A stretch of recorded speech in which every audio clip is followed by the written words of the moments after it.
I'm Seamus. Thank you so much for coming. You've got a great cause worth fighting for. I couldn't wait to get here. That said, I expected, well, more people? So far, there's only the two of us. But we're highly motivated. Well, it's a start. Some people I knew already were dear friends of mine, like Little Gray Cells, and just my stupid opinion.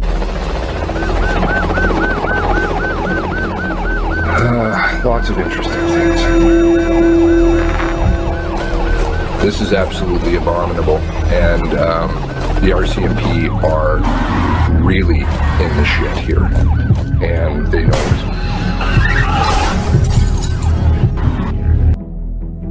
Hi, I'm not really sure what I'm doing here, but I think it's time that I needed to speak up. The following program is brought to you in living color. Something to watch on TV, horror movie, you shut it off a good bit. We can't shut this off. Every time we close our eyes, the horror movie turns on. So I know for myself, when I close my eyes to go try to go to bed, picture my parents being shot. Trying to piece together a story that seems so unbelievable. Let's have a look at this. I'm going to pause it periodically, and I'm going to try and not lose my shit because I was really angry. Really angry. I'm getting really pissed now. I'll preface this by saying I'm strongly urging all of the victims in this, the victims' families,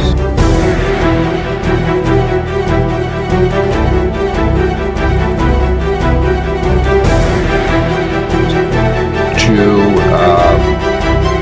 launch a class action lawsuit against the RCMP. And I would just love to have the RCMP under discovery.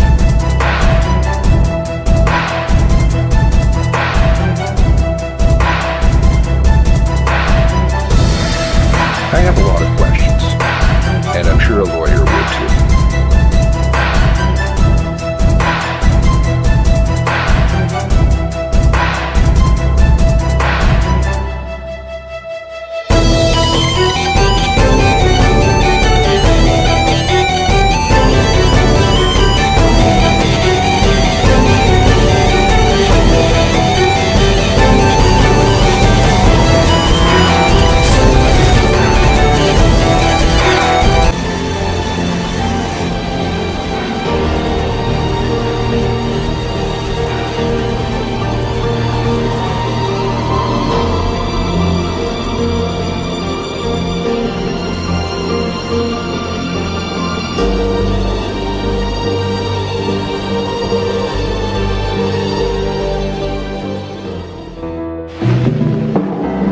Canadian Mounted Police and their stories.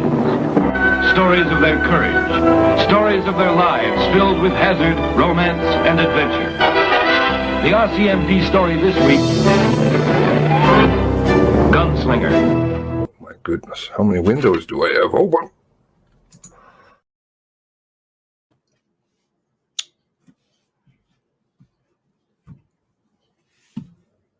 Morning, everybody. The close to this chapter. Definitely not the end of the saga. Tara, great to see you here.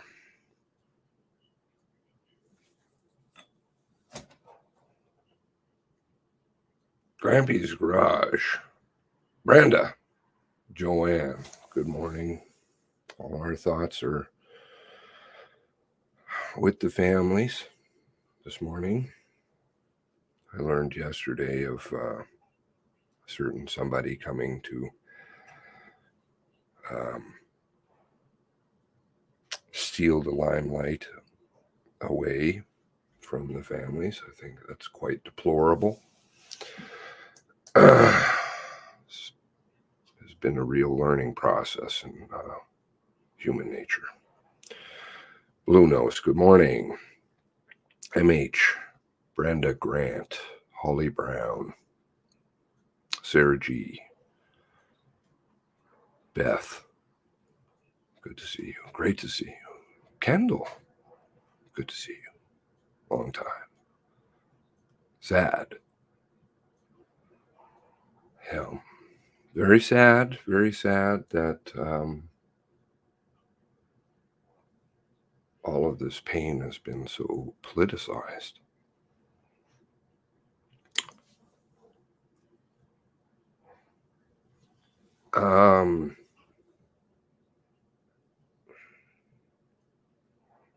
CK, bless all the families. So great of all of you to join. Please do share. We're going to stay. You know, this is not over, anywhere near over.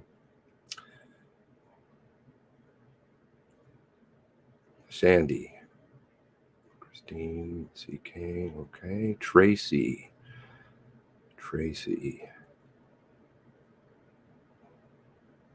Blue Nose, JJ, Bobby Joe, Glenn B. Thank you, team. Thank you, family, our family. You guys are wonderful. I clipped together a couple of things, I thought, just so that we're kind of refreshing ourselves. Hopefully this works. Please let me know in the chat, because as you know, I seem to have some technical difficulties, but I try. 24. There's more, sadly, than 24. And this pain won't discontinue. All right, let's see here. I'm hoping this will work.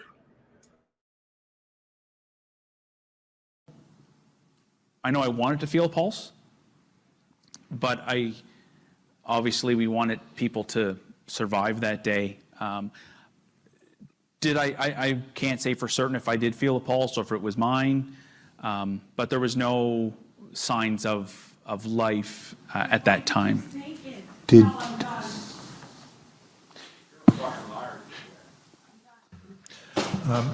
I'm sorry. I understand completely. This is an enormously difficult time.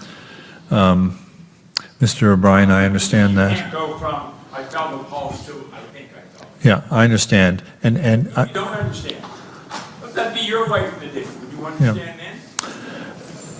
No, you wouldn't. Out of friggin' bed. Would you stop talking and let this man lie a little more?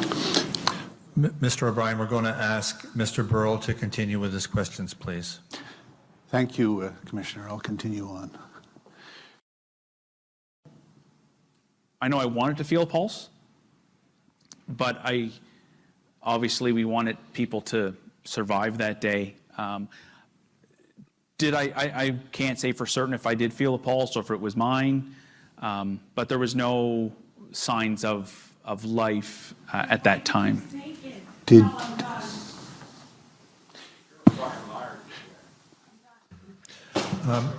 I'm sorry. I understand completely. This is an enormously difficult time. Mr. O'Brien, I understand that. You can't go from I felt a pulse to I think I felt. Yeah, I understand. And you don't understand. Let that be your way for the day. Would you understand then? No, you wouldn't. Out of friggin' bed. Would you stop talking and let this man lie a little more? Mr. O'Brien, we're going to ask Mr. Burrell to continue with his questions, please. Thank you, Commissioner. I'll continue on.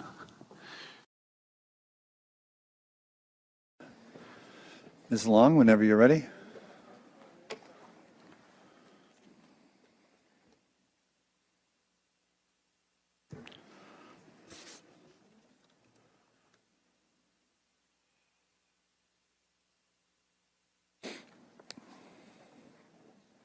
Whenever you're ready, Ms. Long.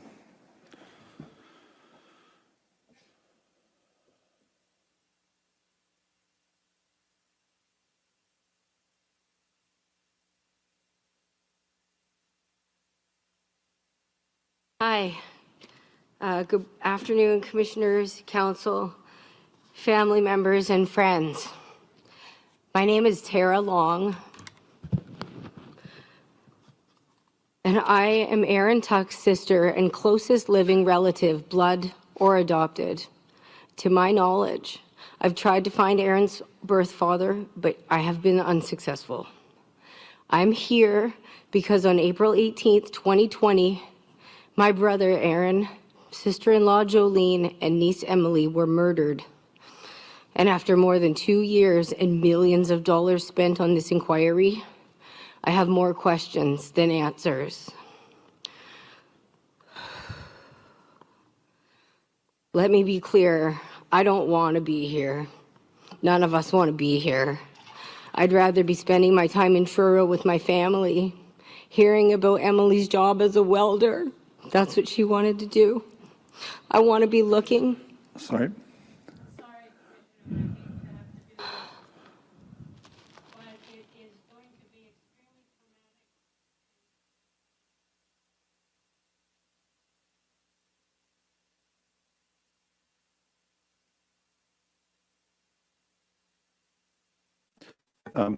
Thank you, Ms. Hutman, and I apologize you didn't have a microphone for that, and we may just get you to repeat it, please.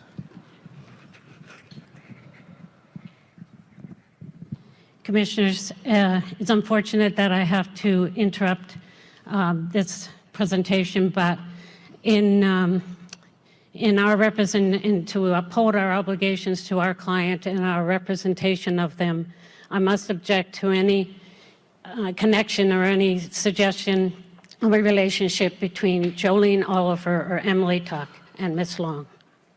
It will be extremely traumatic and have very negative consequences on that family, our clients. Thank you, Ms. Hutman. So, Ms. Long, I'm going to, as a self-represented litigant, presenter, I apologize,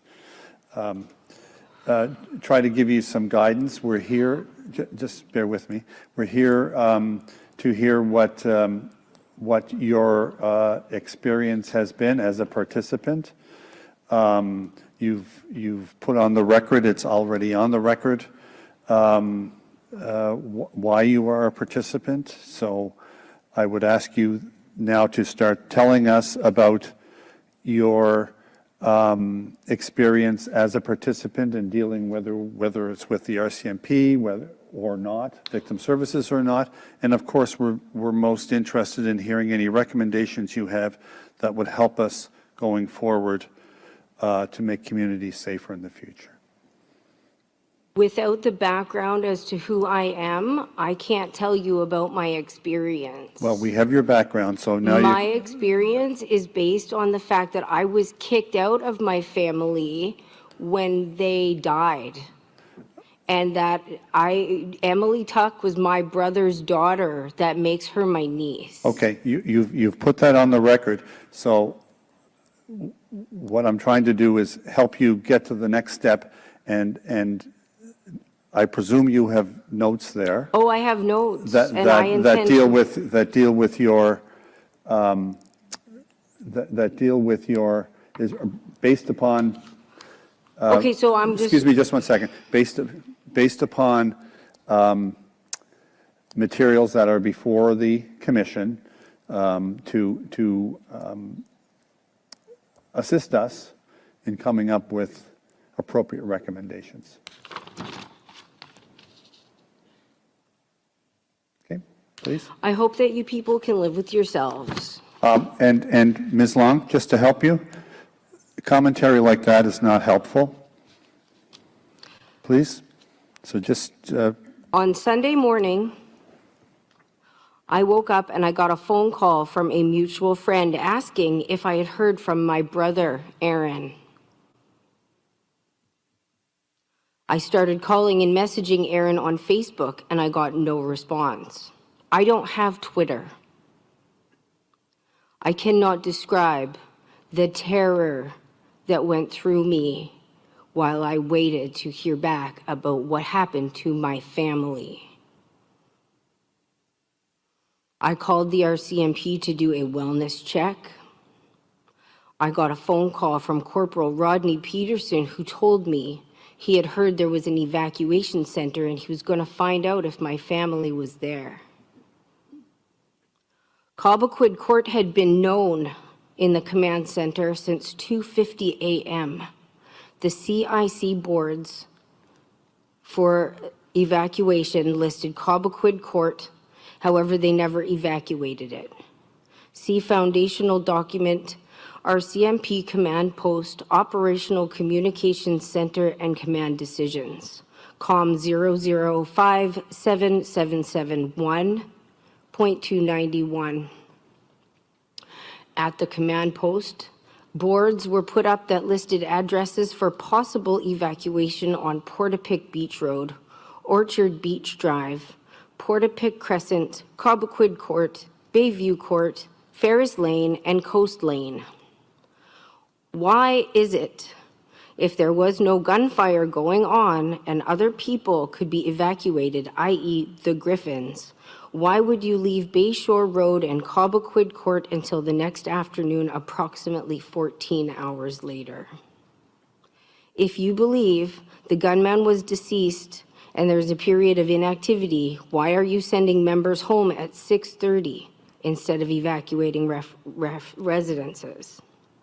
I heard on Sunday night there was a confirmation of dead bodies at my brother's house. So I called the RCMP and I was told that 3 bodies had been found, but they could not confirm who they were. To this day, I have not gotten a confirmation of dead bodies of who was at that house. After having gotten nowhere with the RCMP, I called the medical examiner's office and I was told that since they were on their way to her office, she assumed that they were dead. I remember asking Skipper Bent at one point, it might have been Monday. He asked for a photo of Aaron and he gave me the email address to send it to.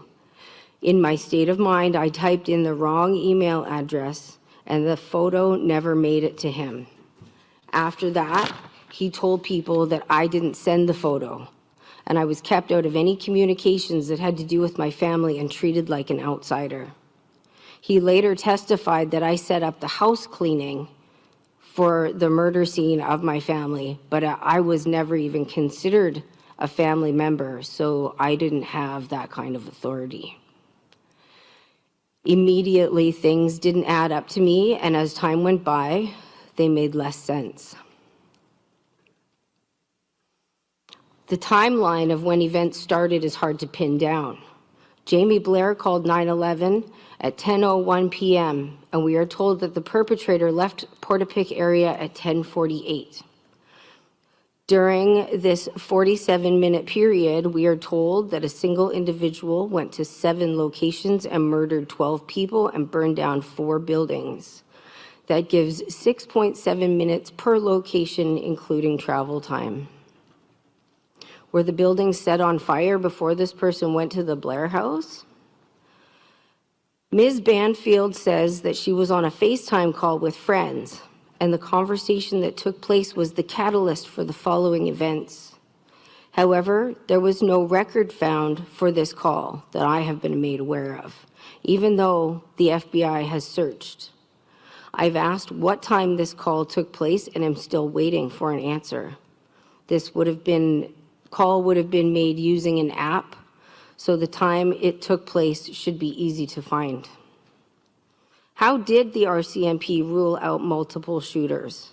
According to Constable Dorrington in his MCC interview, he, quote, said, "We still have no clarity as to the number of shooters that are involved." What were the RCMP doing between that time and when the shooting started again the next morning? Why are there so many accounts of gunshots until much later that night? Why was my family not found until Sunday afternoon?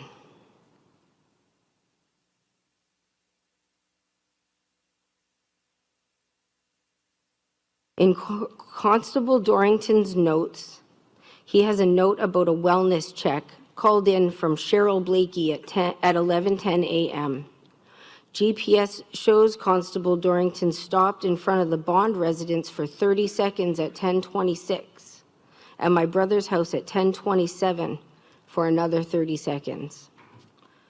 COM 0058252. He was tasked by Sergeant O'Brien to search for bodies. How did Dorrington not see the bodies of my brother and Mr. Bond in the front doorway of these residences? Skipper Bent sent a text message to Aaron's phone at 1:15 p.m. on Sunday afternoon to see if they were all right, rather than going to check when Cobequid had been under an evacuation order for nearly 11 hours. Corporal Rodney Peterson says in his affidavit that he spoke to Rodney McDonald and Trent Lafferty on Sunday, and that the perpetrator had a sniper rifle and a .50 caliber rifle, neither of which seem to have been recovered. Where did this information come from? Where are these weapons?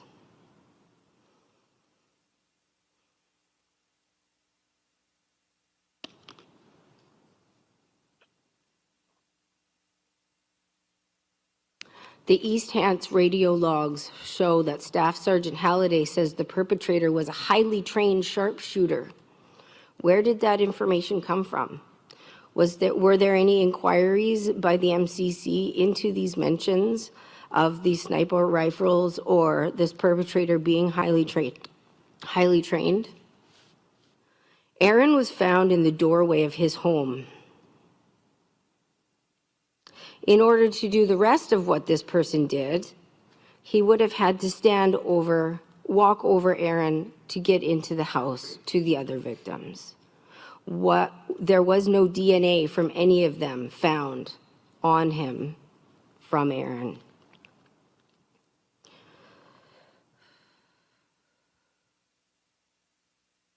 According to Aaron's autopsy, the first 2 shots didn't kill him. He would have been fighting the perpetrator for his life and to protect those girls. Were Aaron's hands bagged and checked for DNA?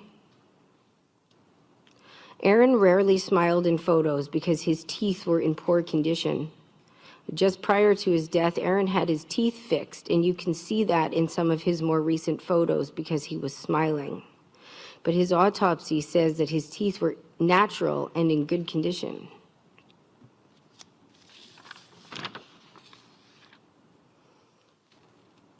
Greg Pinio and Ashley Wood were the paramedics who drove Ms. Banfield to the Colchester Hospital from the Great Village Fire Hall, but neither of them have given any statements or interviews. Why? There are over 400 pages of emails referred to in the foundational document between Ms. Banfield and the perpetrator. Why has only a small portion of these been released? Of those that have been released, they raise more questions than answers.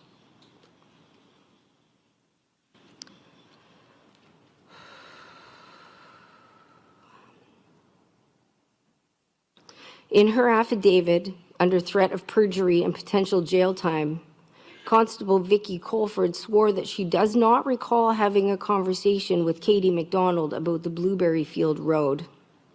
Additionally, she swore the first time she recalls seeing a map with the Blueberry Field Road on it was days later at an RCMP conference. So how is her recollection so different from the radio transcripts? And has this been inquired into more by the Mass Casualty Commission? The photo that Nick Dorrington and Gabriel had of the perpetrator's license from when he pulled him over was being sent out to members upon request. Why wasn't it sent out to everybody immediately? Why did Dorrington not send this to the command center?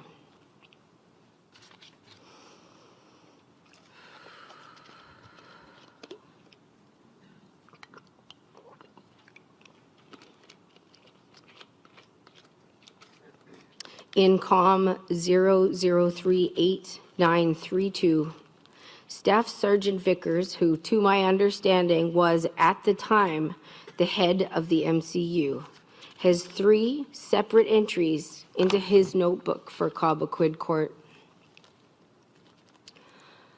At 4:48 on the 19th, he has an entry for 1, 46 Cobequid Court with 2 deceased males at the entry.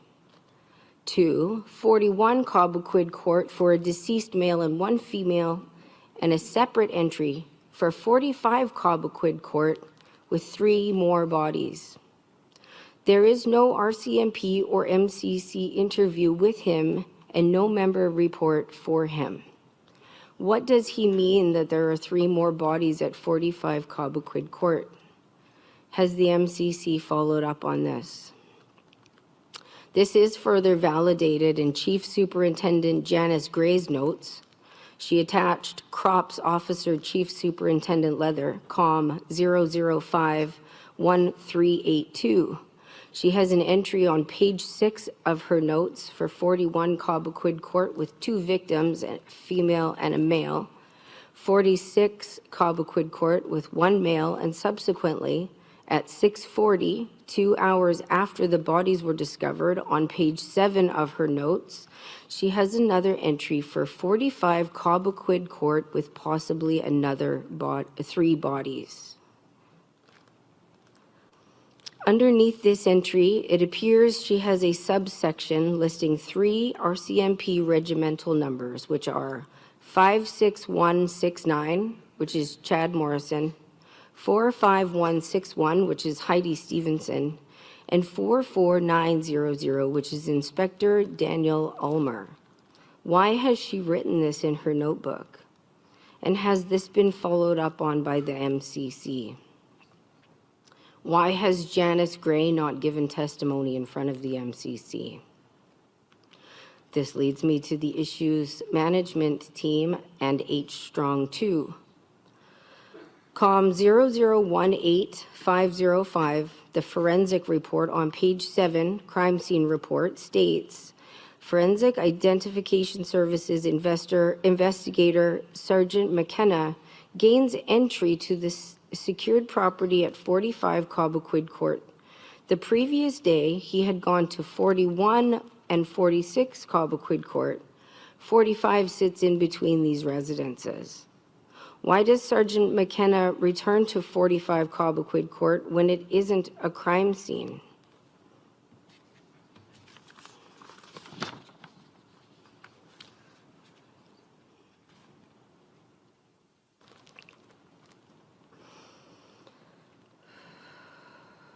According to Janice Gray, COM 005-9587 on page 5, the interview with the MCC, John Robin was the liaison for H Strong and IMT after Gray. On page 66, Janice Gray says that John Robin was the head of the IMT and that his role in the inquiry was being responsible for preparing documents and reports that would be given to the MCC. He also decides what to share with them, in addition to reporting back to the CNIP in Ottawa and Deputy Commissioner Brian Brennan, CNIP at the RCMP.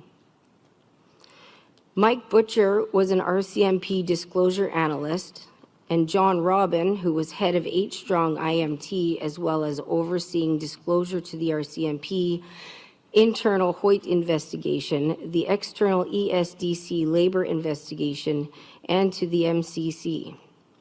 In Tim Mills' MCC testimony, he says, referring to the appointment of these 2 husbands of the Nova Scotia senior officers, that's not incompetence, quote, sorry, that's not incompetence putting them on the issues management team.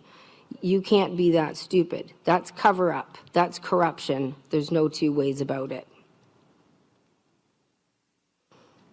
This, in addition to his MCC statement, quote, that's not even stupid, that's just corrupt. And I'm not talking money corruption, I'm talking power corruption. I've seen it. 2 sets of standards, you know.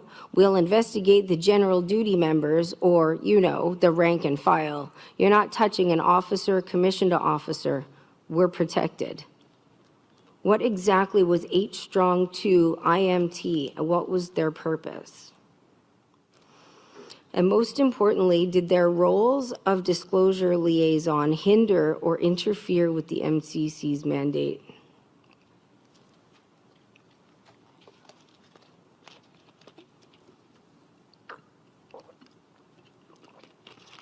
Justice Cromwell has written many letters regarding the DOJ not being forthcoming with documents.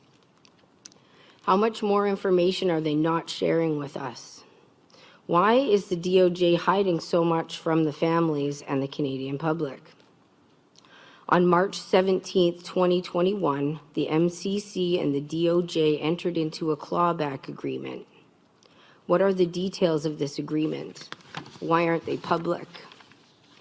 How does this impact the MCC and their work? And does this seem like transparency? Chief Superintendent Leather says that the DOJ told him to be reactive instead of proactive when talking about certain information. Is this standard practice? How many other witnesses were told this? How much information are we not being given because of this?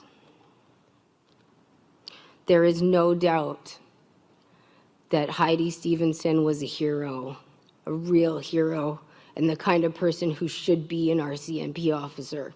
There is no question about that. But the RCMP had a parade for her on Monday, April the 20th, when my family was still laying dead in their house. Does that seem inappropriate to anybody else? Before this happened, I loved the RCMP. I took my daughter to see them when I saw them there, and I told her they were the real superheroes. If you need help, that's where you go. You find a cop, RCMP specifically. And now we're terrified of them. I see them, I cry. My daughter thinks they're going to kill her. I didn't teach her this. I struggle with the brain injury, which was in my previous thing, but I wasn't allowed to talk about it. So that's why I struggle with reading all the documents that are available, and I've read very few of them. I have been blessed with a very dear friend and a group of people who've been here with me since the beginning. They spend countless hours every single day reading and comparing documents and using their little gray cells to help me understand what's going on. And some people have called us conspiracy theories, but if there weren't so many gaping holes, inconsistencies, and conflict of interest in this story, we wouldn't have to speculate about what really happened. Constable Wiley rightly pointed out the other day that the transcripts are so disjointed and barely comprehensible that he hardly recognized his own statement. And statements from many important witnesses are not available at all. After more than 2 years and millions of dollars, there are still so many holes in this story and countless unanswered questions. How can any of us be expected to make recommendations when we don't even know what happened? More importantly, how can the family begin to grieve when we don't know what happened to our loved ones? There's so much information hidden behind black ink and red tape that the job cannot be done. As far as I can tell, the Commission has failed in its mission to find out what happened. Where is all the dash cam video and audio footage? Why hasn't all the GPS data been disclosed? During the MCC, we have been told that unmarked RCMP cars don't have a GPS. But if this is so, why does Sergeant Bernard's unmarked baby blue Taurus have a GPS? Where is Brown and Melanson's GPS? Why hasn't every single phone, personal and or professional, been run through Celebrate, and this information being disclosed, whether they be RCMP member, witnesses, or victims? If an independent commission exists, like a royal commission, where there appears to be less government interference, that's what we need. And if the behavior of the RCMP during this ordeal is what we can expect if we face another crisis like this, we should think about replacing them with local police. Chief McNeil is the kind of guy we can put our trust in. He's accountable and he's very connected to the community. The model he follows would serve Nova Scotia much better than what we have with the RCMP. Chief McNeil was able to implement all the recommendations in his Truro Police Department that the RCMP didn't. Recommendations are not going to be enough here. We have history of recommendations being made and nobody even reading them, never mind implementing them and using them on the job. So these should be mandates. They should not be recommendations. This stuff should be mandated if you want to work for the RCMP.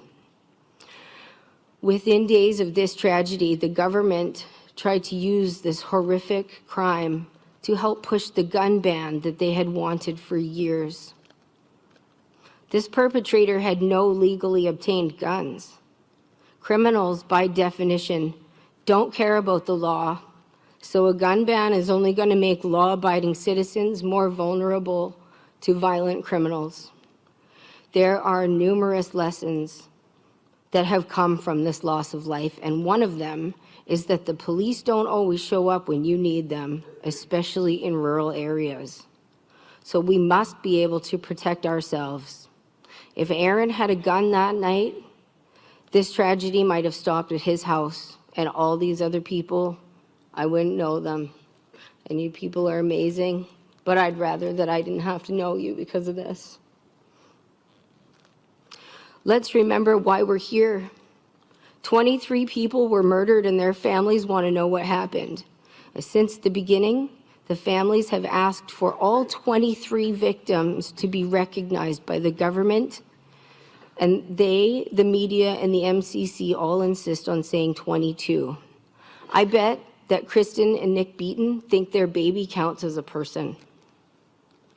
In my opinion, the MCC has been derailed by various special interest groups, and though they have very valid concerns, I struggle to see the remotest connection to the events that took the lives of our loved ones.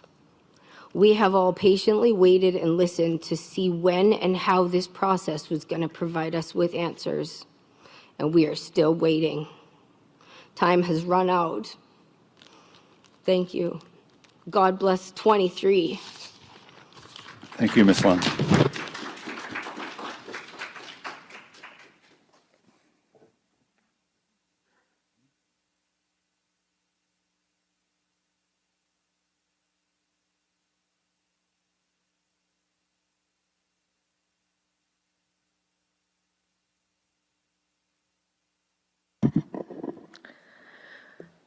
So thank you, participants, and your council for your submissions. We'll, of course, consider them carefully, as we always do. Tomorrow, we'll continue to hear submissions from participants, and we do welcome and encourage submissions from members of the public with your ideas for change. On our website, we invite everyone to submit recommendations you'd like us to consider. There's more information online, including a discussion guide to help have conversations with your networks and to share your suggestions for change by introducing issues analyzed by the Commission and asking questions to help you think about potential recommendations. We're accepting your suggestions for change until the end of the month. So thanks, everyone, and we'll see you here tomorrow. Thank you. The proceedings are adjourned until tomorrow, September the 21st, 2022 at 9:30 a.m.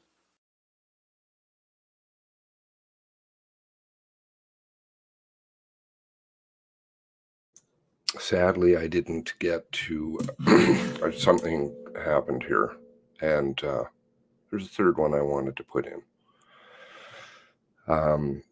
So we'll have a look. Still never been acknowledged as a family member.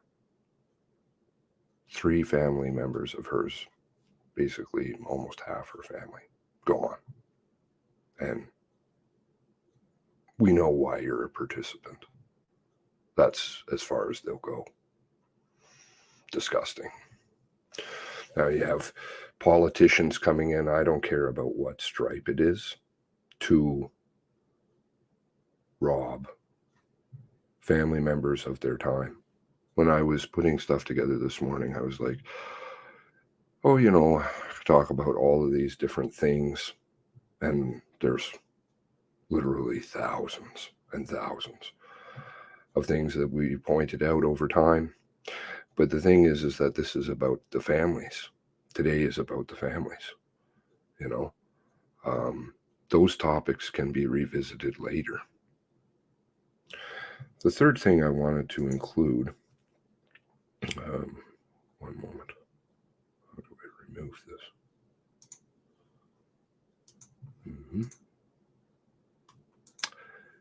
Is I think it's this one.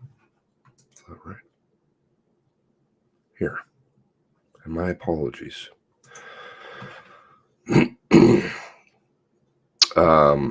This is the transcript, and that was what I was trying to point out with the video, the little video I made there about Mr. O'Brien. This is the transcript from Wayne Bent. And family members are referred to as this: interruptions. When they speak their truths. Because they were given no time.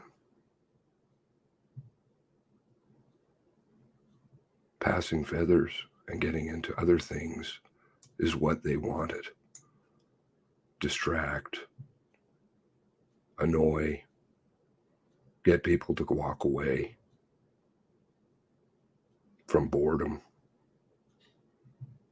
And yet they always said, we're here for you. Please call the 1-800 number. But then they don't even give therapy really to family members. Strange. I wonder if anybody ever did phone 1-800 number. So,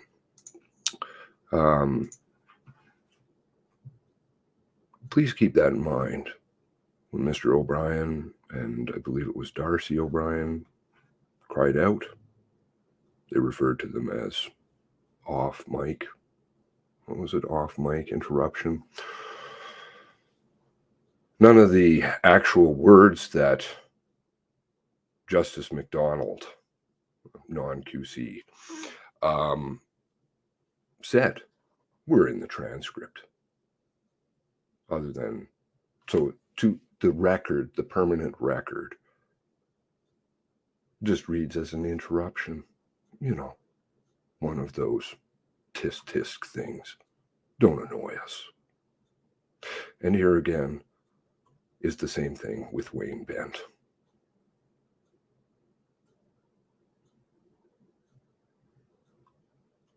Nick cried out, stop lying.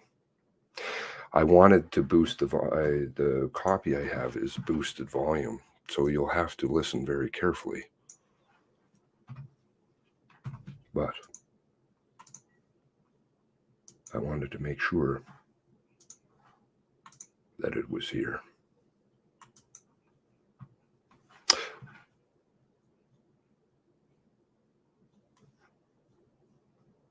Let's just go to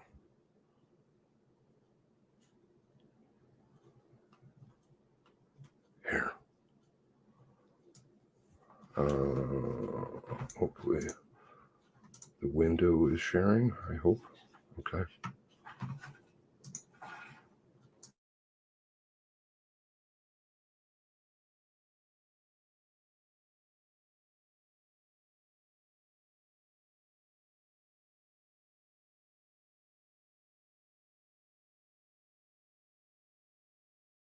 Technical stuff.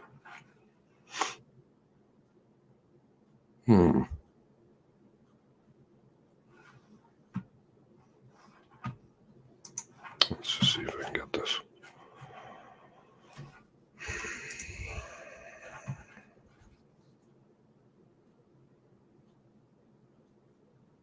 Interesting.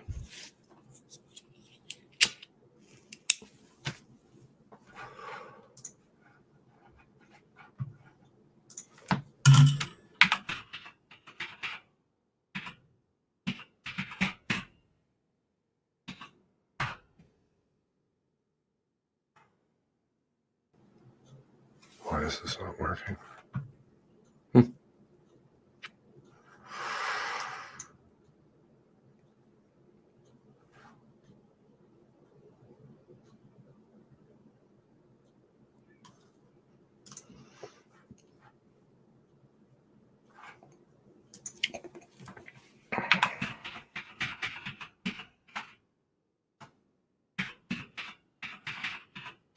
Nothing ever works out as planned.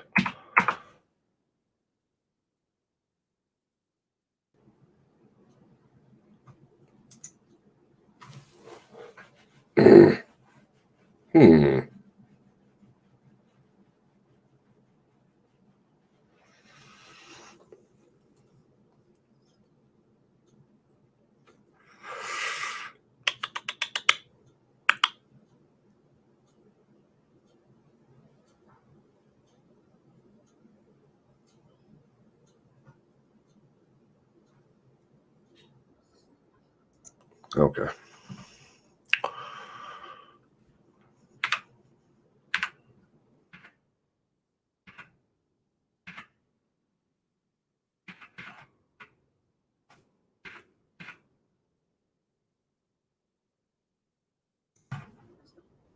Okay, there we go. Hopefully the audio works. My apologies.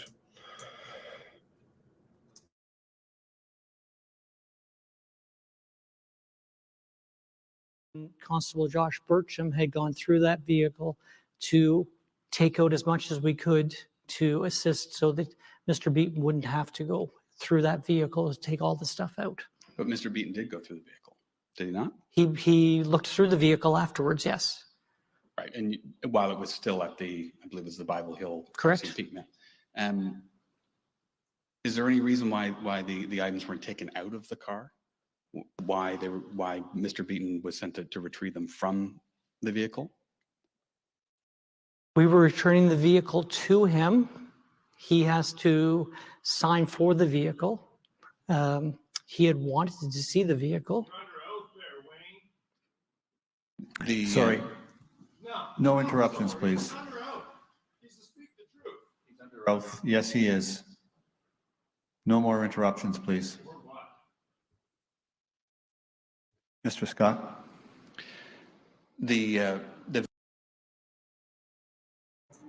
So that's how, I don't know if you caught that. He needs to speak the truth. Speak the truth, Wayne. Speak the truth.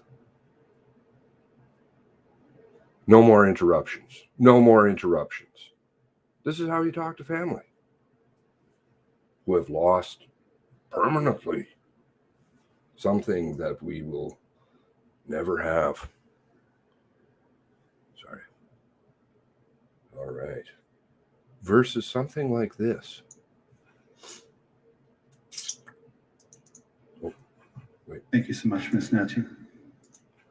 And the examples I could go through are just, it's just unbelievable how many there are.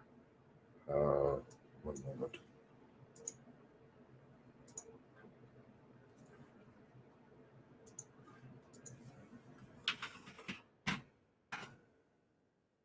You all heard it. Those of you who were here throughout the whole process, the fawning and just absolutely salivating over anybody and everybody, people who weren't there, people who had nothing to do with anything, were totally unrelated issues. Thank you. Oh, we love you. Okay. Ms. Natchez. The commissioners, all of our questions. So I just want to preface this. I'm not saying one way or another, but it is the fact that certain people are still around and others, their lives are changed permanently. all the lost birthdays and Christmases, everything, but they're an interruption versus something like this. Ms. Natu. The commissioners, all of our questions have been answered for today. Thank you. This has been a very difficult day for many. The pain and hurt here today has been palpable, and it emanates everywhere. But it's been an especially difficult day for you, Ms. Banfield.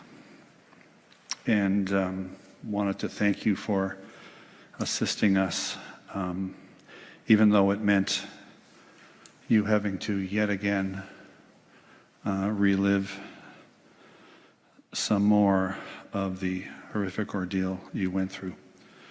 And so we are especially grateful for that.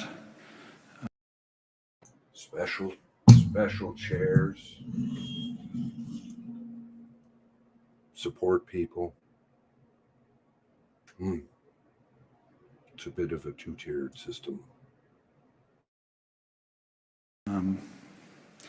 You've showed courage by coming here, and again, we are thankful. Maureen and Janice, you are wonderful siblings. Thank you for being, you being there for your sister meant your sister was there for us. Thank you so much, Ms. Banfield, for assisting us with our very difficult work, but it's very important work. And thank you. And you're free to go, all three of you. Thank you.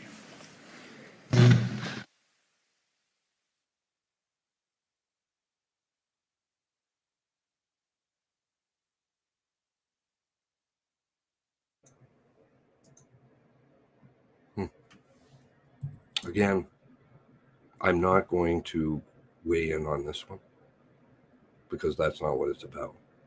But you can see that there is a totally different system going on here. No more interruptions. We're going to have to kick you out if you continue. There's stuff going on in the background that you don't see, that I'm aware of. That's off camera. It's vile behavior. These people will permanently live with this. And yet, you'll treat passing the feather. Thank you for the hard work. I'm not necessarily saying anything to do with what I just showed, though nothing was really answered to anybody's satisfaction, I don't believe.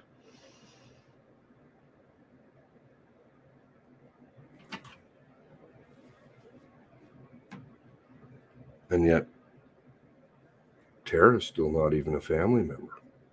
Shut her down. Strange. Very strange. Not something I would want to live with, on permanent record. We wouldn't want to be known as trying to silence people who are the, most affected. Tara didn't even get to go into the family category. She was just a participant. Just still is. Who's denied rights? Special chair? No.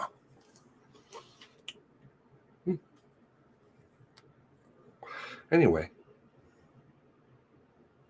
there is ultimate authority. And now it's going to be turned into a politicized soundbite. My heart really goes out to the families. Where were these people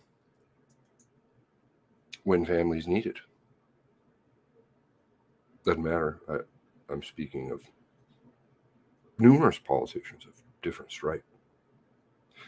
Where were they?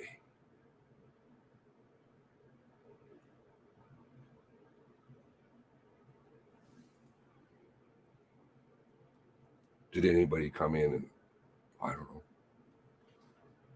correct certain commissioners' behaviors? Say, you know what? I've been elected to represent people, and I have a conscience, and I have a feeling. You really shouldn't talk to people like that. You don't go to funerals and do those kinds of things.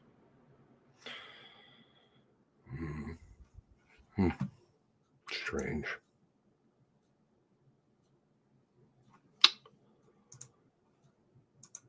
All right, well, I just wanted, those of you, to bring you back to that, because it's very difficult because of all of the stuff that they've thrown at people. And they just hope that you won't remember. I remember. You remember, those of you who were here.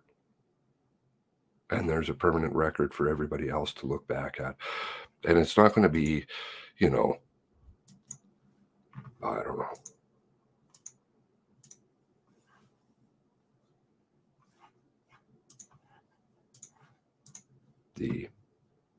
This kind of stuff, the interruptions, the losing of recordings, in Mr. Ellison's case, because it's, so vitally important that we know what you feel. Off mic. Audience interruption.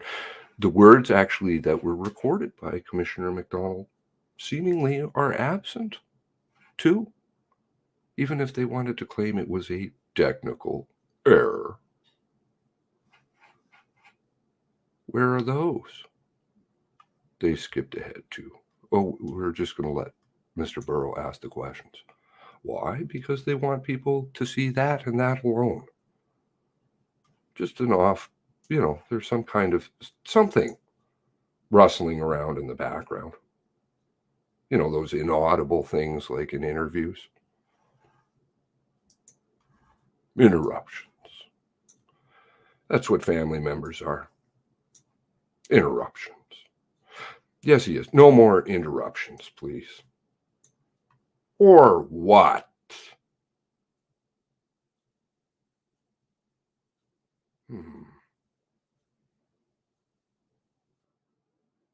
Put yourself in these people's shoes. Put yourself into the family member's shoes. Everybody's lost, people. Would you want to be treated this way? Would you want to be denied and told that your family isn't family? You're at the wake and everybody comes up to you and says, what are you talking about? You're not really family. We know why you're here. We know why you're here. It's on the record. We know why you're here. Why you're participating. It's not on the record. There's nothing on the record. Except, I don't know, in the Beaton's case or in the O'Brien's case. And everybody's stifled. Everybody was stifled. Tara spoke up because she was not getting what she felt was adequate counsel.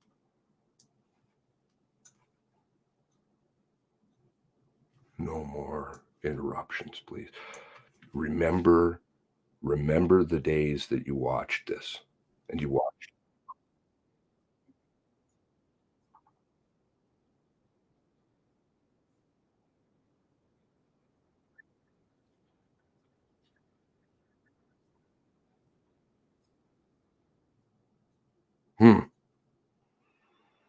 Who will be front and center? You know what's going to happen. There'll be a lot of thank yous, and we worked so hard, and we're going to, so much is going to change. I'll tell you what. there was an extreme amount of things that you all did that really, really fucked up their plans. You know, business cards, moratoriums, good RCMP officers, great RCMP officers who we lost or got relegated to other duties. D49 and sit report. I don't think I'm going to see anything about those things, do you? I think I'm going to see a lot of dusty books sitting on shelves that nobody reads. Wasn't that what Brenda admitted to? She never even read them. Anyway, it is about the family members. And I want to say thank you to all of you for being there for them.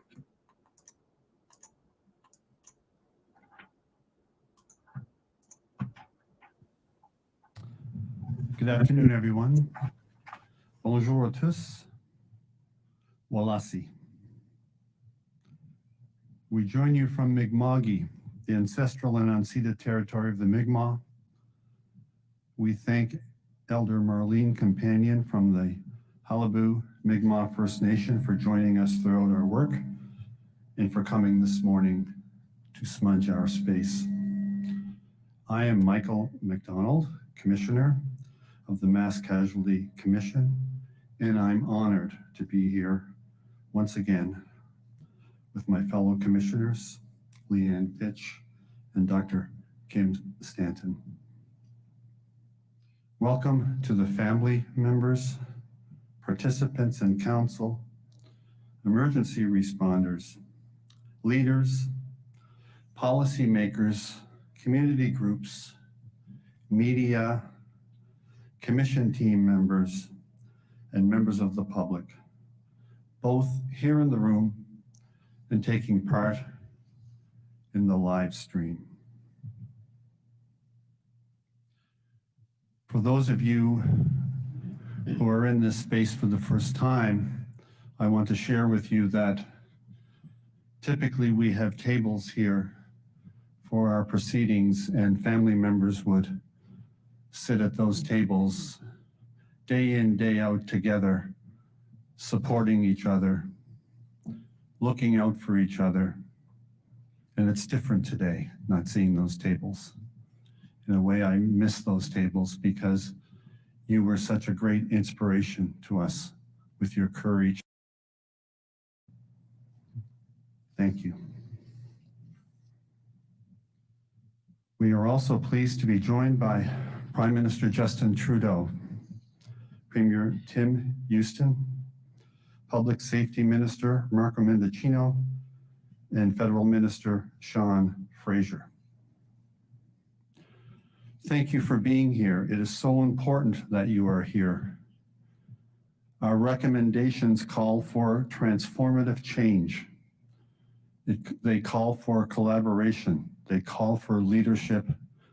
They call for you to champion these recommendations so that our communities in Nova Scotia and Canada will be safer. Today we are here to share our final report with you so that together all Canadians can continue the work of making our communities safer for everyone. Bienvenue tout le monde. Je suis le commissaire Michael McDonald, président de la Commission des pertes massives. Welcome, everyone. I'm Commissioner Michael McDonald, Chair of the Mass Casualty Commission, and I am honored to be accompanied by my colleagues Leanne Fitch and Kim Stanton. We are here today to announce the publication of our final report so that together all Canadians can continue to make our communities safer for everyone. In April 2020, in the first weeks of the COVID-19 pandemic, the most lethal mass shooting in Canadian civilian history unfolded over 13 terrible hours here in Nova Scotia, my home province. During this time, a perpetrator shot and killed 22 people, one of whom was expecting a child. Many more people were harmed and affected across Canada, the United States, and beyond. The Commission's work was grounded in the memories of those whose lives were taken and all those affected. We paused to remember them each and every day during our public proceedings and carried their names with us while we worked. We asked family members if they would like to commemorate their loved ones in their own words and images, and have included what they shared in our final report. But we would like to pause now to honor the memories of the lives taken with a video. Following the video, we ask you to join us in a moment of silent reflection.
On behalf of all Canadians, the federal and Nova Scotia governments established the commission in October of 2020 to determine what happened, how and why it happened, and to make recommendations to help make our communities safer in the future.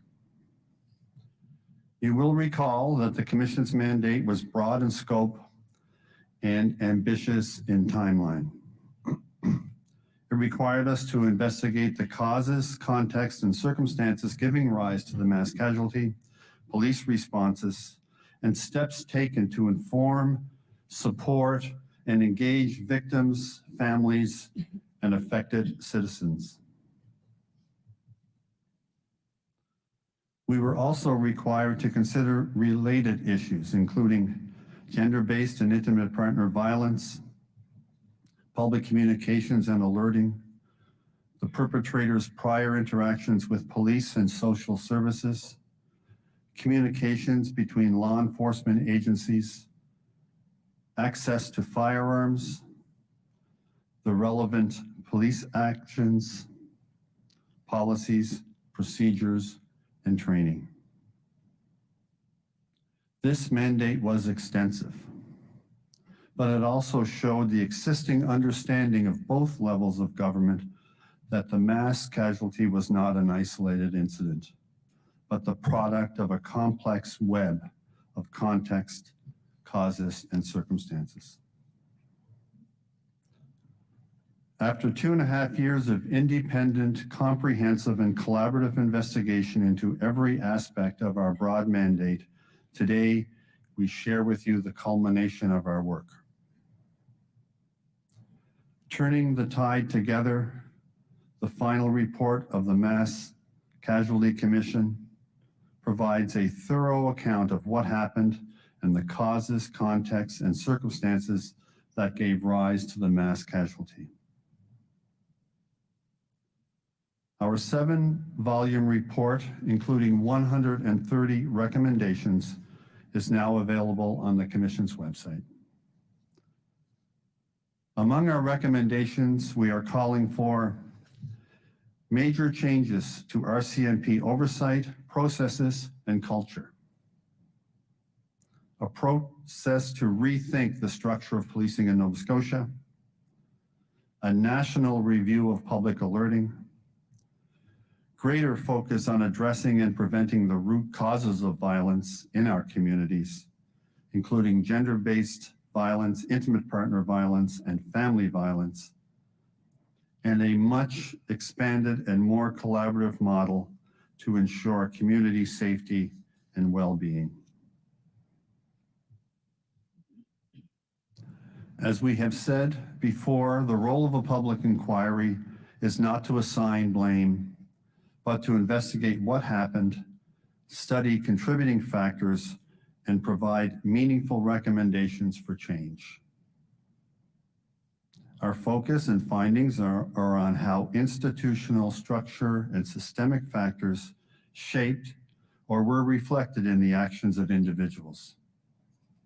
However, we do not shy away from declaring hard truths and accountability. We identify them precisely so we can learn from them and do better. Our findings and recommendations relate specifically to the critical incident response by police and the role of public safety partners, health and victim service providers, and communities. Crucially, we consider the broader root causes of violence, how such violence can be prevented, and how we can all help to improve community safety and well-being. We have called this report Turning the Tide Together because we know that it will take all of us across our country, working together to tackle the significant challenges to turn the tide on underlying causes of violence in our communities. Activité. This report, entitled Turning the Tide Together, calls on all of us to work together to take up the challenges and the root causes of violence in our communities. Commissioner Stanton will now share more on the structure of our final report. Thank you. Good afternoon, everyone. Bonjour à tous. Wilasi. The report is a culmination of everything we've heard and learned, and builds on information and insights gathered from multiple sources and many people. This included gathering and reviewing tens of thousands of documents, interviews with over 230 people, input from 61 participants, hearing from 60 witnesses during public proceedings, learning from 22 commissioned reports, hearing from more than 100 experts during 20 roundtables and other discussions, preparing an environmental scan, including over 2,000 relevant recommendations from previous inquiries and reports, and hearing from over 1,000 members of the public. In accordance with the mandate, we organized our work into 3 overlapping phases. In phase 1, we focused on gathering the facts, establishing what happened leading up to, during, and after the mass casualty. Next, we examined the causes, context, and circumstances of the mass casualty in order to answer the questions about how and why it occurred, and to understand the facts in the broader context. Finally, we looked forward and focused on what lessons we'd learned and how best to make a difference in the future. Dans la phase finale de notre travail, nous nous sommes concentrés. In the final phase of our work, we focused on the best way to make a difference in the future. To this phased approach, we organized the Commission's work around 3 main themes or pillars focused on violence, community, and policing. This helped to connect the dots between specific facts, issues, context, causes, and circumstances. The final report follows a similar structure. Volume 1 begins with a commemoration of the lives taken and the ripple effect the mass casualty had in our communities. This volume explains how this impact situates the context and purpose of the Commission's work. Volume 2 is about what happened. It sets out the Commission's main findings on what happened immediately before, during, and in the aftermath of the mass casualty. While we encourage you to read Volume 2 in its entirety, we have included a condensed overview of what happened in the executive summary. Establishing what happened and providing as much clarity as possible about the timing of how the mass casualty unfolded was very important to us and to many of you here. In addition to Volume 2, an interactive timeline is available on the Commission's website, along with an instructional video and guidance.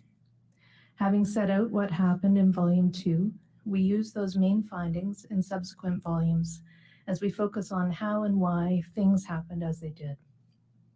Volume 3 shines a light on the root causes of violence in our communities and how they can be prevented. Volume 4 sets out how a broad community-wide approach to public safety will help to address the root causes of violence and make everyone safer.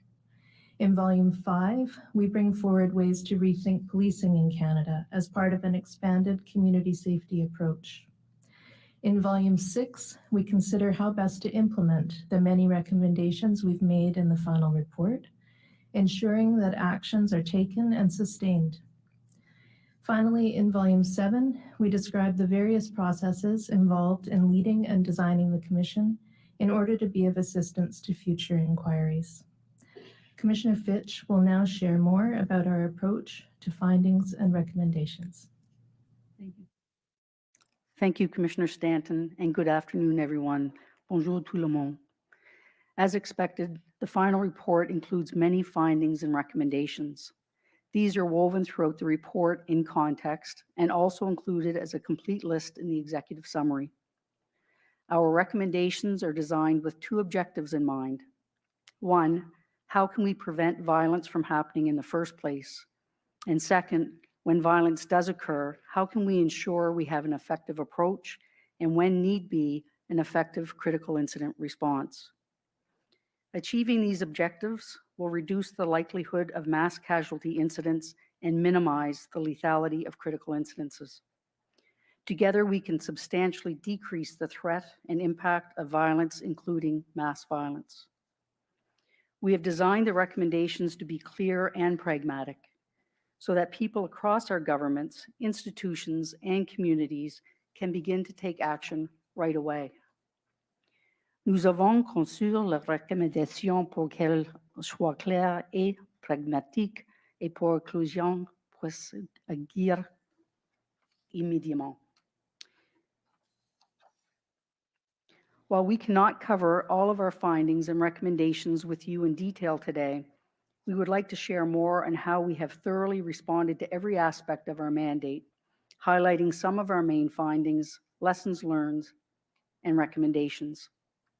First, as you know, we needed to investigate what happened, including how the RCMP and other police forces responded and the steps taken to inform, support, and engage victims, families, and affected citizens.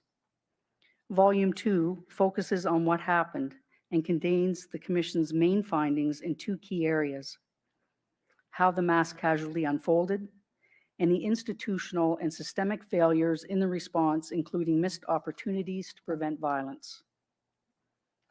In this volume, we include a very detailed account of the 13 hours of the mass casualty, starting with the perpetrator's violent assault of his common-law spouse and continuing through the subsequent fatalities and other acts of violence committed on April 18th and 19th, 2020.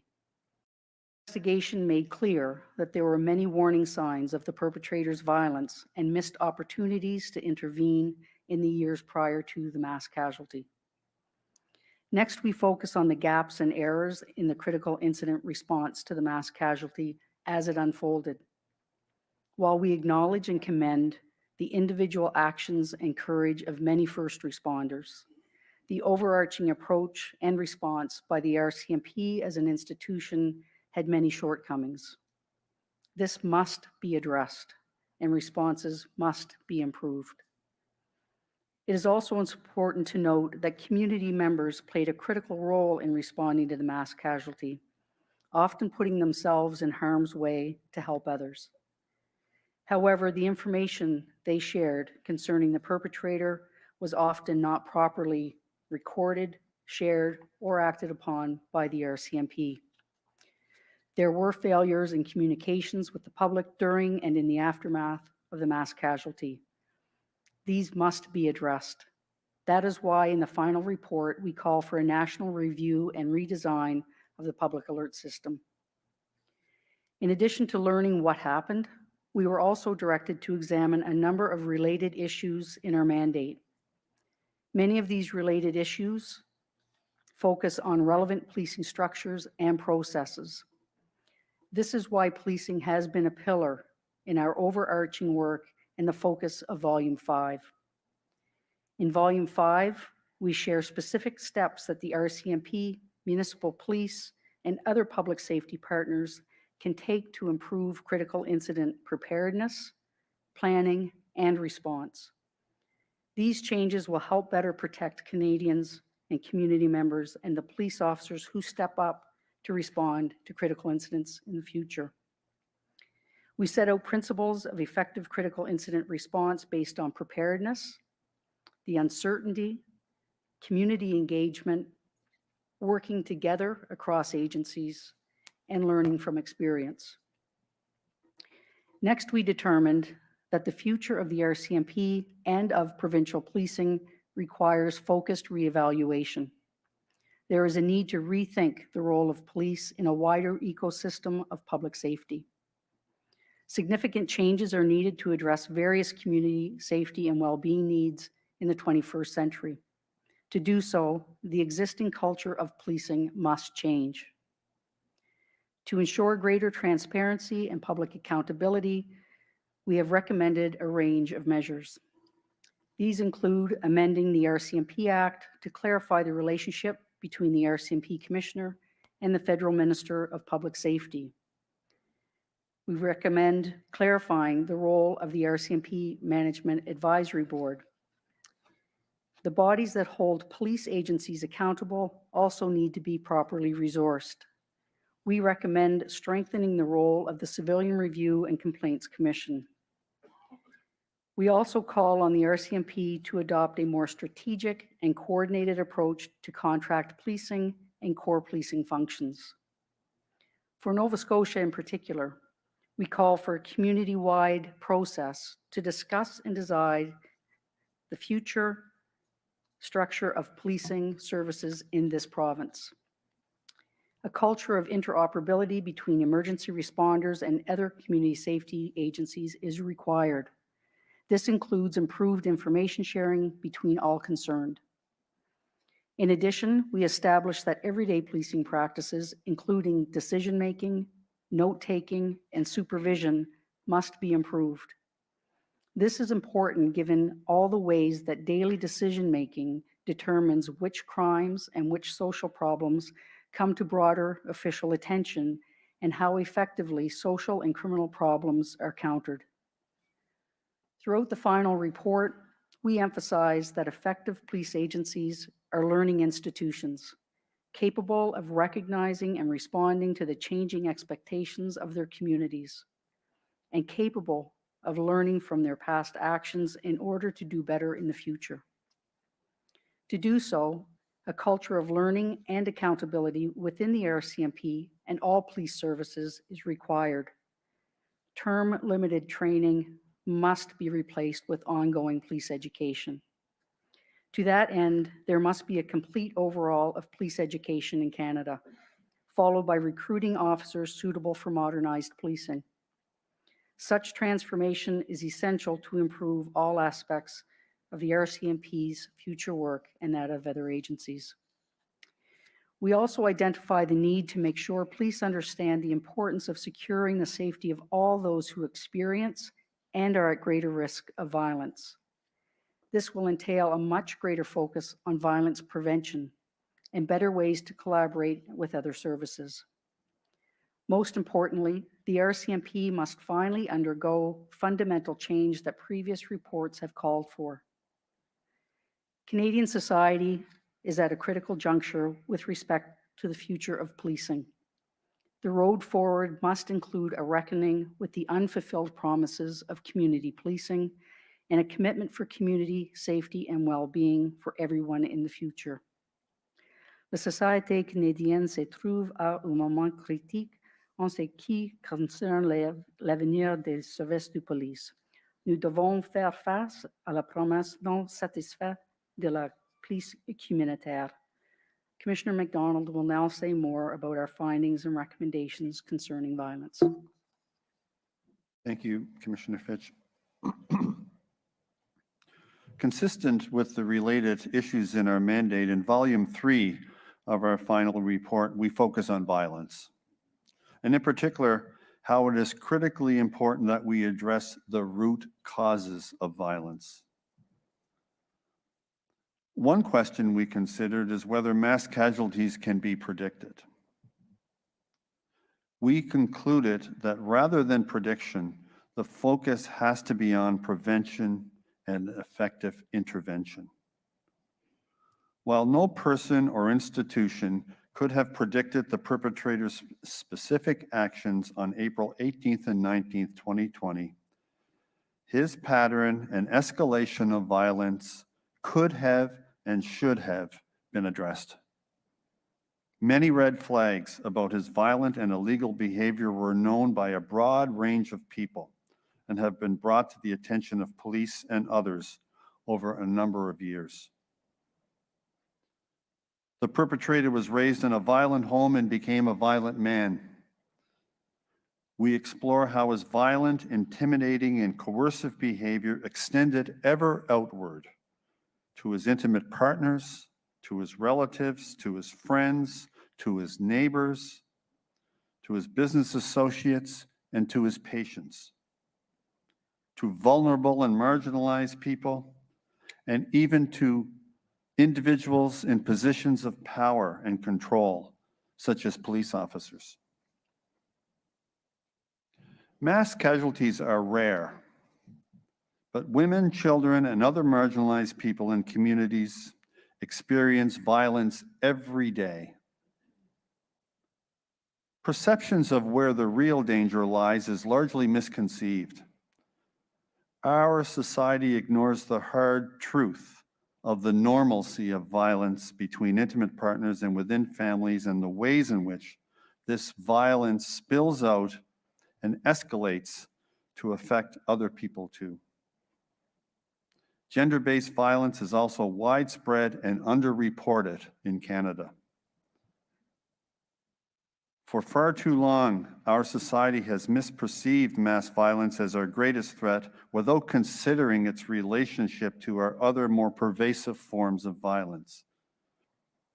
We do so at the expense of public safety. We do so at the expense of community well-being.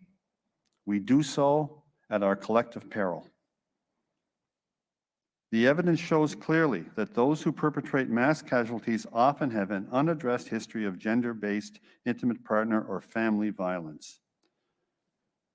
Les faits montrent clairement que ceux qui commettent des actes d'une telle violence ont souvent un historique de violence familiale entre partenaires intimes ou fondée sur le sexe.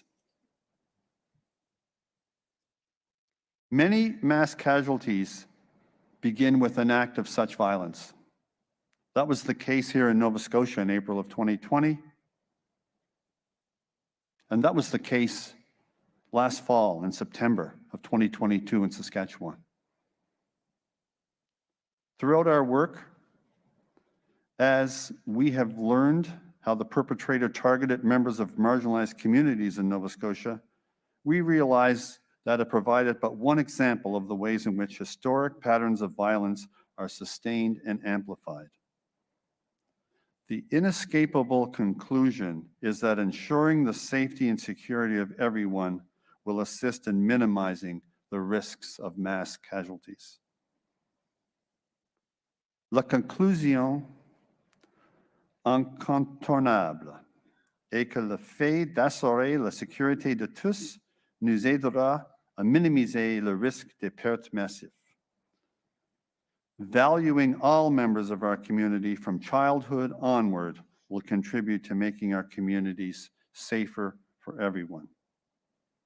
In addition, regulations regarding access to firearms, ammunition, and police paraphernalia must also be strengthened and enforced. We make a series of recommendations to this effect, including that the federal government engage with communities to ensure firearms regulations are enforced in a consistent and effective manner. Commissioner Stanton will now talk more about community safety and implementation. Thank you. Our mandate required us to investigate and consider many things, including community supports, social services, mental health services, and to give particular consideration to groups that may have been differentially affected by the mass casualty. Having discussed the need to improve policing in Canada and the importance of addressing the root causes of violence in our communities, we turn to the role of communities in general and rural communities in particular. In Volume 4 of the final report, we set out why we must invest in a public safety system that is about more than police services, where multiple partners work together every day with substantial community engagement. Community safety planning needs to take into account social development, prevention, early intervention, and critical incident response.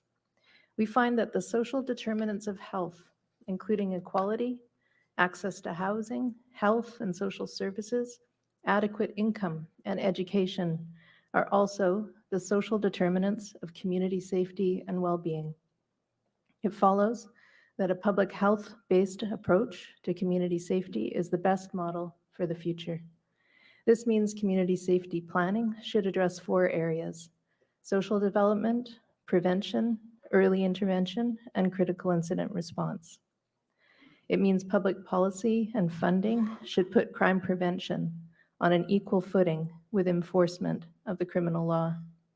It means the focus of policing should be, how do we prevent further violence? This in turn requires seeing support services in the community as full partners in community safety who will assist and respond when community members need help or in crisis. Community safety and well-being are not just about policing. They're about engaging both policing and non-policing partners to ensure that violence prevention is a central focus of public safety. Police should be one part of the community safety net. Their important responsibilities to ensure public safety are shared with community members, other organizations, and institutions. This would enable each partner in community safety to focus on the part of that public safety web that best suits their knowledge and expertise. We conclude it is time to transform the conception of community policing by focusing on community safety and well-being, and by elevating the primary role of other institutions and agencies, including community-based organizations. While we must place community at the center of our public safety system, police services will continue to have a vital but not exclusive role, performing the duties for which they're best suited. We recommend that the federal government enact legislation to create a framework designed to support and enhance community safety and well-being in every province and territory. To further strengthen federal and provincial and territorial initiatives that may already be underway, we recommend that the federal legislation include the establishment within a year of the Community Safety and Well-Being Leadership Council, composed of leaders from all sectors. In support of these legislative and structural reforms, we recommend that Canada needs broad public and institutional education on community safety and well-being as well. Turning to rural communities, such as those most affected by the mass casualty in Nova Scotia, we find that rural community well-being is constrained by limited access to services, poverty, under-inclusion, and in some cases, this negatively affects the occupational health and safety of rural service providers. We also find that urban bias in policymaking and service delivery contributes to inadequate community safety, public infrastructure, and services in rural communities. We recommend that when it comes to community safety, provincial governments take steps to address urban bias in decision-making by fostering meaningful inclusion of rural communities in all areas affecting them, and that the federal government support the inclusion of rural communities in decision-making on issues within their jurisdiction. Whether for rural communities or our communities at large, the significant overhaul of community safety thinking, planning, and approach we are calling for in the final report has the potential to be truly transformative in Canada. Les changements dans la réflexion, la planification, et l'approche à la sécurité communautaire dans le rapport final ont le potentiel d'être véritablement transformateurs au Canada. The breadth of this challenge and opportunity is why we think about community safety as a shared responsibility and a shared opportunity. We all need to be champions for change, taking the recommendations from this report and implementing them in our policies, our communities, workplaces, and organizations. Some of our recommendations can be implemented relatively quickly and easily. Others will take more time and collaboration, both within and between different groups and institutions. In order to build and sustain momentum over the months and years required to make the longer-term changes, people from many different settings and roles across society will need to keep taking action, being advocates, and holding each other accountable in ways that are supportive and constructive. As you've heard today and will read in the final report, many of the recommendations will require action from political leaders and public institutions like the RCMP. To help ensure accountability and progress, we're calling for the federal and Nova Scotia governments to jointly form an implementation and mutual accountability body that will include representatives from government, the RCMP, municipal police, those most affected, and key communities. This body will be responsible for creating an implementation plan and providing regular updates to government and to the public. This recommendation is included in Volume 6 of the final report, in which we also consider next steps and actions that individuals and groups in our communities can take to realize our shared goal of making the places we live safer for everyone. Commissioner Fitch will now acknowledge on behalf of all three of us the many people who've contributed to our work and our final report. Thank you. Thank you, Commissioner Stanton. Like all the Commission's work, preparing and sharing the final report would not have been possible without the hard work and contributions of many people. We thank the families for being here today and for your unwavering courage and commitment throughout this entire process.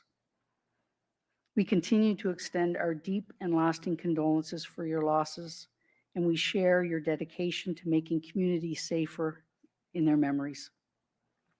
You fought for public inquiry, and you have called for meaningful change.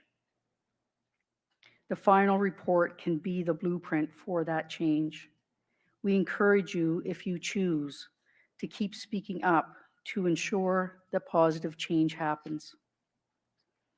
As a reminder, when we refer to participants in the inquiry, we are including those most affected individuals, the families, governments, first responders, and organizations including advocacy groups.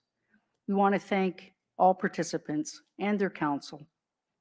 You have all played a critical role during the inquiry, and your many submissions and contributions have been instrumental in helping us to learn and to prepare our recommendations. We heard you. Please know we heard you.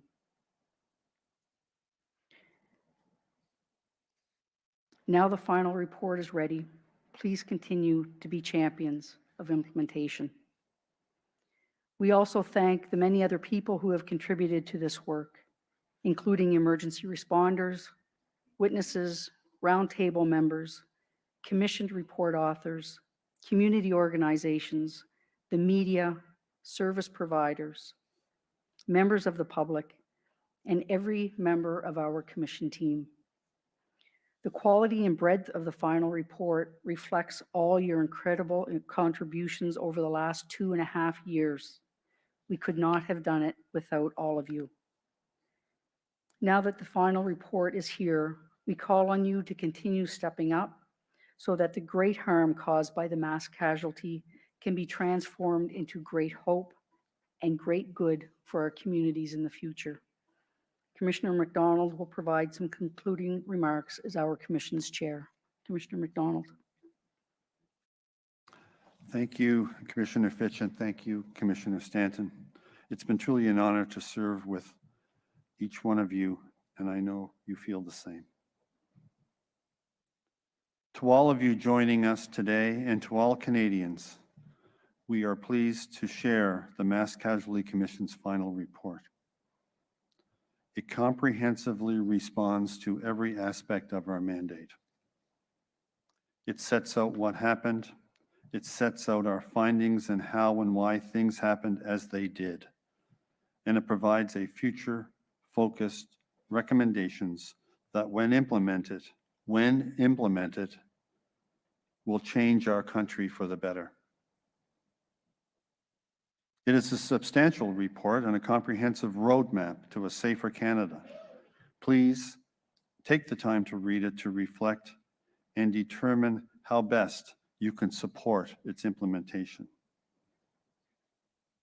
We recognize that this is not the first report to make findings and recommendations like these. But with all of your help, it could be the last. Let me repeat that. With all of your help, it could be the last. Prime Minister Trudeau, Premier Houston, all premiers of provinces and territories, all municipal leaders, police leaders. Commissioner Duhaime is here. We very much appreciate that. Right on this stage, to my left, Commissioner Lucky gave this commission an undertaking that she would champion our recommendations, and we feel that that ought to be considered an institutional undertaking and rely upon you, Commissioner Duhaime, for that. To community-based organizations and all of you, this is a blueprint to transform community safety in this country. This is a blueprint that can make Canada a world leader when it comes to community safety. This is a blueprint that, when implemented, it will establish that those wonderful, dear lives that were taken on April 18th and 19th would not have been taken in vain. Those lives cannot have been taken in vain. That cannot happen. Future acts of violence are preventable if we have the will to do what is necessary. Ce n'est pas le premier rapport à faire, ses conclusions et ses recommandations, mais avec votre aide, ça pourrait être le dernier. Les actes de violence sont évitables si nous avons la volonté de faire ce qui est nécessaire. Turning the tide on the underlying causes of violence in our communities will take courage, it will take commitment, and it will take collaboration. It will take the courage to admit that we face a set of interconnected and complex challenges, which means we must resist the default to simple answers and impulsive responses that have failed us all too often in the past. As a country, we need the commitment to keep going month after month, year after year, making steady improvements and sustained efforts to shift entrenched values, fix broken systems, and make violence prevention our guiding star. Most important of all, it will take collaboration from all Canadians, including leaders, policymakers, first responders, service providers, public institutions, community groups, and members of the public. So we are relying on the various offices, the Prime Minister's office, the Premier's office, all levels of government, police leaders, all police leaders, chiefs and leaders, relying on you to do right by all those whose lives were taken, and to do right by all those who remain suffering in heartache. Surtout, il faudra la coopération de tous les Canadiens, faisant de la prévention de la violence notre principe directeur. By working together, you helped us develop meaningful, practical, and sustainable recommendations for the future. Now we call on you to implement them and make our community safer for everyone. We all have a lot of work to do. It's time to act. Thank you. Merci. Namoltis.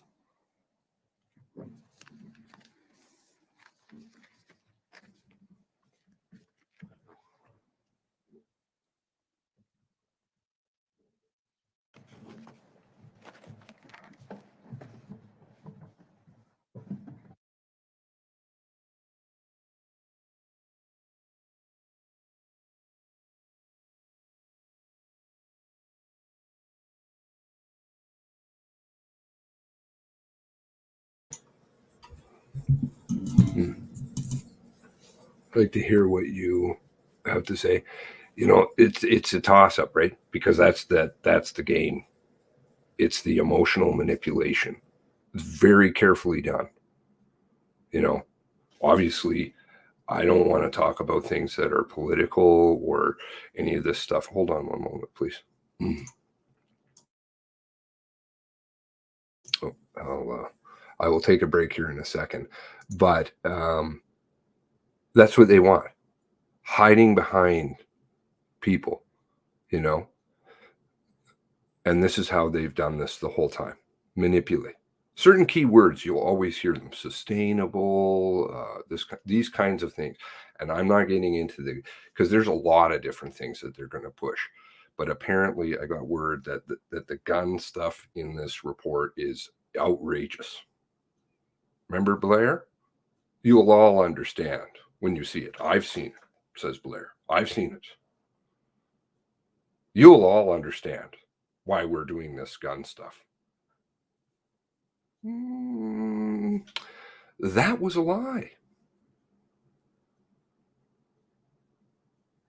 It was all predicated on lies. It's a foundation of sand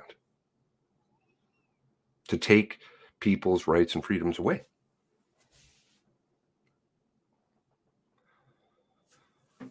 Criminals don't register guns. They don't need to, right? So let's just say another hypothetical tragedy were to happen again, and you took all of the law-abiding guns away, like Tara said, so that people can't defend themselves, and now you have criminals who are running around with guns, not registered. How do the people defend themselves again? They don't. They just become more fodder for the machine.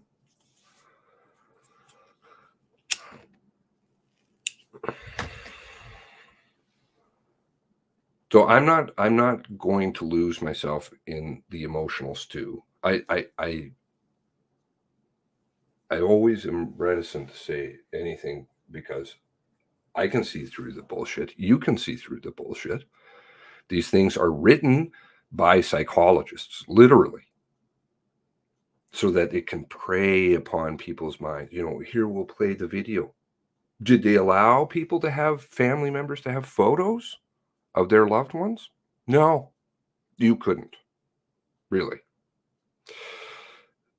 That's a bit of a quandary, isn't it? No more interruptions. We need decorum. Somebody pointed that out in here? Excellent. You know, you guys are listening so well. I forgot about that one. No more decorum. Like, we need decorum. Shut up back there, family members. We need this to go through. Tara said, mandate things. Make it law. No. We just need more training, more money. But really underneath it all, they're bringing forward, take your rights away. So innocent people got killed. Families and lives were changed. Friends of families. Their lives have been changed permanently. So that others could manipulate, use this tragedy to manipulate agendas that they want. That's evil. That's predatory.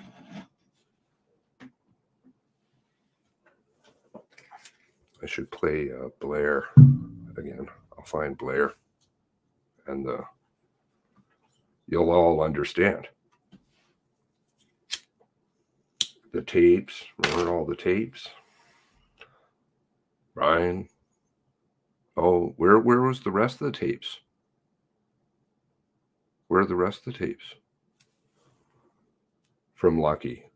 Look at the emails. All you have to do is look at the emails at the beginning with Lucky and Ottawa. All they're asking for is the guns. What about the guns? And if you could get that other stuff to us too, that'd be great. But we need to know about the guns. That's backward. Backward.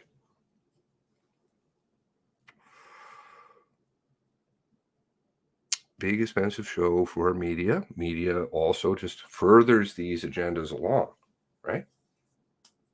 It's interesting to watch what's going on down in the United States right now.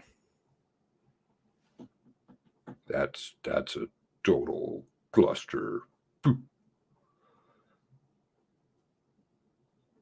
And I don't think it's any. In fact, I know. I don't need to worry about that one.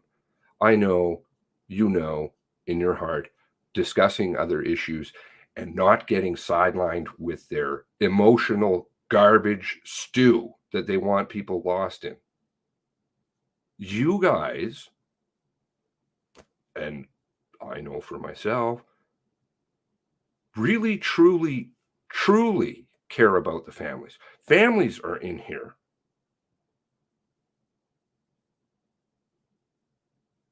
They care.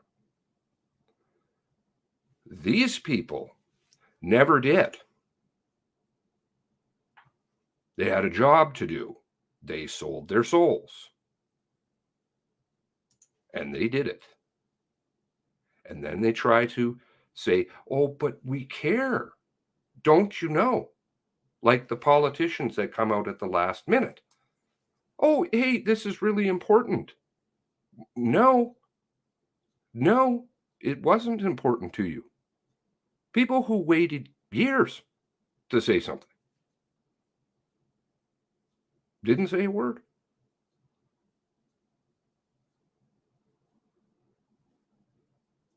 They're part of the system.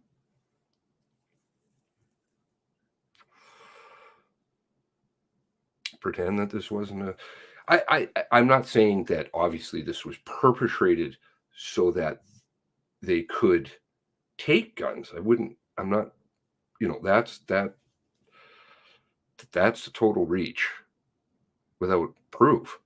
You need massive amounts of proof for something like that.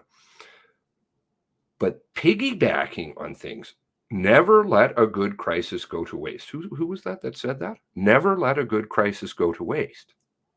And they love it.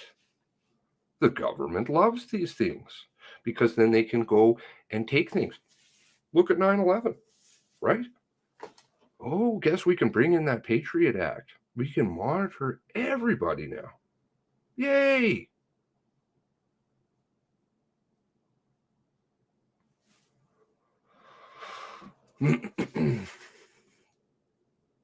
Oh yeah, Tara spoke some truths, man. It's beyond money. It's raw power over human existence. Sure. Emasculate, make everybody weak. Hide behind women. These people literally hide behind women. That's sad. We care about women. This is why we do these things. That's not why you're doing things. Tell the truth. Cared about women. You could care about Tara. She was right there. No, we know why you're here. You don't need to say anything. Just clamp it about that family stuff. No more interruptions. If you keep doing that, you'll be removed. Those kinds of lines, those things are going on. You'll be removed to family members. What?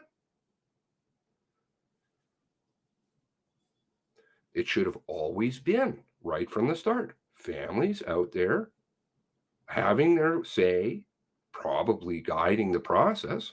I think that would have been fantastic. I advocated that from the beginning.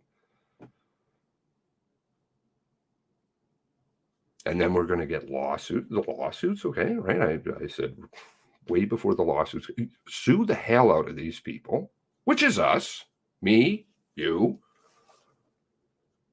so that you can get people under oath, so that maybe you can get something out, under discovery.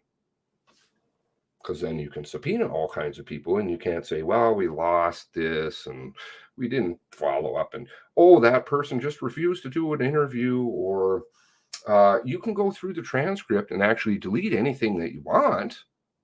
You don't have to have anything out there. What? No. If you witnessed a crime, you witnessed a crime. There isn't kind of really options on those things, Yeah, I'm just going to go through and delete the fact. Imagine if you did that. I'm not conflating the two together, but imagine if you did that with criminals.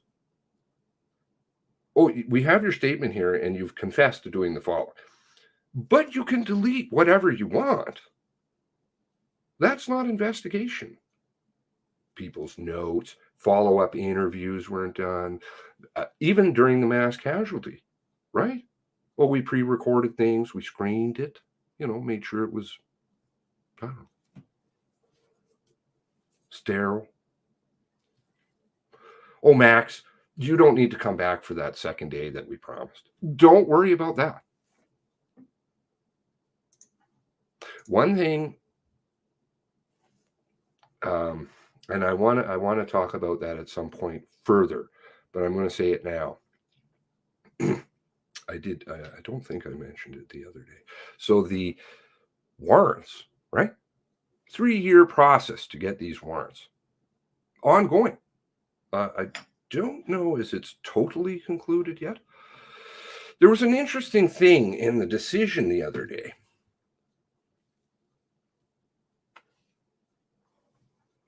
So, as I told you, the warrants were, I believe I may have told you, sorry. The warrants were sent to family members and people in and around March 3rd, the latest removal of redactions. March 3rd. Keep that date in mind. Okay, so March 3rd, they're getting supposedly the latest removal of redactions. I have issues with this for the following reasons. There are literally, I don't even know exactly how many warrants there are. There are fucking piles. I've got tons. Hold on one moment, please.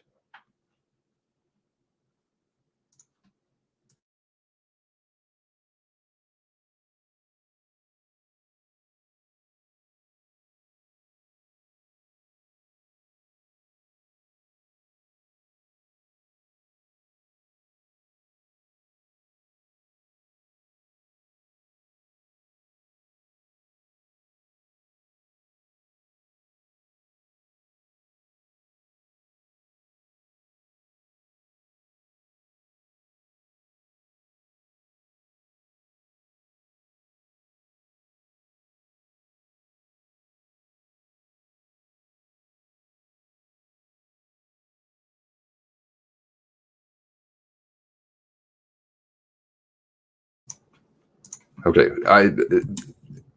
am I coming across because apparently, hello? I don't know if I was, somebody let me know that I wasn't possibly on the air. Hopefully I'm on the air. Can somebody just let me know?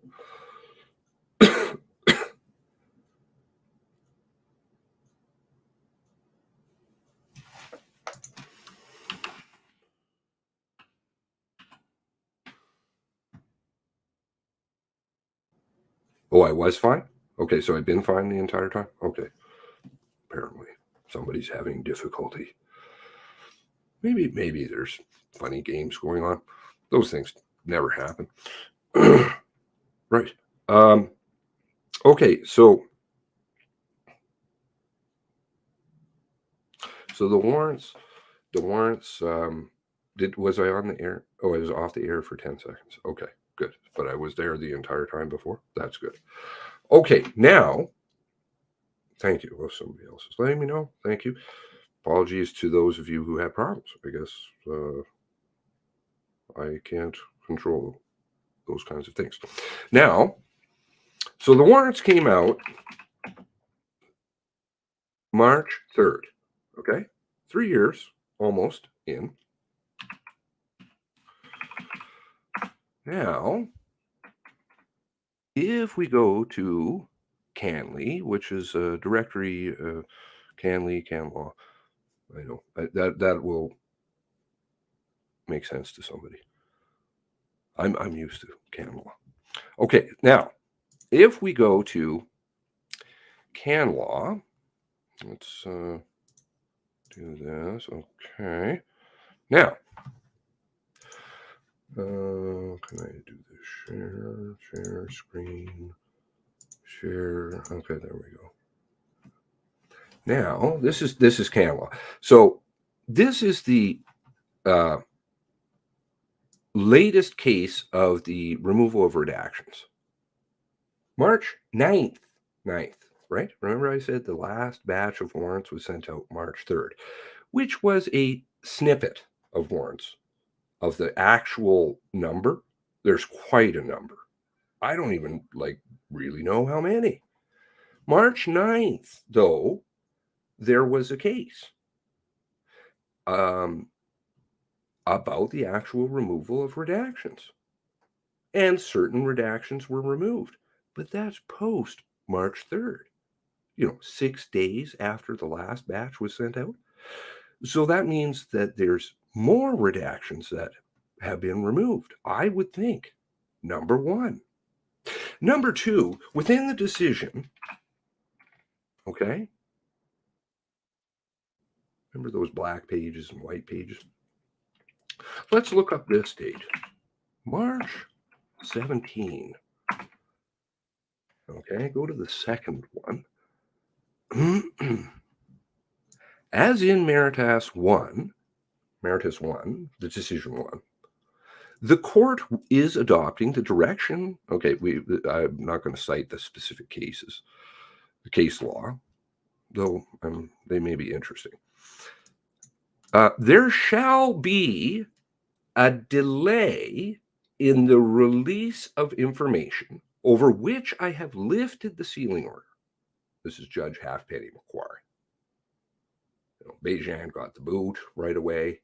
Halfpenny Macquarie came in. Made some interesting decisions on redactions. I don't think they really followed the letter of the law. Not really sure. But in the decision shall be the release of information over which I have lifted the sealing order. The particulars of the enumerated paragraphs in Appendix C, and Appendix E cannot be released before, what is that? March 17th, 2023, 10 a.m.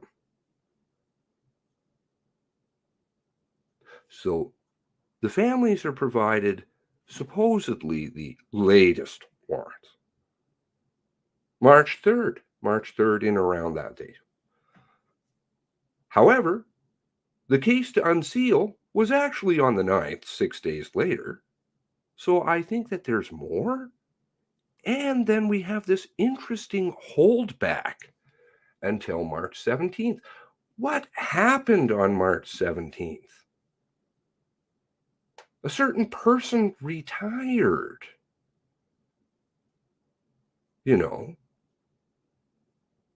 That lucky day of March 17th. Onslow, the incident down in Onslow about the shooting and stuff also happened on March 17th. I don't know if that has any bearing. But why would you wait until the 17th? The delay is provided as an opportunity to respond to file notice seeking further consideration of my decision. If you disagree with this Government of Canada, you can come in and appeal it.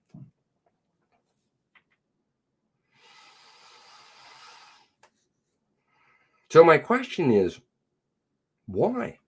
So if you go through the appendix, okay, these appendices, you'll see this release. I believe these are the holdbacks. Okay. Now I've gone through the warrants, and the information is in fact redacted. Right? Of course it would be, because the warrants that were sent before any rulings were made, and obviously before the 17th holdback. What do these holdbacks apply to?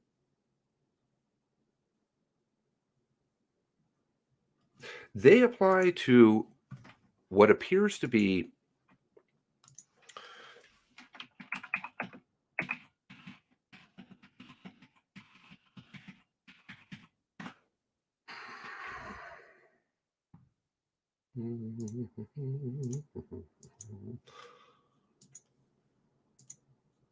this organization, Day, Kelly and Associates, chartered professional accountants. And I believe a particular employee at Day, Kelly and Associates. So what is exactly the holdback with professional chartered accountants. And why is it until the 17th? I haven't come up with a solution. I really do hope that the RCMP does supply current warrants which apply to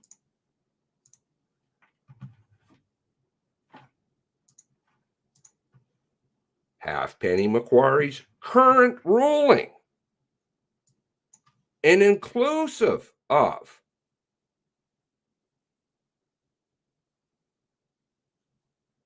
the holdbacks until the 17th.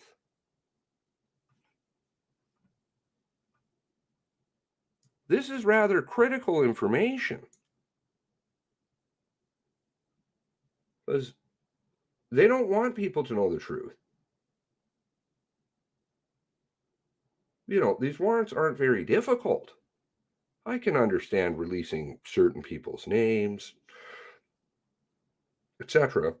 And she seems to be definitely more in line with my lay person opinion of law in her ruling, personal identifiers, those kinds of things. But you can't have, say, for instance, one thing that I noticed was an entire paragraph blacked out. Logically thinking, the entire paragraph is not filled with personal identifiers, like just addresses after addresses or whatever. It is a written statement.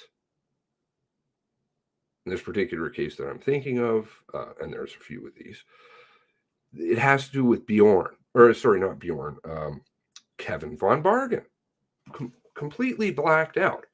The words like the and of, you know, those things aren't personal identifiers. So what's under those blacked out paragraphs? Like I mentioned the other day, we learned through these warrants that the RCMP, now if they want to have more gun legislation, etc., well, that's going to be difficult because according to James Banfield, in 2 statements, he spoke of weapons, multiple weapons that he had registered. He defined what they were, the .303, 12 gauge, I think he said a 30-30, 30-aught, 22s. Yeah, he actually spoke about a gun that he received from Tom. You know, Tom. And he said, oh, don't worry about that. They're all registered. You guys have that in 2 statements. But the problem is that in the warrants, the person who is in charge of checking weapons, NWEST, National Weapons Enforcement, with RCMP, Payton, Sergeant Payton, ran a check on Brian Brewster and on James Banfield. Guess what came up? According to the warrants, which Angela Howerluck reviewed Payton's report and then signed off on herself. Sergeant Payton said there were 0 weapons that were registered. How does that work? And the only thing, you know, there's a couple of explanations that you could come up with, but certainly one of them is your fucking registry is totally broken to begin with. And now you want more?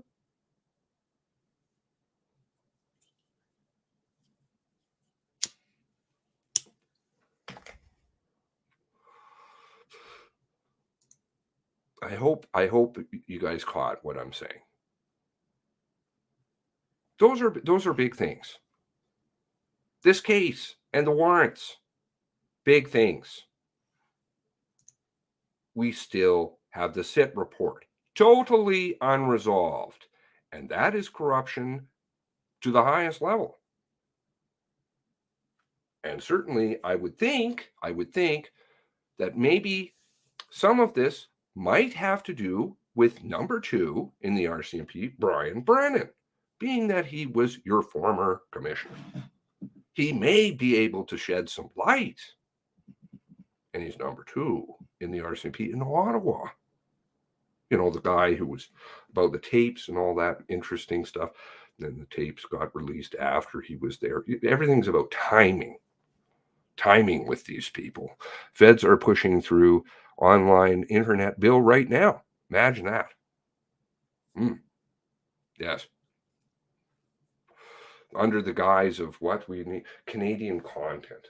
Is that what you're referring to, Glenn?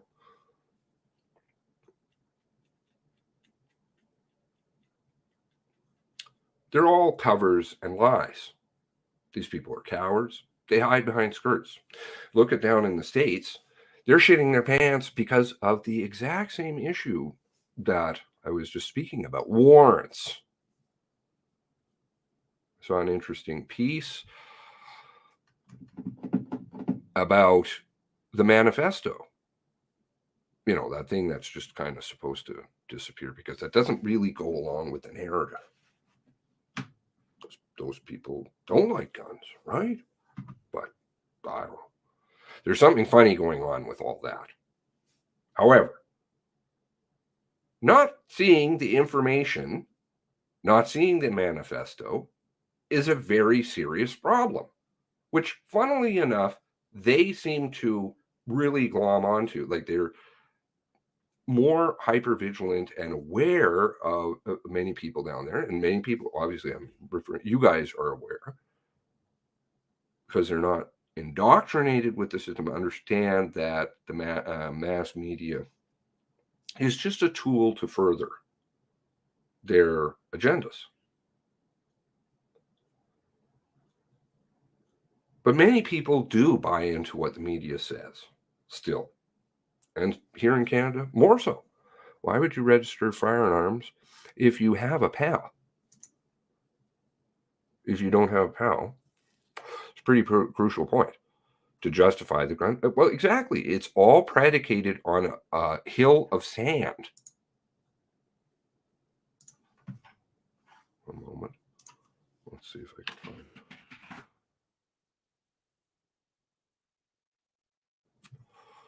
I know it's certainly on my video. The hard work you guys have done. You guys have done exceptionally hard work. Those people like to think that they've done something. You know. And you do it.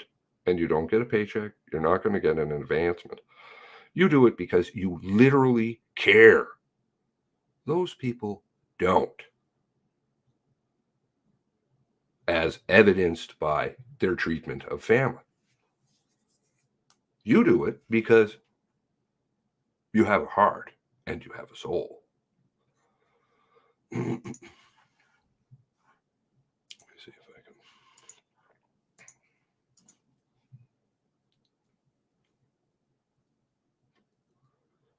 Oh God, you see, I clipping stuff.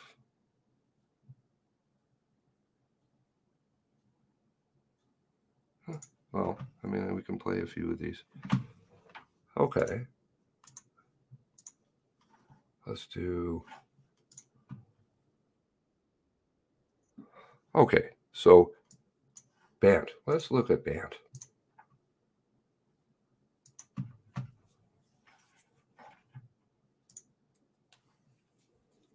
This is Tom McDonald, Tara's lawyer at one point. Let's listen to what Ben said. I furnish his notes. You said earlier this morning that Ms. Long arranged for cleaning services. Correct. Her recollection is that she did not do that, and maybe another individual did that. Do you have any basis to disagree that that is not her recollection? I know in my notes that I wrote that Ms. Long, or I believe I read my notes last night, and there were 400 plus pages again. So he read his notes. He wrote the notes. He read his notes.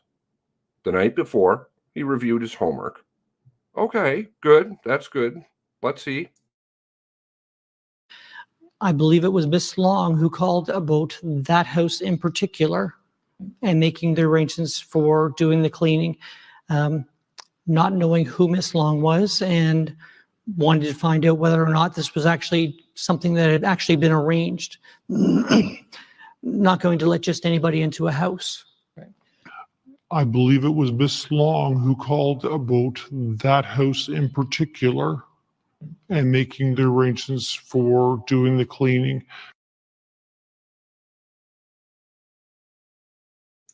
Oh, this thing is just filled with this kind of stuff.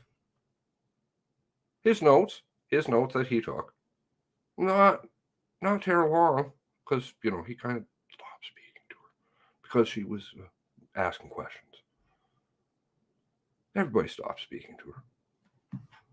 One person who actually did speak to her, funnily enough, I believe the bus is driving over. So let's see if I can find, though, I digress.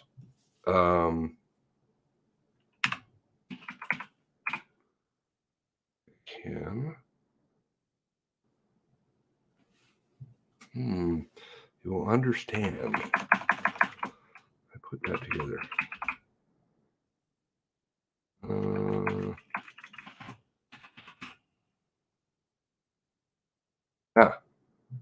Is it this one?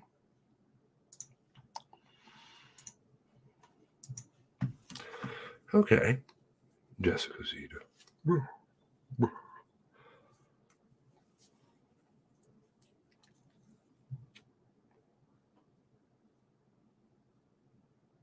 You're watching what? Sorry? I wish I could do like how other YouTubers, but I only can work with what I got. And I'm going to stop beating up on myself. It's all good. We've made so much progress. Like when I go through and I look at things like, the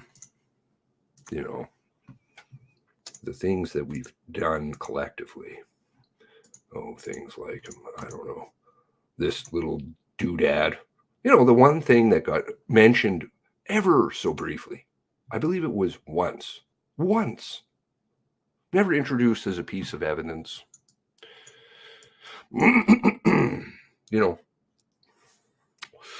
Or you could go to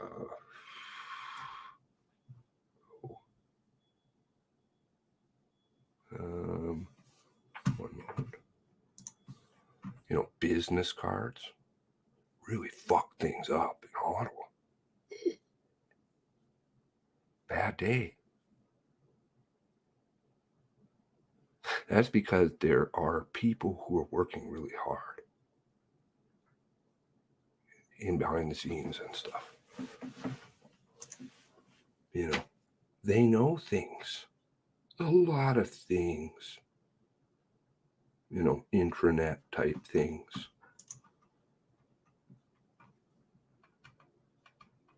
Funny nobody's investigating that. Not that I particularly want that, but I think they'd rather it just disappear. Text messages. Remember text messages that were sent? They got introduced as a piece of evidence. That was a good find, too. Conflicts of interest. What else do we have? Lots of them. Business cards. Oh, yeah, conflicts of interest. I suspect there may be some more conflicts of interest. Family members. Family members of RCMP. That is very possible. Now,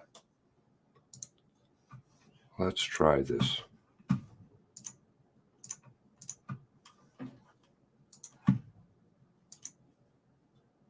Okay. What was this? 5 months ago. Okay. Trudeau promises gun control legislation after deadliest shooting. in Canada, in Canadian history, right? April 20th, of course, right away, because that's what's really the key concern. Let's see what things are in here.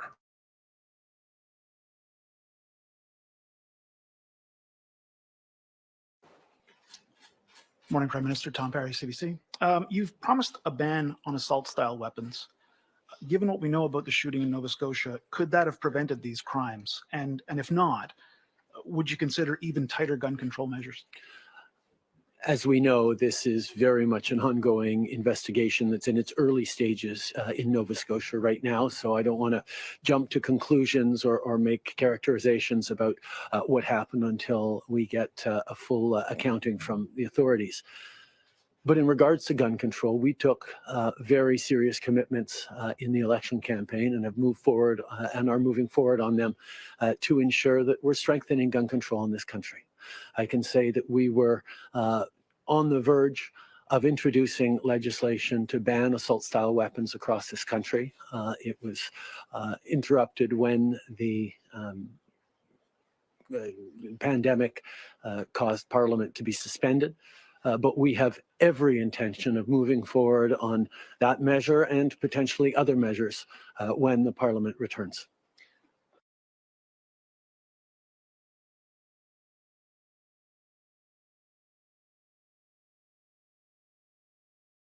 This is on the tweeters. CBC Power and Politics. Quote, the weapons used in this offense are very relevant to the work that we have done today, end quote. Bill Blair says, Canadians will have a better understanding of how today's gun control announcement, based on, predicated by the events of April 18th, 19th, on people's, literally on people's bodies. Gun control announcement connects to the Nova Scotia shooting when the RCMP concludes its investigation. We're going to understand. You're all going to understand why we're doing this. Okay.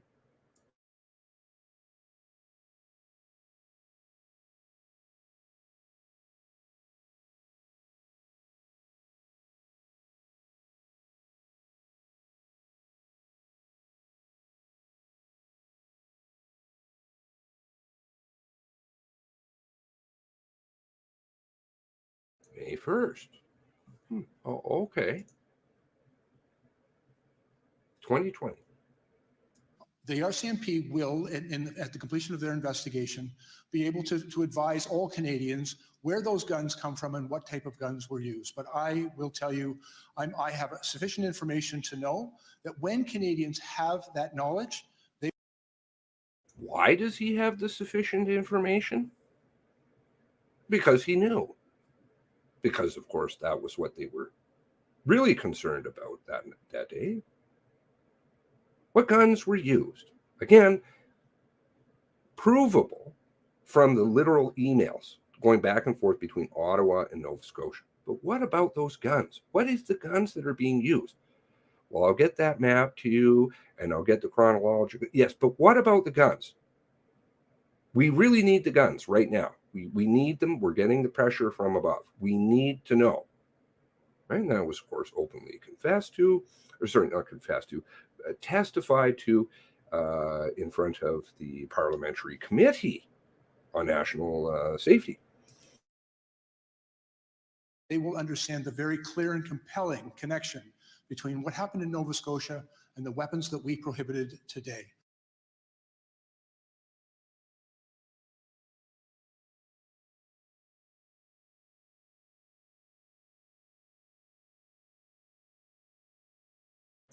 Pesky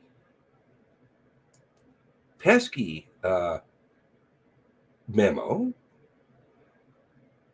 right? Again, you can also go back to the emails because they had run the checks on the guns earlier. With respect to the firearms in the government's possession, this component of the investigation remains active and involves other domestic and international law enforcement partner agencies. At this time, I can only provide limited details.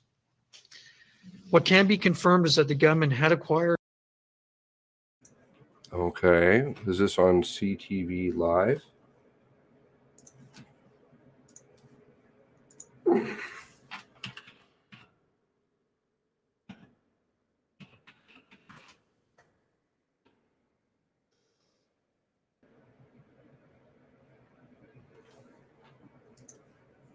Going to try and find it. Thank you for saying that.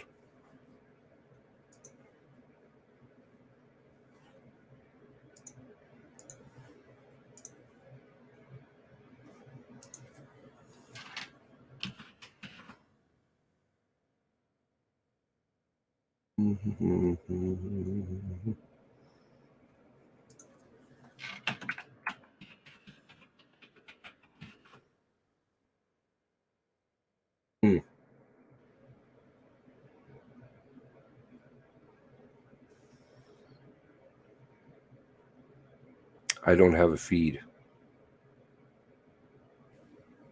Is it just on your guys' TV?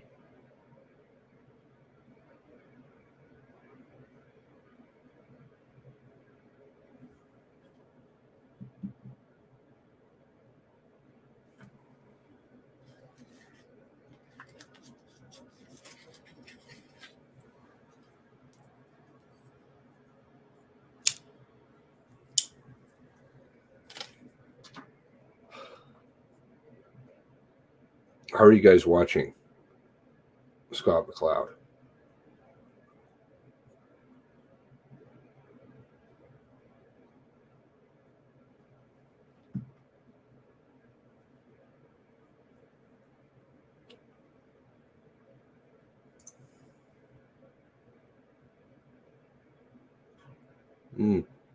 Yeah, that pesky. CTV Live on my phone.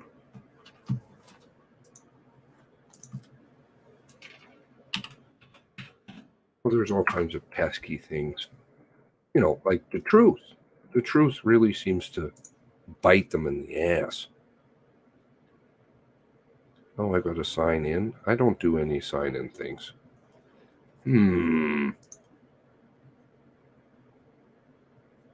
Yeah, I don't. This is a problem. Hopefully somebody is screen recording it. Okay. Blah, blah, blah.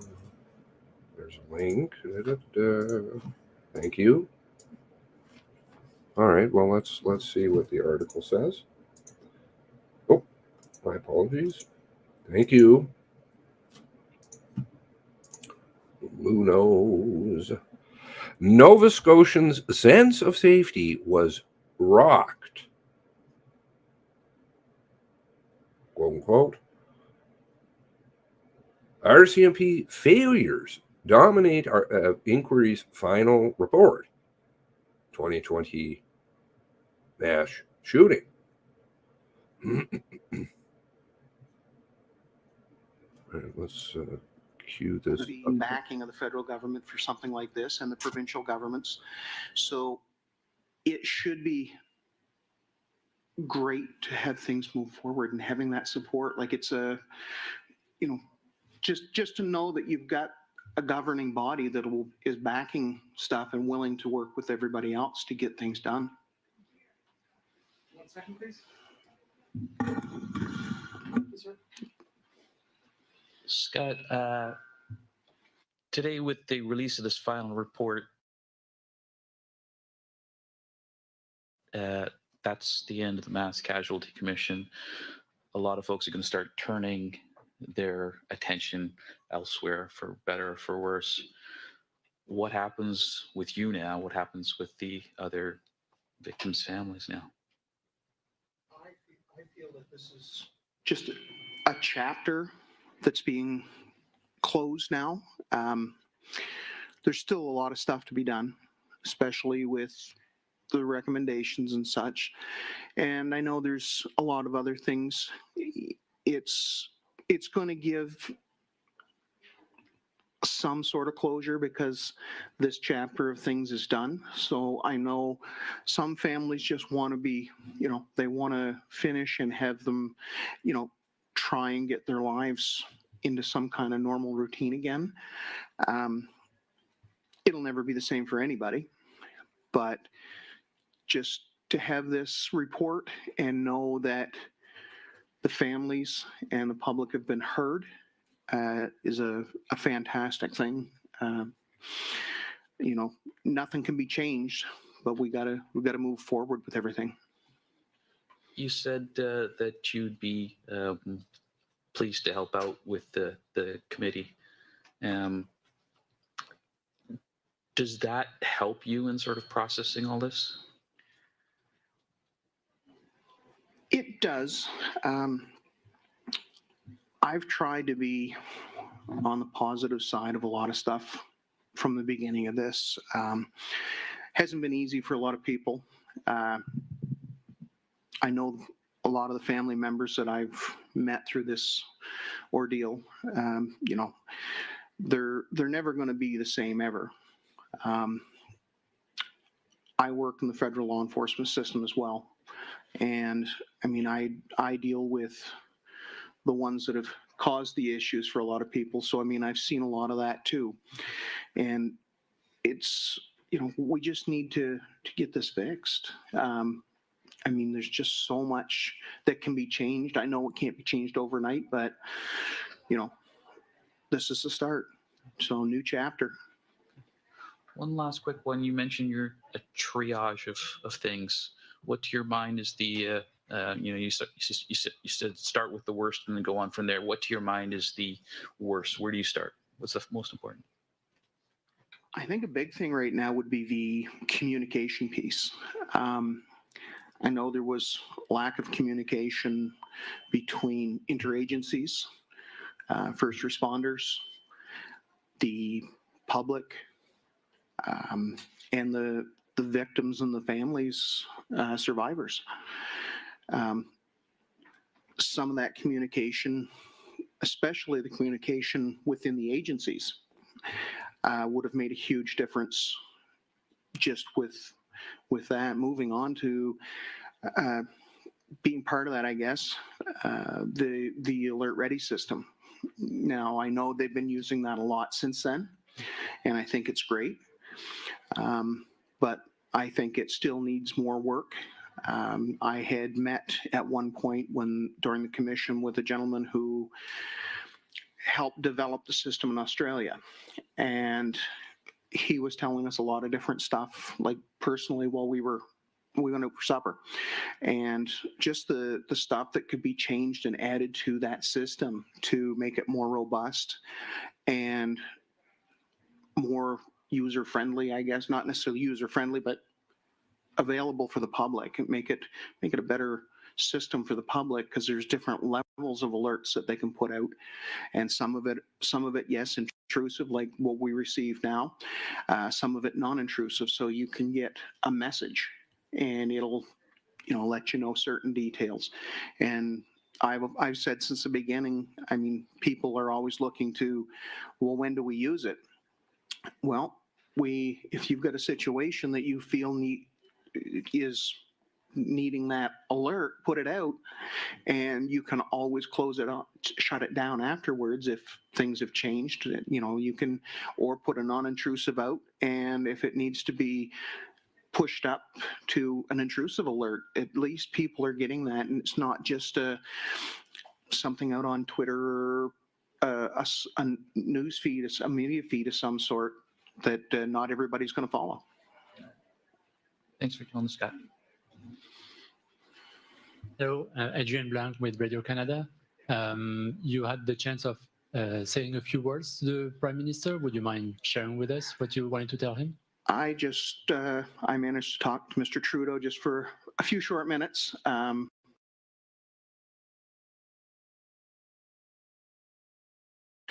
Have conversation with him that'll revolve around a lot of I'm not 100% sure what I'll have to say, but I know there's some questions and such forth that I'm going to be working with to see if I can, it'll be stuff that hopefully, if I can get this meeting, which I'm hopeful of, the old saying, put a bug in his ear, and that's what I'm hoping for of meeting with Mr. Trudeau. What do you think the message is for the memory of your brother today? Well, I think everybody, I would hope that everybody takes away that we've lost loved ones and friends, and that if, we lose anybody, it's not easy, but if something positive can come out of this, like I've said to a number of people that I've become very close friends with, it's a horrible way to make some new friends, but at the same time, I've made some very close friends, and it's a different bond than you would make with a lot of different people, because you share something so personal that I tried to take something positive out of this with such a negative situation, and those are the positives that are going to come out of this report and the friends that I've made. I'm looking at something that's being positive, because it's been so negative. And I know some people do that, and you don't have to respond, but some people think of their loved one who passed. And in such a day like this, what would you say to your brother? Well, I know we work together as well, and I know he'd be happy to see how well I've presented myself, and I've tried to be positive and outgoing with as many people as I could. And I know some people aren't always that outgoing, especially when you're dealing with something like this. So, I'm sure he's happy with the fact that I've come forward to speak with people and, say my piece with people and just be around and been there for friends. I've reached out, during the commission, I reached out to another family member who couldn't make it today, just to see how they were making out during the release of this. Hi, Casualty from CBC. I just have one question. As you know, there were some people, in power in that room, including the Prime Minister, the head of the RCMP, other people from government. What is your message to them, to those in power, if they do not heed, if they do not listen to the report's recommendations? My thought, we've done the initial part of this, and I'm hopeful that they've listened.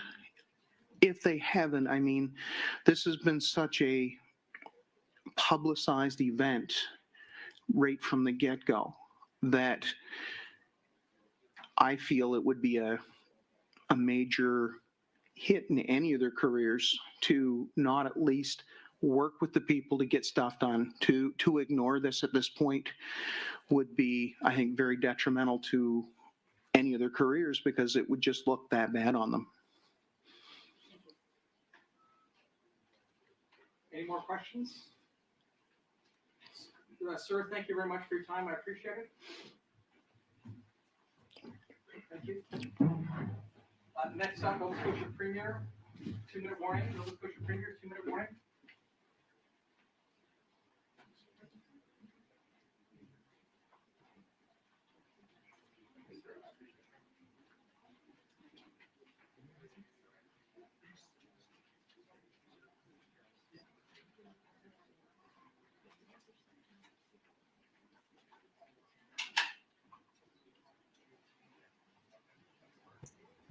I'm not seeing anybody who has a positive opinion of the MCC's work. That's an interesting takeaway he's got. Wait, good sir, wait, did he do it?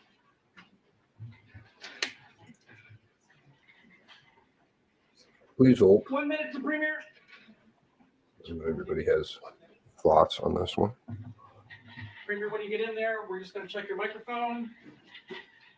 Because it's your communities and things too, right? Obviously, your opinion matters, and the policing with the RCMP across the country and the MCC's work to protect Canadians.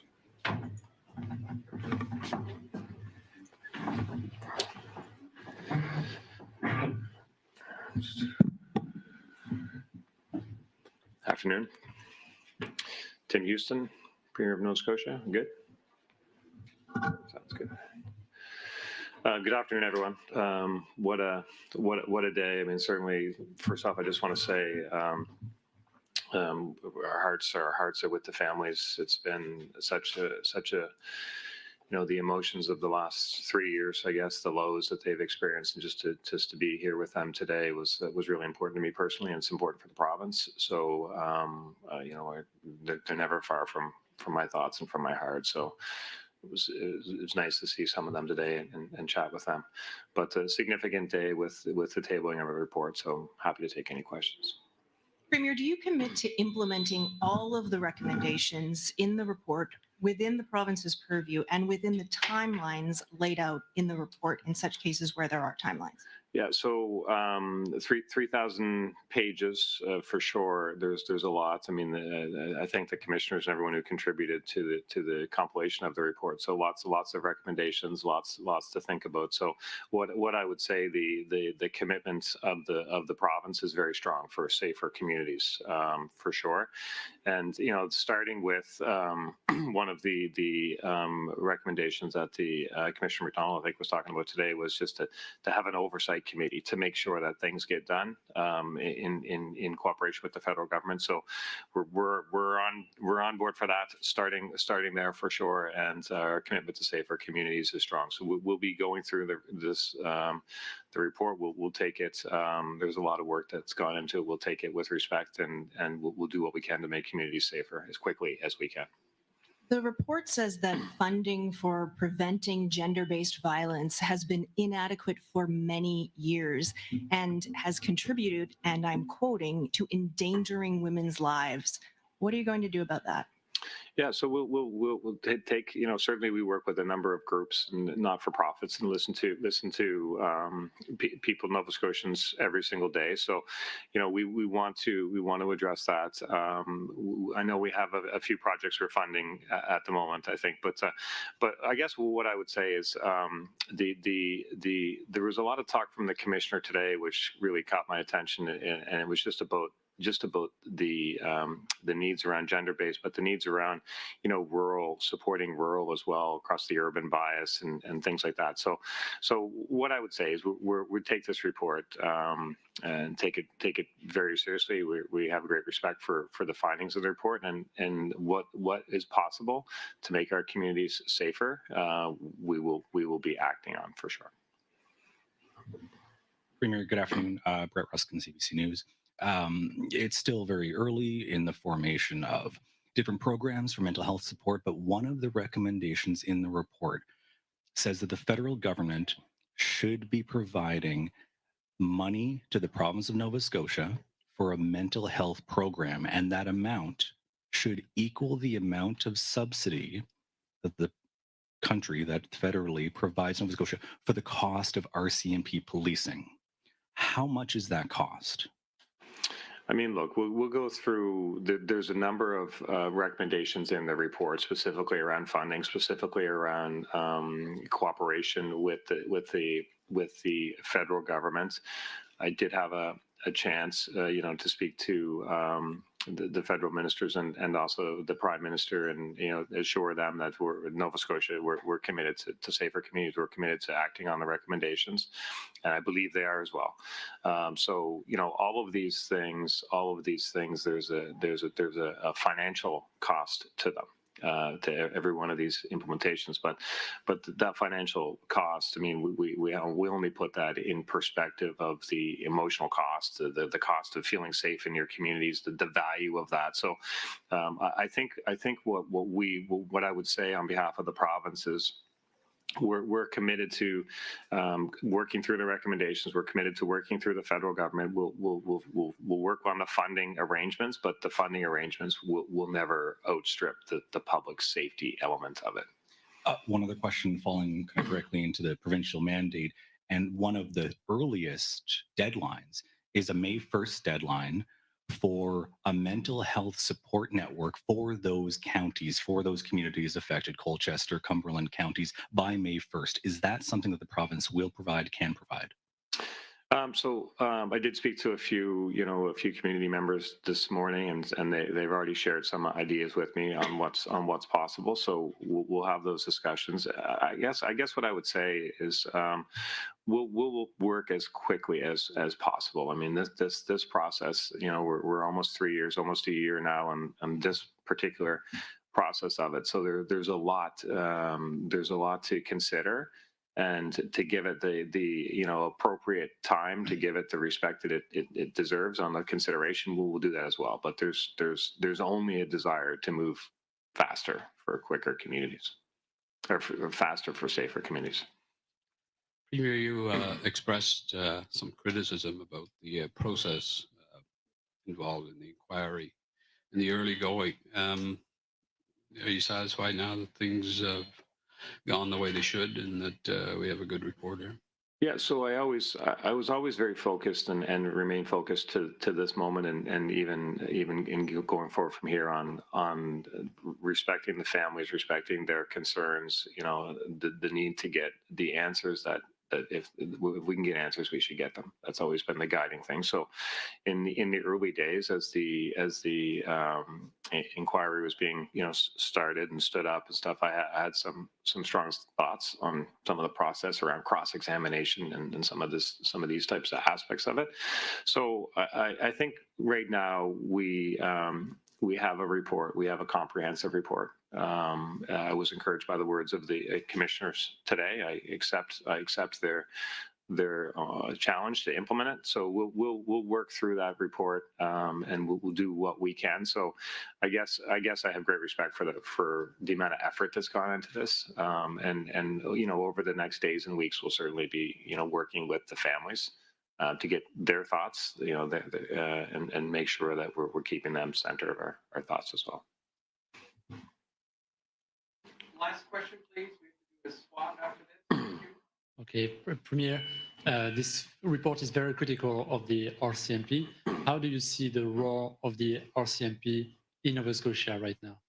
I think the whole question about policing, the whole question about rural policing is centered to this discussion. So we'll work through the recommendations. Our only objective is to make sure that people are safe in our communities. So how we're policed, how law enforcement personnel are trained, those are big discussions to have, and we're anxious to have those discussions. So, thanks so much, Emma.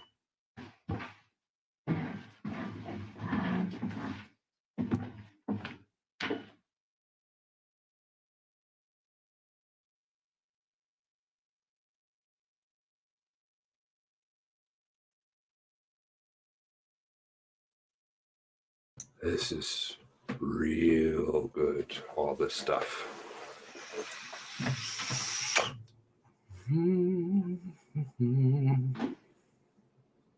Okay, so 41 of you voted, not one of you found positive. Jack, we're going to break at 2:01 Atlantic. We should have the start of the Mass Casualty Conference.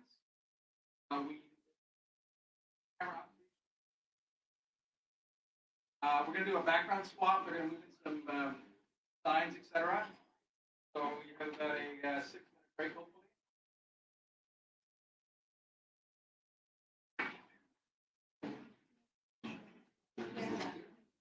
hopefully. I'd be curious to hear what, but I missed all that, what Scott McLeod found to be good in this process. So this is a very interesting response, but I didn't hear it. What did he say that was positive? Setting up boards down the line or something? Or the talk that he's going to have with Trudeau? I'm not sure. I didn't get that.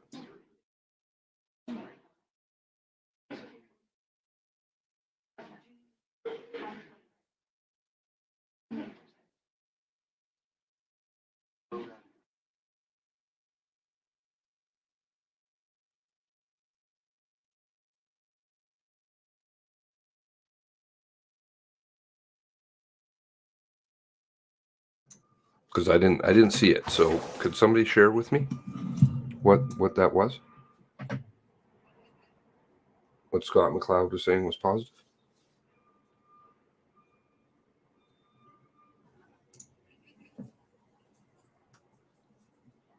Done a good job keeping this one under the wraps, eh? Outside of Canada.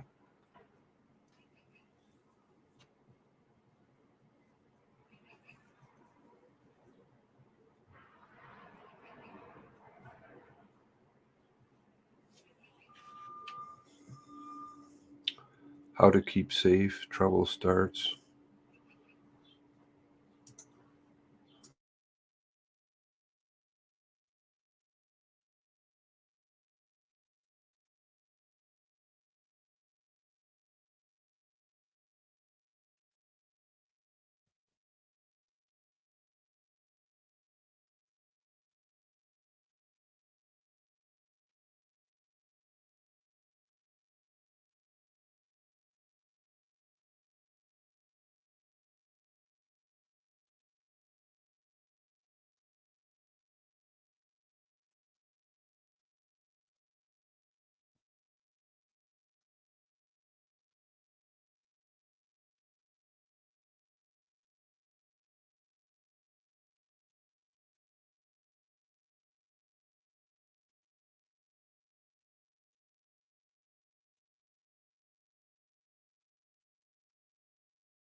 He said he was glad that families were heard.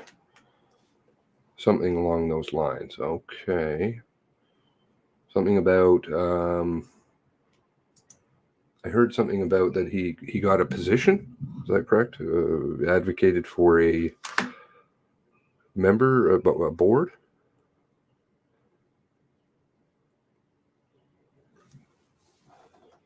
Families? Again, I'm not following how this is, how the anything came out about 1819. I haven't gathered that one. He got a board position? Okay. I just it's unfortunate I missed it because I like to have the lay of the land. So it's hard to say when I don't hear all of it, but thank you for catching me up here. The board, to be on the board for implication. So somebody called and said that he's been in talks about that for some time or something with his lawyers. Is that? I guess that would be, I'm not sure who represents him. Is that Rob Pino?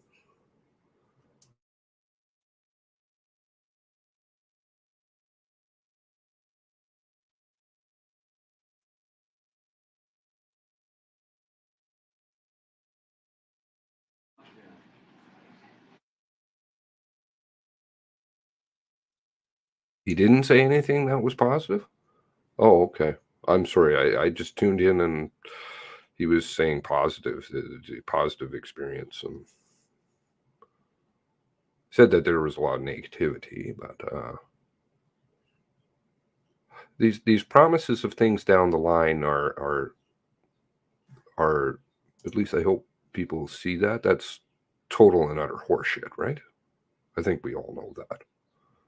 I'm surprised that that's not being seen, but by certain people. But maybe they're aware of something I don't know.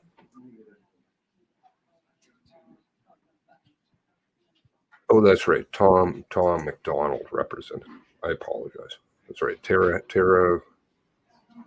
Tom McDonald, and then Scott McLeod. came along sometime after and retained him. Tara wasn't very happy with Tom McDonald's service, but is my understanding.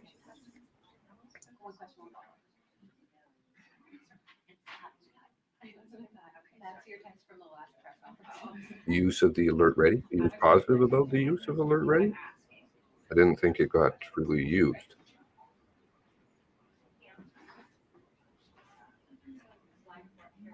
He did use the words look for the positive or something to that effect. Okay. So basically everything was shit about it. Is that what he was saying? Or was he more positive about it?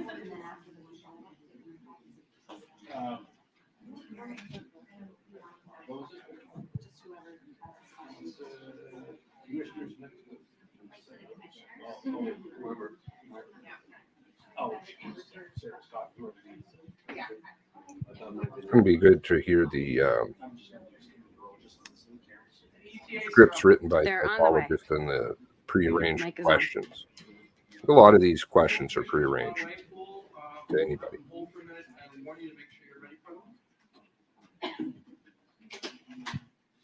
Oh, okay. Thank you, Cheryl. Yeah, they seem to use.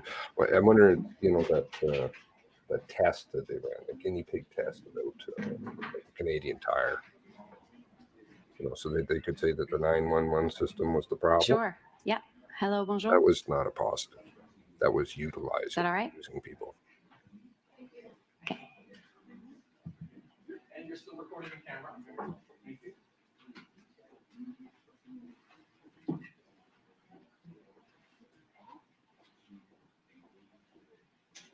They're coming. Oh, the mask is still around, I guess. Oh, purple. Is that purple hair? Oh, yes. Okay. Just so I've got it straight here. Masks and purple hair.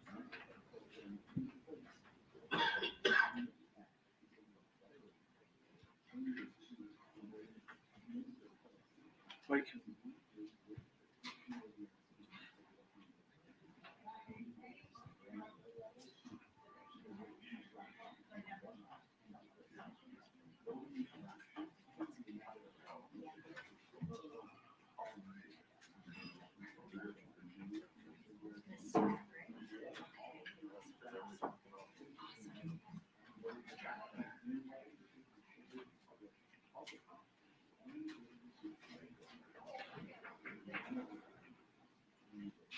Still waiting for a realistic update. Cool. Still waiting for a realistic update.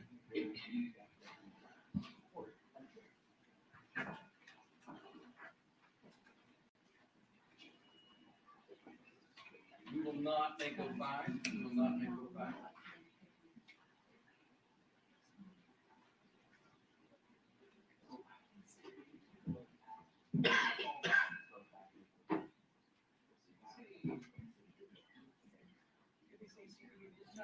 I have some predictions on the next commissioner. Are you ready for them, CDC? Okay, who's that? Maybe down your way. Was that CDC or CDC? Okay, CTV, are you ready? You're ready, Commissioner? Thank you. We're ready, thank you. Here we go.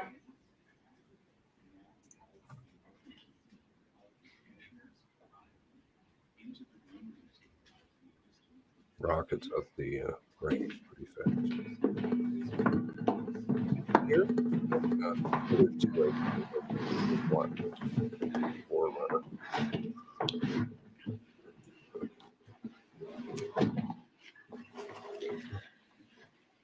Get that Hello, water bonjour. in. Thank you for joining us this afternoon. My name is Sarah Simpson, Senior Communications Advisor with the Mass Casualty Commission. We have 45 minutes for questions today. You can ask one question and one follow-up. We also do have media on the line, and we know time is tight, so we'll do keep it tight, keep it quick if we can. So we can get started right off the bat. Kayla, do you want to start off? I do. Thank you. Commissioners Kayla Hounslow with CBC National News. Thank you for taking our questions. You've certainly outlined a number of inadequacies, but can you answer this question directly for Canadians? Did the RCMP fail the public on April 18th and 19th, 2020? I can say it no better than Officer Campbell on the stand when he apologized for failing and saying he would do better. Our concentration has been on systemic failures as opposed to blaming you, and you. He, in a very heartfelt way, said to the world that we failed you and we'll do better. And he's a high-ranking RCMP member. Thank you. A number of your recommendations outline putting together advisory groups to study national issues and national strategies. Do we really need more studying after the Mass Casualty Commission? Yes, we do. Oh, I'm sorry. You go ahead. Sorry, I was going to say they're advisory groups. They're not more study, they're input. So what we talk about is a community-centered approach and collaborative approach. And community safety requires all the partners to be at the table and talking with one another. So it's not more study, it's how do we get this done in a good way so that it's cohesive, coherent, collaborative, and actually gets us where we want to go. Oh, the buzzwords, the communist buzzwords. Excellent. Next question. Cohesive, collaborative. Tim Busquet, Halifax Examiner. The report, we just heard from Ms. Zita, she praised the report on its analysis of what happened with Lisa Banfield and also the suggestions moving forward. I have a specific question though, which is what I did not read in the report. It's long, maybe I missed it. Was anything that could be done to make Ms. Banfield whole now specifically?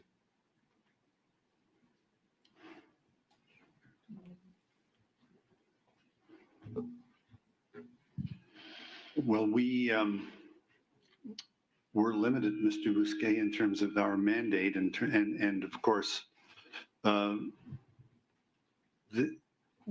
our mandate was to determine what happened, the causes, context, and circumstances. And if you don't have blame. As you know, a lot of the report dealing with intimate partner violence, family violence, and domestic violence. And we have provided a lot of detail involving Ms. Banfield's experience. And Brenda, detail? Unless you have something specific in mind, our work is over as far as our mandate is concerned. Whatever other recourse Ms. Banfield would have would be between her and her counsel, I presume. If I'm understanding your question correctly, maybe I'm not. I suppose even just a broad statement to the public about how we as a society should be treating and dealing with Ms. Banfield. I often hear similar statements coming from judges after wrongful convictions, that sort of thing, saying we should embrace this person, we should accept them into our community. That's we identify her as the first victim on the 18th. I thought you can't find and no uncertain terms. Find that too. Thank you. Right, go ahead. Commissioners, thank you very much for the report. Very extensive with your recommendations, obviously. The one series of items that are missing, there's calls for funding. How much funding are we talking about? For example, we are talking about epidemic level funding. What dollar amount are we talking about here? What would you recommend?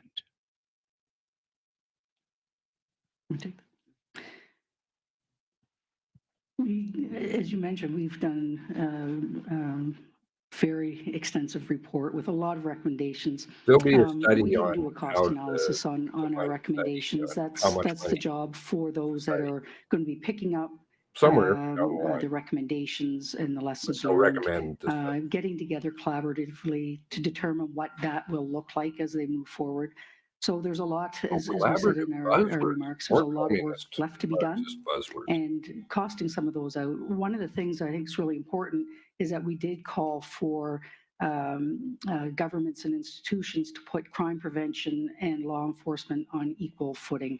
And so I think if that helps at all, that is part of the formula that we would expect people to weave into rolling out our implementation plan. And it was clear that you mentioned other reports that took place that have happened in the past that have called for reformation to the RCMP, 2007, 2020. What will happen? What needs to happen to ensure that 2023 isn't added to that list? There's a whole section of the report on management culture in the RCMP. Well, And more there's communist buzzword. some fairly straightforward ways in which culture can be shifted within a large organization, and we lay those out. Buzzword. So it's, I think, time for the RCMP to really take a look at how its culture operates. But that part of it is what we talk about as well in Volume 5. We have a whole section on everyday policing. So improving the note-taking, improving the supervision, improving overall openness and transparency in how decisions are made, in direction between advisory bodies, police boards, and so on. And so there's a number of concrete ways set out in the report for them to actually take on board, okay, we've been told this many times, but how on earth do we do it? Well, we've provided some very clear advice. No, what you suggested is more boards. You have nothing Heidi concrete Petrachik other with than take CTV. guns. Just following up on that, based on the testimony you heard from RCMP commanding officers, based on all the evidence you have seen, how confident are you that the RCMP can achieve the things you were talking about with the roadmap you've provided? I remain confident. We took a look at community safety as opposed to just policing and have made it clear. I mean, it was poignant when Addie McCollum said, I would have so much more time if I didn't have to do things I'm not comfortable with, like mental health calls. So we took a community safety approach as opposed to just policing. And I'm confident that that's going to resonate because they should be doing what they're really good at. They should be better trained at doing what they can be really good at and educated. And with a community safety integrated approach, If you're not educated by this point, carve out you need to go to a home, what a special they home. should be doing. And honestly, I see that as a potential win-win. As a follow-up question, RCMP management, you do talk about, they need to admit mistakes. Do you think that culture change can happen based on being in policing and in the justice system? I don't think it's only a question of, do we think that it can change? It must change. And we're very clear in that. It's imperative that police leaders get on board with making meaningful change and ensuring that they are engaging others in doing so. And so it's not a matter of can they must. And we've seen many reports that have called for transformation. The federal government has made a commitment to that. So you're going to make more recommendations and transformation of policing. And I think it's really important as well that this isn't just before. something that is directed at the RCMP in Canada. This is policing in Canada, and it's time to rethink the roles and responsibilities and how to share the responsibility of community safety and well-being for everyone.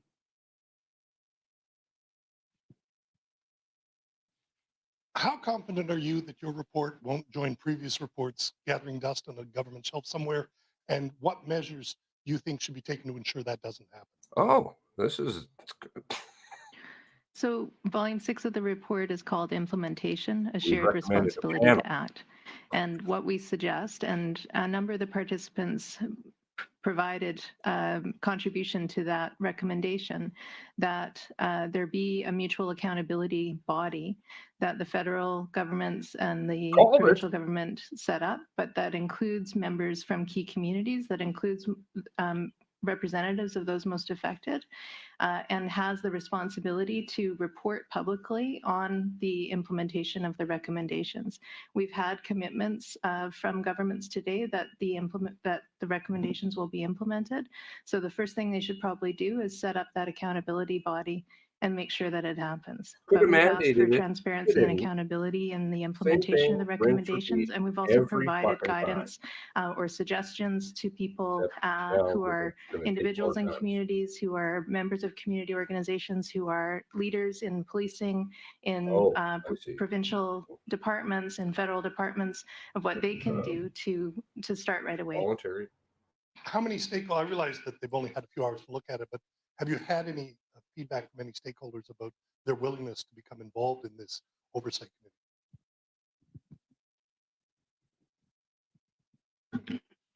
committee? Just going by the proceedings, they were helpful recommendations. I think Scott McLeod, for one, said it, and others have said it. Can you say who else? My sense of the room is they would be lining up on your board to be part of it. The community-based organizations, the participants.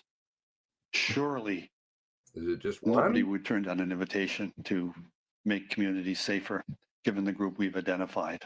Police, first responders. I remain optimistic that they will their feet will be held to the fire in a transparent way. By non-mandating more Go ahead. recommendations. Hi, my name is Lindsay Jones. I'm with the Globe and Mail. And my question is around Lisa Banfield, kind of jumping off what Tim Bousquet had asked. So in your report, in the executive summary, I read that the RCMP did not treat Lisa Banfield as a surviving victim of the mass casualty, and that that she wasn't treated as an important witness who required careful debriefing and someone who would need support services. Can you explain how you came to that conclusion? What factors led you to that conclusion, please? 4 interviews with the RCMP, 5 interviews, I think, with us, a lot of interviews. Her very emotional, poignant testimony before us, and her reenactment. It appears that Lisa Banfield, for 19 years, not appears, it's clear, for 19 years, was abused by her spouse, and it culminated on April 18th. And we highlight that she was clearly the first victim, and our view, as is stated in the report, that she ought to have been immediately recognized as such. Just to follow up on that, can you explain what what were the failings within the RCMP that that you noted that led her to be not treated appropriately as a victim? No, go ahead. So the details are laid out in the volumes, but she was not appropriately debriefed. She was an injured person who had just survived a night in the woods after quite an ordeal, and she was not interviewed in a way that we've set out would have been an appropriate way to interview someone with the kind of injuries that she'd had and the experience that she'd had. And then over time, although she had been told that she was not a suspect in any way, it became apparent that she had not been provided with the information that indeed she was being looked at, because ultimately the RCMP put forward charges against her. And so that is all set out in the report. Adrian, go ahead. Hello, Adrian Black with Radio Canada. There's still an unknown about the origin of the money that the perpetrator had. I think $200,000 and then $400,000. you mentioned that in the report, but I don't see any recommendation regarding financial misdealings, recommendations to FinTrack of what we've seen in other commission reports. Could you explain why? That's a very good question. We did a thorough investigation and it accounted to the best of our ability to account for the funds that were in the possession of the Day Kelly and perpetrator. Associates? The area of information sharing and collaboration amongst law enforcement agencies and partners, FinTrack would definitely be part of that network. They currently work closely with police on various investigations, and I would expect that with respect to our emphasis on sharing of information between law enforcement agencies and public safety partners, that they would be included in that work going forward. Thank you for your question. Oh, Steve? thank you. Hi, Oh, good. Steve Hear McKinley more from the Toronto comments. Star. Thank you for the question. Throughout this process, there's been the commission has faced some criticism for its trauma-sensitive approach, and there's been allegations from lawyers, who are upset The that they didn't get a chance to psychological cross-question witnesses, psychologist and written they sham feel show. that that leads to a lack of trust in the commission, a lack of trust in some of the people who were not allowed to be cross-examined on their testimonies. Looking back on it now, do you have any thoughts on how to modify perhaps that trauma-informed approach? Honestly, I'm pleased that the trauma-informed approach was part of our mandate, and applying restorative principles was part of our mandate. Because you sold your soul. Sold your soul.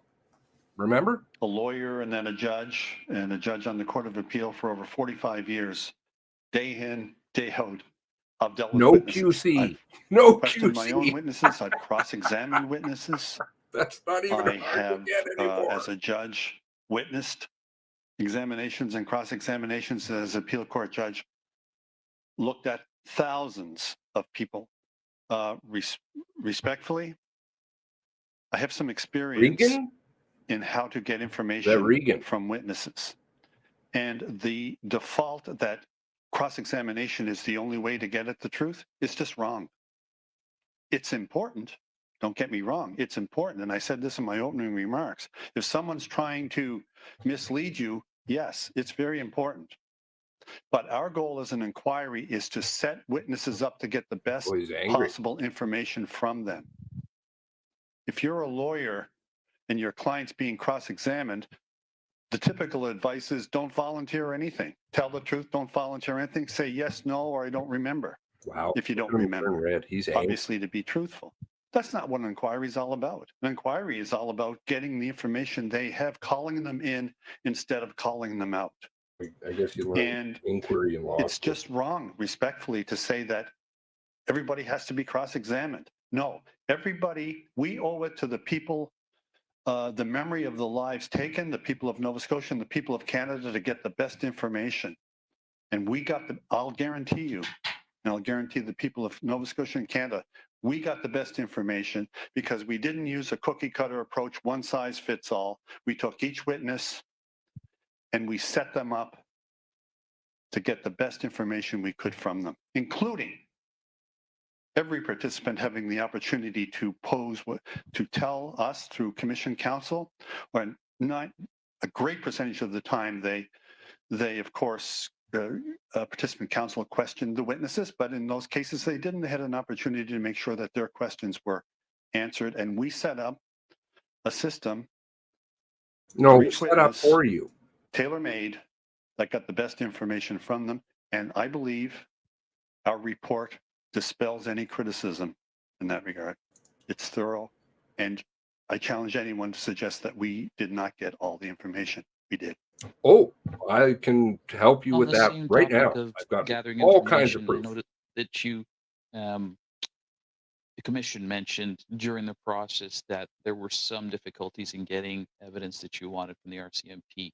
There are 3 recommendations in the report that are sort of directed towards making it easier for future inquiries to access information like this. Could you talk about those a little bit and how important they are in the grand scheme of things? Thank you.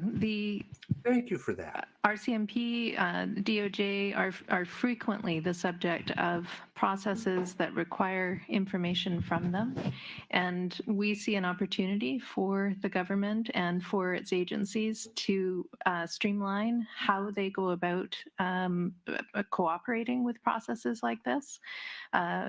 When an inquiry is called, there should be a clear path forward for them to participate. Inquiries aren't litigation. It's a different approach to document production for an inquiry. The idea, because inquiries are specifically precluded from making findings of liability, everybody should be thinking about what is in the public interest here. And the more transparent and open that you can be in participating in the process, the better off the public is. And that's the essence of an inquiry. And so going forward, we've offered some ways for documents to be produced such that it's more organized, more clear, more transparent, and that that will assist all of those elements of machinery in the government to assist inquiries in the future, because it's clear that some improvements need to be made. Sarah Plowman, CTV News. What's your message to politicians, police, other stakeholders who may not be willing to fully commit to your recommendations?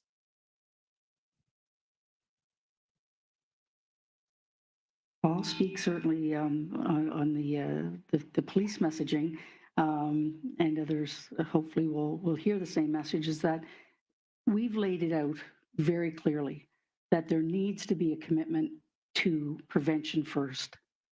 And I've often said throughout my 34 years in policing, when the police are called to respond, we have already collectively failed as a society. This is the veiled gun. We need to get out ahead of harm and violence in the first instance. Take the guns. And when it does happen, we have to be really well prepared. We have to be prepared to deal with the unexpected. We have to be prepared to deal with the harm and the fallout and the impacts on communities and families. Continuing to do public safety the way we have been doing in the 21st century isn't an option. When we look at, for example, police training in Canada, we're still following a 26-week model in 2023 that has been around for, I don't know how many years. I think Depot was established in the 1800s. It is insufficient in this day and age. And our politicians, our police leaders, our communities have to demand more. We have to set people up, be able to learn more, learn from past mistakes, and make changes going forward, because the status quo in policing and public safety and community safety and well-being isn't cutting it. And it's clear. And we've laid that out in our report. Using scripts from psychologists and using bought and paid for people. Hi there, it's Lindsay Armstrong with the Canadian Press. I'm wondering why you made the decision not to directly recommend that the RCMP abandon its role in contract policing, and why leave that up to government to consider and decide on instead. Yeah, thank you for that question. We thought that may be putting the cart before the horse, because one of our primary focuses is community safety, and that involves much more than policing. So psychology buzzword. It's a two-step process, really, and our report lays that out. It's a two-step. First of all, we have to transform the role of policing, not just the RCMP, but the role of policing in Canada. Its role, its very important role, but people are defaulting to police. We are all defaulting to police to do things that they shouldn't have to do, and they would agree with that.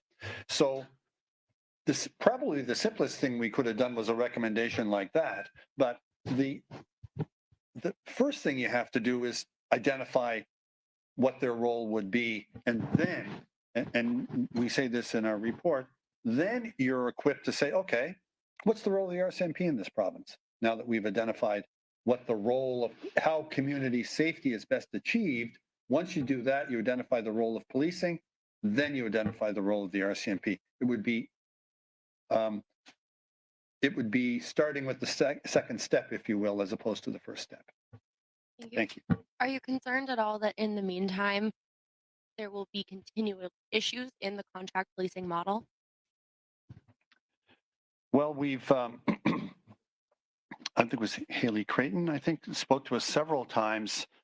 They're looking for, they're working on minimum standards, and I can't recall the exact deadline, but I knew it was imminent that they would be releasing it. They have done and are doing steps to address the obvious concerns that the mass casualty revealed. One immediate step, let me just say, is, and it's in our report, but one immediate step is interoperability and cooperation among police chiefs, municipal and RCMP in this province, and to work together and to cooperate and to get it together, if you will. And I'm hoping that if that's not started, it better start. And so again, I think there are steps being taken to address that, but bottom line is, I think we really have to look at the recommendation that we have to take a good hard look at what policing should look like in Nova Scotia, and then you decide who does it. Go ahead. Hi, Commissioners. Thank you for this. Callum Smith with Global News. I guess I just wonder, building on your point, Commissioner McDonald, we've heard plenty of tension between the RCMP and in particular two municipal forces. I was going to ask, have you heard anything from either the new top-ranking Mounties in Nova Scotia or the municipal forces to indicate there has been progress? And how confident are you that there will be progress on their relationships? Second one first. I am confident. Infrastructurally or structurally, we wouldn't be in a position to hear. You know, So many people we will had our fall. proceedings, they So ended, many. and we've been writing the report. I know there's new leadership within the RCMP in this province. I remain hopeful, but I'm not aware of an update unless I missed it. Go ahead. I could just No more follow up to that. No more. It's critical when we look at making some of these systemic and institutional changes that we don't look at the simple solutions. And it's easy to say, this is something that's happened in the province of Nova Scotia, and we have fixed it because we have new leaders in place and we've transferred people. The issues are much broader than that, and I dare say isn't restricted just to the province of Nova Scotia. There has to be a change in policing culture around interoperability, not only with other police agencies, not just between police agencies, but with other public safety partners. And I think that if we look at it just province by province or division by division, I think that we're really missing out on the bigger picture. And it's imperative that going forward, there is a culture shift around the shared responsibility, collaboration, information sharing, and a willingness to work together. And most importantly, building trust among all of those law enforcement and public safety partners and our Oh, community stop, Sad. organizations. It's because he's so Thank you for confident in that. the work that Commissioner he's McDonald, done. you've mentioned your mandate has feel been good about the broad work with an that ambitious timeline. You've mentioned that It's good to multiple get times. angry. Did those elements hinder your work in any way, or did you think the mandate was too broad? Mandate was definitely not too broad. Everything we looked at had to be looked at. Mandate. One of our recommendations is focused to, on a confidential basis, have a better plan for fulfilling the mandate and more input in fulfilling the mandate. Having said that, like no blame. We got it all done. We got it all done. We did it, It came at a cost to our team. It came at a No more cost to interruptions, participants. sir. It came No more at a interruptions. cost to participants' council. It came at a cost to the media in terms of, volumes and volumes of documents to review, but we What got it about done. the families? Oh, notice how he didn't say that. So absolutely, the mandate was the appropriate mandate. For sure. I think we have a call on from the phone line from Michael McDonald with Canadian Press. Believed. No. He has no credibility anymore. It's so sad. I can't find my. We can hear you. Oh, can you hear me? We can. Yes, I'm sorry about that. Thank you for the opportunity. Commissioner McDonald, the reports that you issued today have called for changes to RCMP oversight in particular. What is the most important change that you would like to see on that front?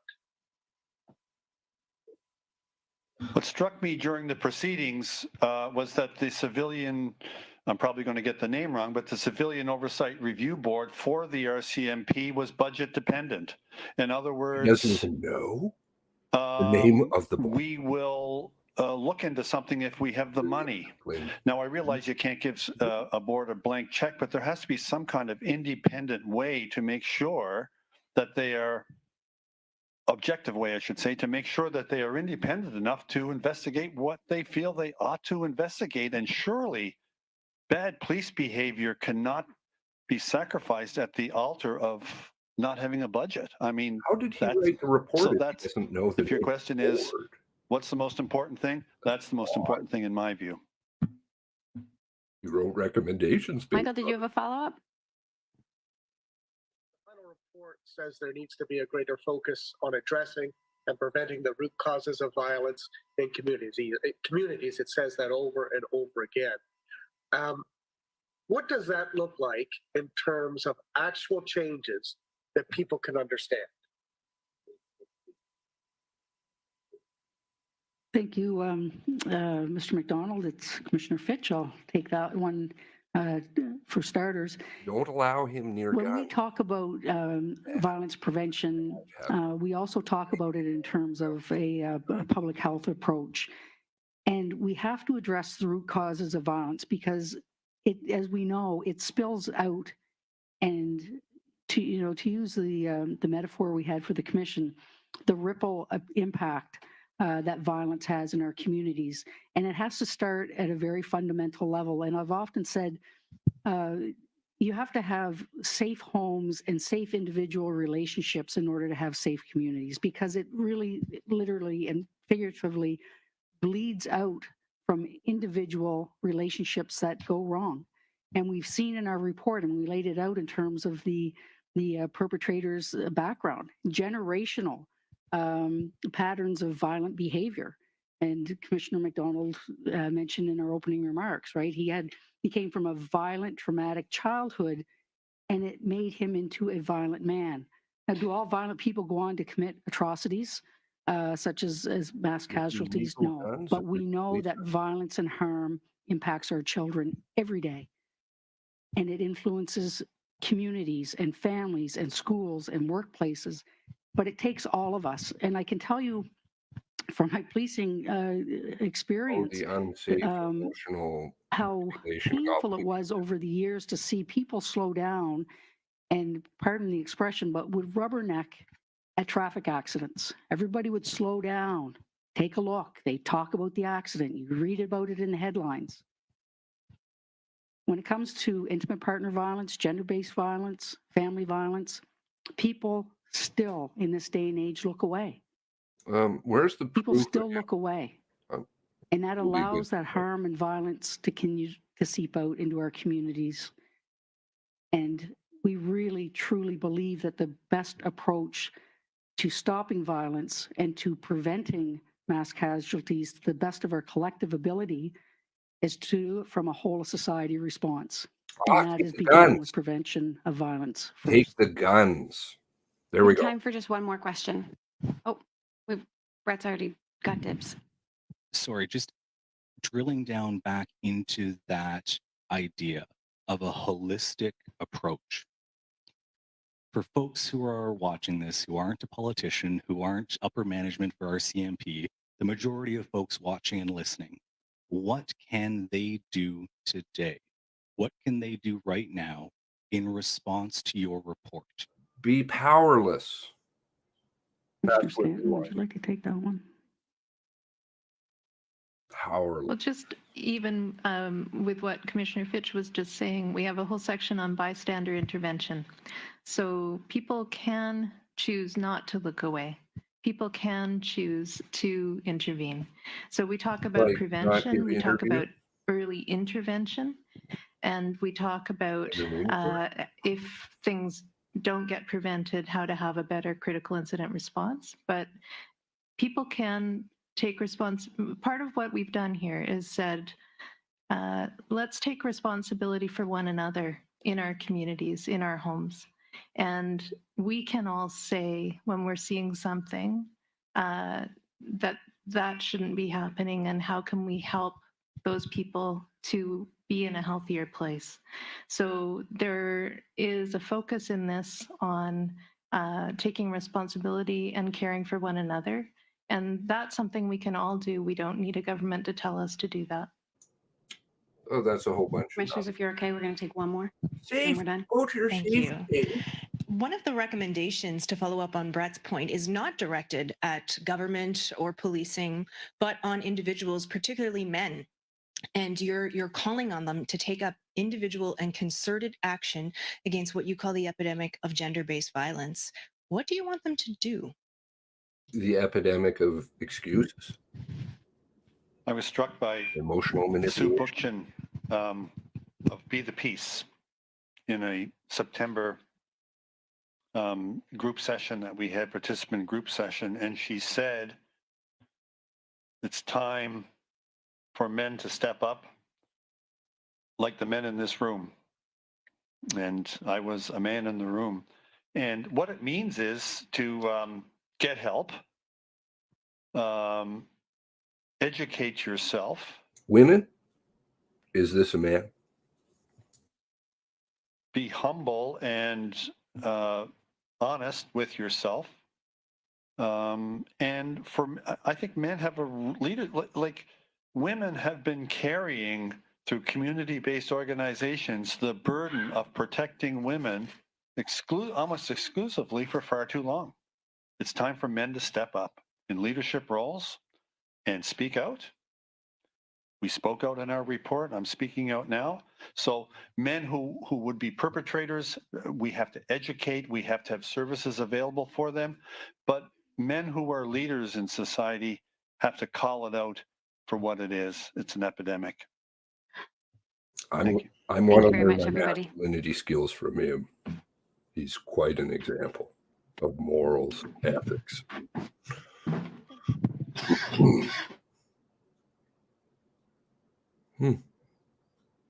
Being confident in his work, calm, placid. You know, the Reagan stuff, those kinds of things. He's an angry man. Quote, well, that's an interesting, I don't know. Obviously, I'm not going to go have no proof, but that's an interesting theory. You want more wide awake?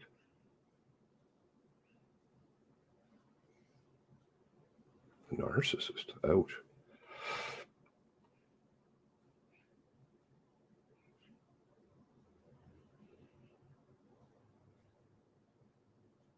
Men without chests all talk, no gonads.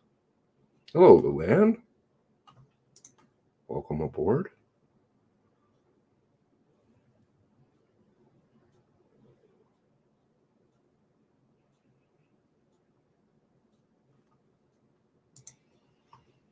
Well, that was an interesting show. Yeah, I was going to play Brenda. I thought we could look back at Brenda because I know that they did very thorough work. It's quite, certain things you have to keep in the forefront of your mind. I also wanted to say Valley Roots. That's what I'm watching. Is that the Annapolis Valley? My ignorance of Nova Scotia. Men not allowed to lead. Dumbasses didn't get you to get the memo. Okay, well, I'm going to try and stay away from the. But I think it's pretty widely known now. Notice how no one asked about Notice how no one asked about that. No one in the room, no media of any kind. I must have missed your point there. So I guess now we understand why the ripple poster, right? These are all carefully designed because now it's the wave or the tide is turned, or with new novel such things as hey, we need to have a study. We better do a study, and set up a board, and we'll talk about that. We'll do some consultations. It will be very systemic and sustainable, and with stakeholders, and more communist buzz. No mention of the victims by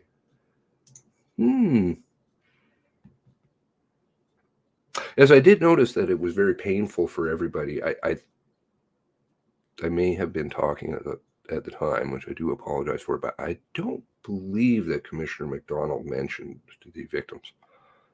Oh.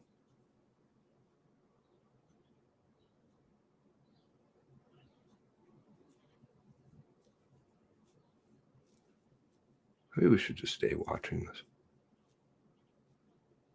It's quite a machine they have, hey? I mean, I think they know now that there's a lot of people. The tide certainly has shifted in the world.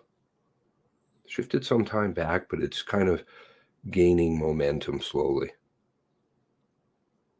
A lot of people on the other side are not very happy about any of it. I think it's going to get much more uncomfortable as time passes.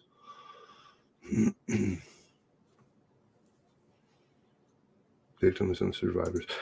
Well, what was it? No more interruptions, please. No more interruptions. That's the caring about families. If you don't get this under control, we're going to have to ask you to leave. Oh, what's happening here? Oh, the RCMP flag is out.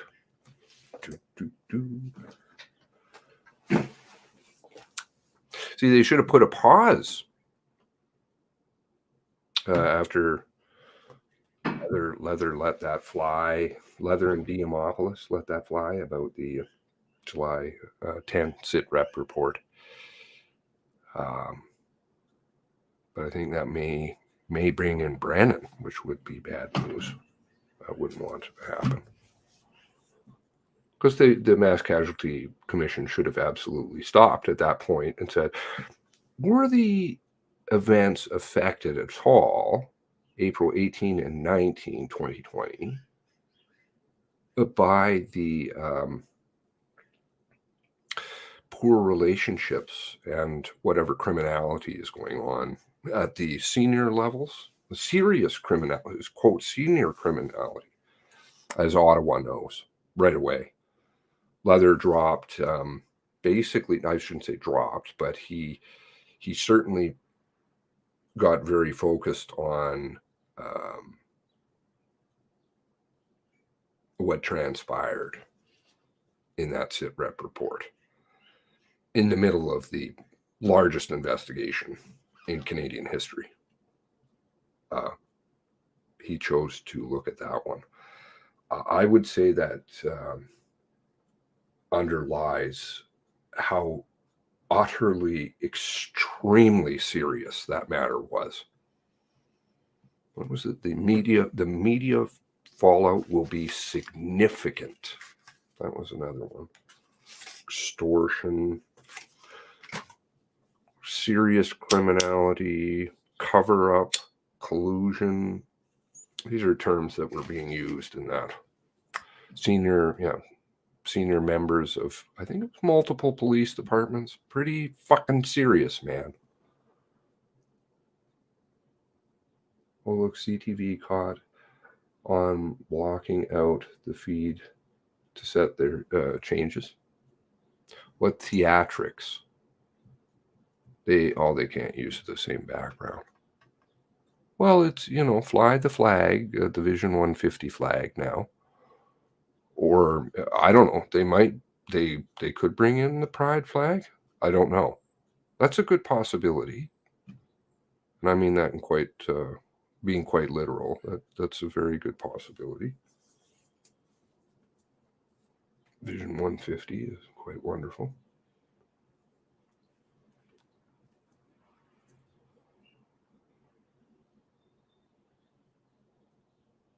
They're so depleted now. They're taking, that has to be very demeaning to the officers that are still left. Good officers that have made it through this one. Has to be utterly demeaning because they're dropping the standards just so low. Their name has absolutely been tarnished. Members burning their uniforms. I mean, leaving. Tim Mill said it well. That's a man. That's a man. I knew it was changing me.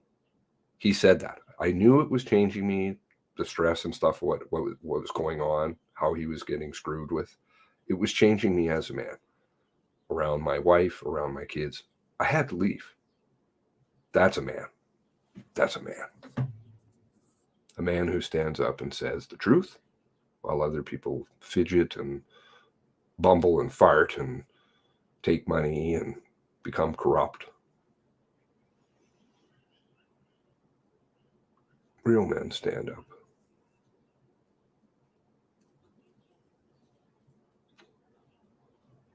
Shut her down. Shut her down.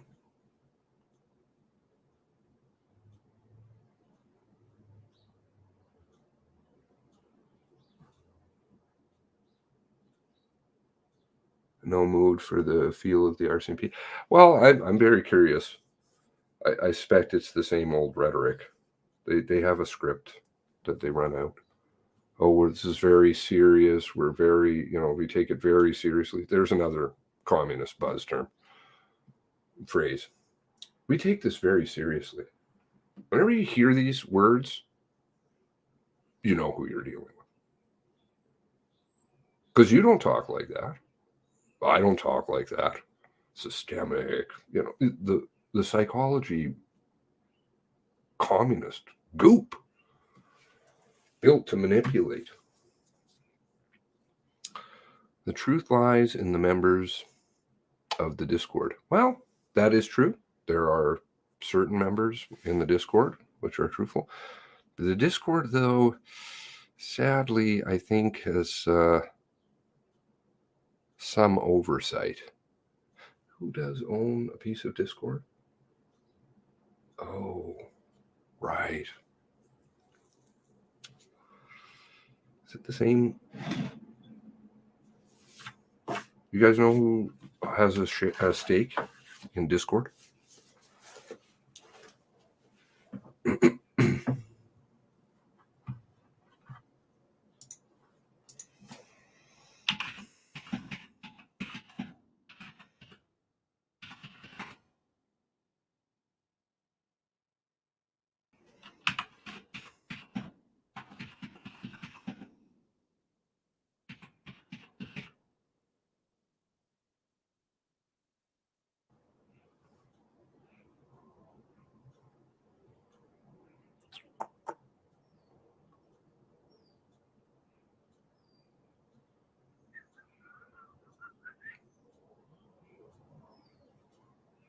They have quite a few shares and things. Very interesting. Oh, is Sarah Ritchie on weather? Was she doing weather or what is it? I always forget the nickname. Beth. Right, Beth.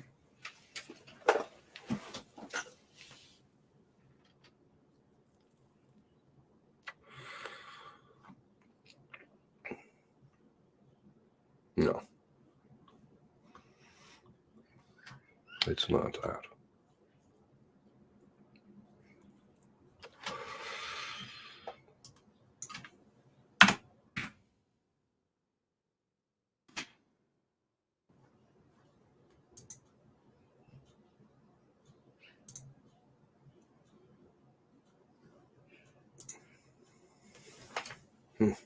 Still waiting.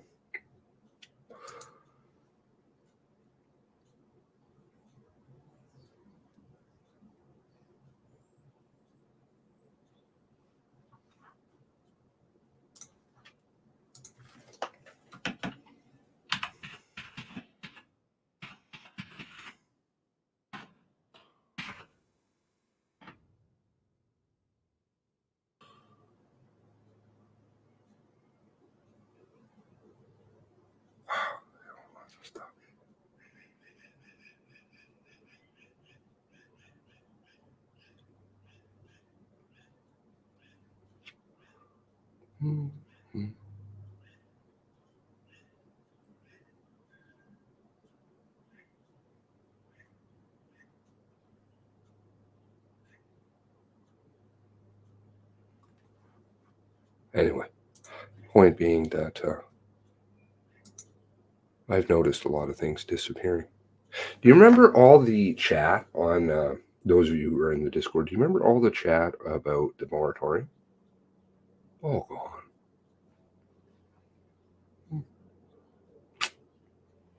The moratorium was big. I guess that's why it got mentioned once. And of course, the thorough investigation by the MCC, which didn't ask very many people down in Portapic anything. Oh, you don't want to do an interview? Or we're not even going to ask you? That's fine. Don't worry about it. Because we want to find out why this happened. But we can't assign blame. It's a whole bunch of bullshit, obviously.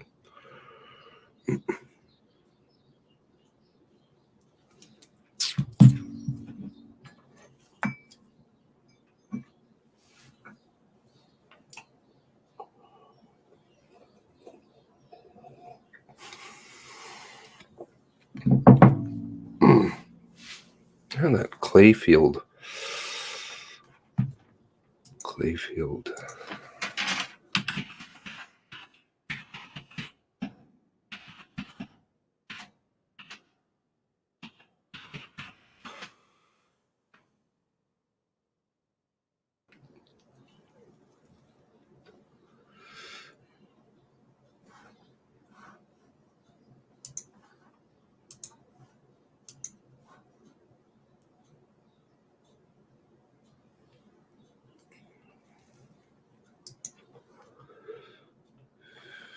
You guys remember Clayfield? The story about the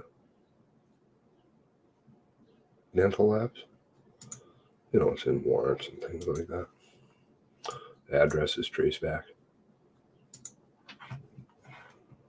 Letter. Tax change would offer incentive. Kate McFarland, Pat Dunn. I am proud of Jamie Boulet.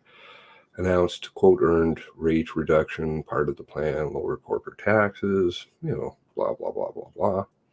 Idea took root here in Pictou County. When was this? March 17th. Oh. There's that. March 17th again. Oh, and then it's updated. September 29th was changed things. Well, it sounds like they may be coming back. So it goes in here and talks, and there's a couple in here.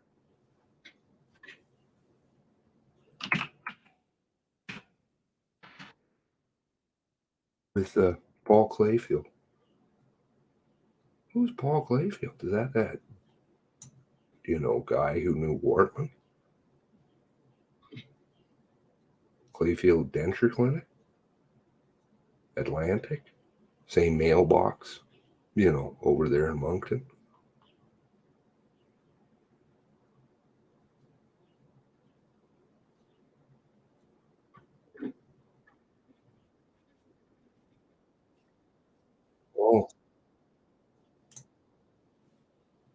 I guess Tim Houston and Paul Clayfield know each other. Odd. Military man, UK Army, likes doing dentures, you know, because that makes sense. Then gets into international commerce. Of course, everybody does that.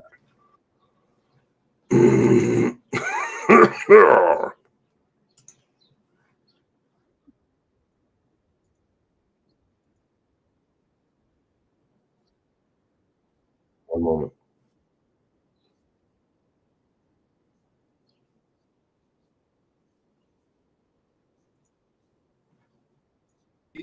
The traditional and unceded ancestral territory of the Mi'kmaq people. I also recognize that African Nova Scotians are a distinct people whose histories, legacies, and contributions have enriched that part of Mi'kmaqi known as Nova Scotia for over 400 years. Je reconnais que nous nous trouvons à Mi'kmaqi, le territoire ancestral traditionnel et non cédé du peuple Mi'kmaq. Je reconnais également que les Néo-Écossais d'origine africaine constituent un peuple distinct dont l'histoire, l'héritage et les contributions ont enrichi la partie de Mi'kmaqi connue sous le nom de la Nouvelle-Écosse depuis plus de 400 ans. Today you'll hear from the Commissioner of the RCMP, Commissioner Mike Duhem, and Commanding Officer of the Nova Scotia RCMP, Assistant Commissioner Dennis Daly, in relation to the final report and recommendations delivered earlier today by the Mass Casualty Commission. Commissioner Duhem will speak first, followed by Assistant Commissioner Daly. The remarks will be provided in English and then in French, and then after the remarks have been delivered, we will move into a question and answer period. Aujourd'hui, vous entendrez le commissaire de la GRC, le commissaire Mike Duhem, et le commandant de la GRC de la Nouvelle-Écosse, le commissaire adjoint Dennis Daly, au sujet du rapport final et des recommandations présentées plus tôt aujourd'hui par la Commission des pertes massives. Le commissaire Duhem prendra la parole en premier, suivi du commissaire adjoint Daly. Les remarques seront d'abord formulées en anglais, puis en français. Une fois les remarques faites, nous passerons à une période de questions et réponses. Great point. Commissioner Duhem, the floor is yours. Commissaire Duhem, la parole est à vous. For those uniforms. Or maybe the families just don't count now. Could be that too. Or did they before? Or were they just ashamed of lying in uniform? Thanks, Chris. Good afternoon. It is with profound emotions that I stand in front of you today, but with a firm understanding of the importance of why we are here. I'm joined by Assistant Commissioner Dennis Daly, Commanding Officer of the Nova Scotia RCMP. Before I begin, I want to note that my full remarks in both official languages will be available on the RCMP's national website. Avant de commencer, je tiens à signaler que ma déclaration complète sera publiée dans les deux langues officielles sur le site web national de la GRC. As the Commissioner of the RCMP, I want to thank the Mass Casualty Commission for its extensive work and for allowing everyone to be heard and producing a comprehensive report that was released today. The RCMP will meet the same high standards of thoroughness and transparency in our response. À titre de commissaire de la GRC, je tiens à remercier la Commission des pertes massives de son travail considérable, d'avoir donné une voix à tous et d'avoir préparé le rapport complet publié aujourd'hui. La GRC compte y répondre avec les mêmes normes élevées et la même transparence que la Commission. I'd also like to acknowledge the participants and the witnesses who contributed to this important process, in spite of how painful it was to relive and speak publicly about these events.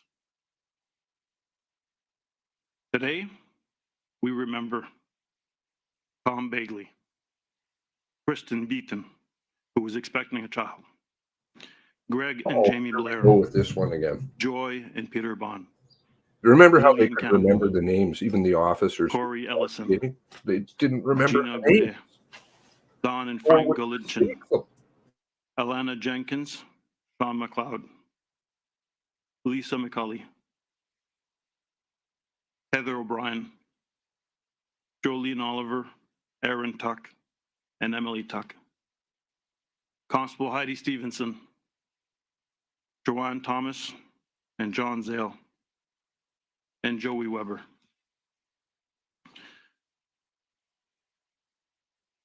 To their families and to the survivors and communities in the province, I'm deeply sorry for the unimaginable pain and suffering and for the traumatic events you've experienced. As police officers, we bear a tremendous responsibility to keep the people and communities safe.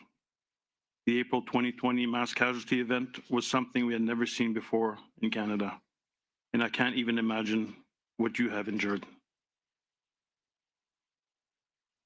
The RCMP is fully committed to rebuilding the trust and confidence of Nova Scotians. As part of these efforts, we must ensure that the vital work of the Commission will last a lasting impact on public safety, locally, nationally, and internationally.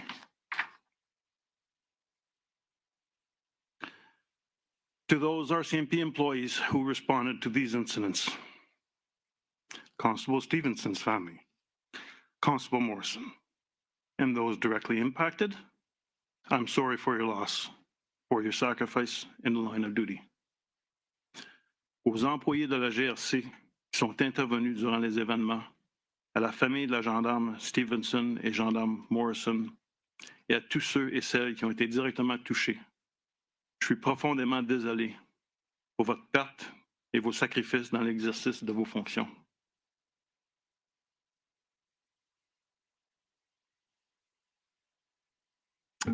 When tragedy strikes, we are often asked if we did enough, if we could have done things differently. Through watching the events unfold, being briefed and visiting the sites of this horrific crime this week, and talking to employees who responded in the first 13 hours, I know our RCMP employees worked to the best of their abilities and did everything they could with the training and equipment they were provided. But we must learn, and we are committed to doing just that. I know our employees are dedicated to Nova Scotians, and I saw that commitment when I began my career in Nova Scotia. I've been thinking of my own experiences as a police officer and how community members and our police officers felt in April 2020. RCMP employees come to work every day wanting to make a difference. But like all first responders, we never know what the shift will hold. To Nova Scotians and Canadians, the RCMP is committed to learning from this tragedy and moving forward as a stronger organization.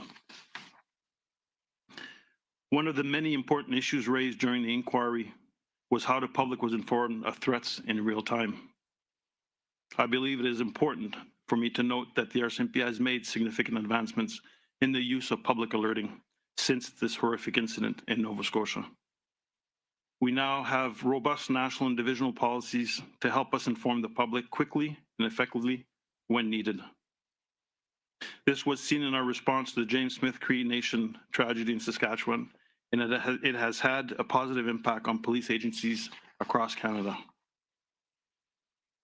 We fully recognize the importance of reviewing lessons learned and continuing to improve our operations.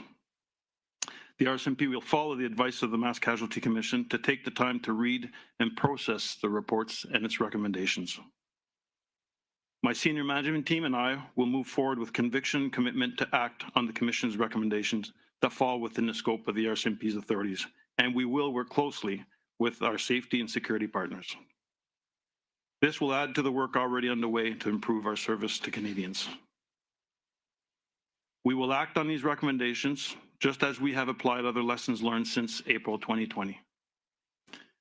We need to share these lessons with our partners and continue to improve how we work together to protect the safety of the public.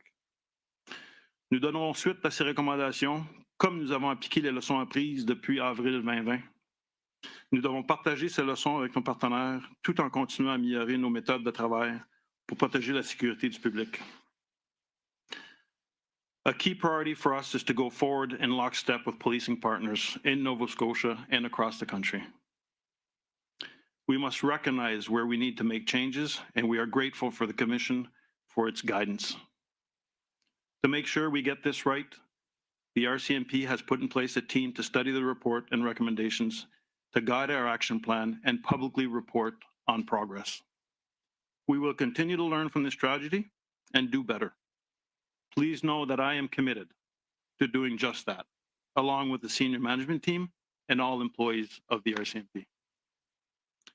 We will keep working every day to live up to our commitment to protect the safety of communities here in Nova Scotia and across the country. Before I turn it over to Assistant Commissioner Dennis Daly, let me just conclude by reiterating my commitment to learning from this report and doing better for Nova Scotians and Canadians. Thank you for the option to speak today. Merci de m'avoir donné l'occasion de m'adresser à vous aujourd'hui.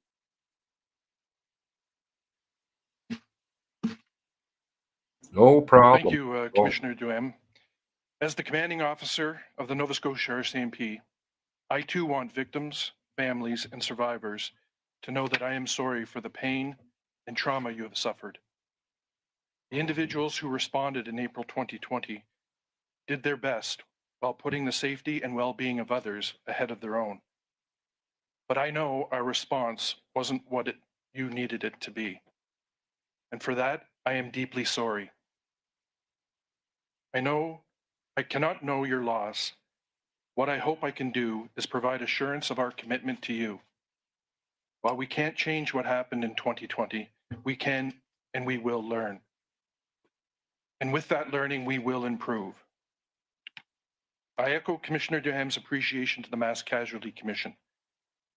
The work that has been done over the last months will help guide public safety in Nova Scotia and in every community across the country, communities served by the RCMP and those served by other police services. As we noted from day one of the inquiry, the RCMP fully supported the independent mandate of the MCC to examine the incidents of April 2020. And we are here today with a promise to act on the MCC's recommendations in a manner that is transparent to the victims, survivors, and their families. I've never heard that before. With any review, areas for improvement are identified. But I want Nova Scotians and all Canadians to know that we did not wait for the release of today's MCC report to make important changes. As you heard from Commissioner Duham, since 2020, much work has been done across our organization to improve our operational capacity. Here in Nova Scotia, we enhanced resourcing for our emergency response team. We have invested in new equipment. We have opened a state-of-the-art operational communication center here in Nova Scotia. Member Our Mills. employees received additional training in a number of key areas. We have added to our protocols around critical incident command and management. We have worked to improve relationships with our policing partners across the province. And as Commissioner Duhem noted, we have changed our approach to emergency alerting. What about checking houses on Cobequid? These are a few examples of the many changes we have already implemented. And we are fully committed to more change. Informed by the MCC report and in collaboration with our partners in policing, public safety, community services, and other areas, we'll be leaning into the recommendations with the goal of making the communities we live in and work in safer. To protect and preserve life is our #1 priority. Nova Scotians, this commitment to continuous improvement is what you can expect of me as your leader of the Provincial Police Service. Thank you.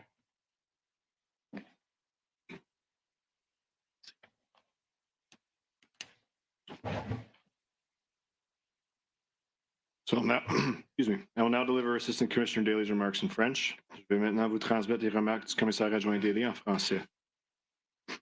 Merci, commissaire Duhem. En tant que commandant de la GRC en Nouvelle-Écosse, je tiens moi aussi à dire aux familles des victimes et aux survivants que je suis désolé pour la douleur et le traumatisme que vous avez subis. Les personnes qui sont intervenues en avril 2020 ont fait de leur mieux en faisant passer la sécurité des autres avant la leur. Je sais que notre intervention n'était pas ce dont vous aviez besoin. Et j'en suis profondément désolé. Votre perte m'est impossible à concevoir. Ce que j'espère pouvoir faire, c'est de vous assurer de notre engagement envers vous. Bien que nous ne puissions pas changer ce qui s'est passé en 2020, nous pouvons apprendre et nous le ferons. Et avec cet apprentissage, nous nous améliorons. Comme l'a fait le commissaire Duhem, je tiens moi aussi à exprimer mon appréciation à l'égard de la Commission des pertes massives. Le travail accompli au cours des derniers mois contribuera à orienter la sécurité publique en Nouvelle-Écosse et dans toutes les communautés à travers le pays. Les communautés desservies par la GRC et celles desservies par d'autres services de police. Dès le premier jour des audiences, la GRC a accordé son plein soutien à la Commission des pertes massives dans son mandat indépendant d'examiner les incidents survenus en avril 2020. Et nous sommes ici aujourd'hui avec la promesse d'agir sur les recommandations de la Commission de façon transparente pour les victimes, les survivants et leurs familles. I wonder how many hundreds Comme and pour tout hundreds examen, of des hours aspects à back améliorer sont on, soulevés. you Mais know, je veux que tous les people Néo-Écossais and et tous les families Canadiens like that sachent that que were nous employed n'avons pas attendu la sortie du one rapport of de la Commission pour apporter pieces des changements of paper, importants. possibly Comme le commissaire Duhem l'a dit, beaucoup de travail a été Yeah. accompli depuis 2020 au sein de notre organisation pour améliorer notre capacité opérationnelle. Nous avons renforcé les ressources de notre groupe de tactique d'intervention. Nous avons investi dans du nouvel équipement.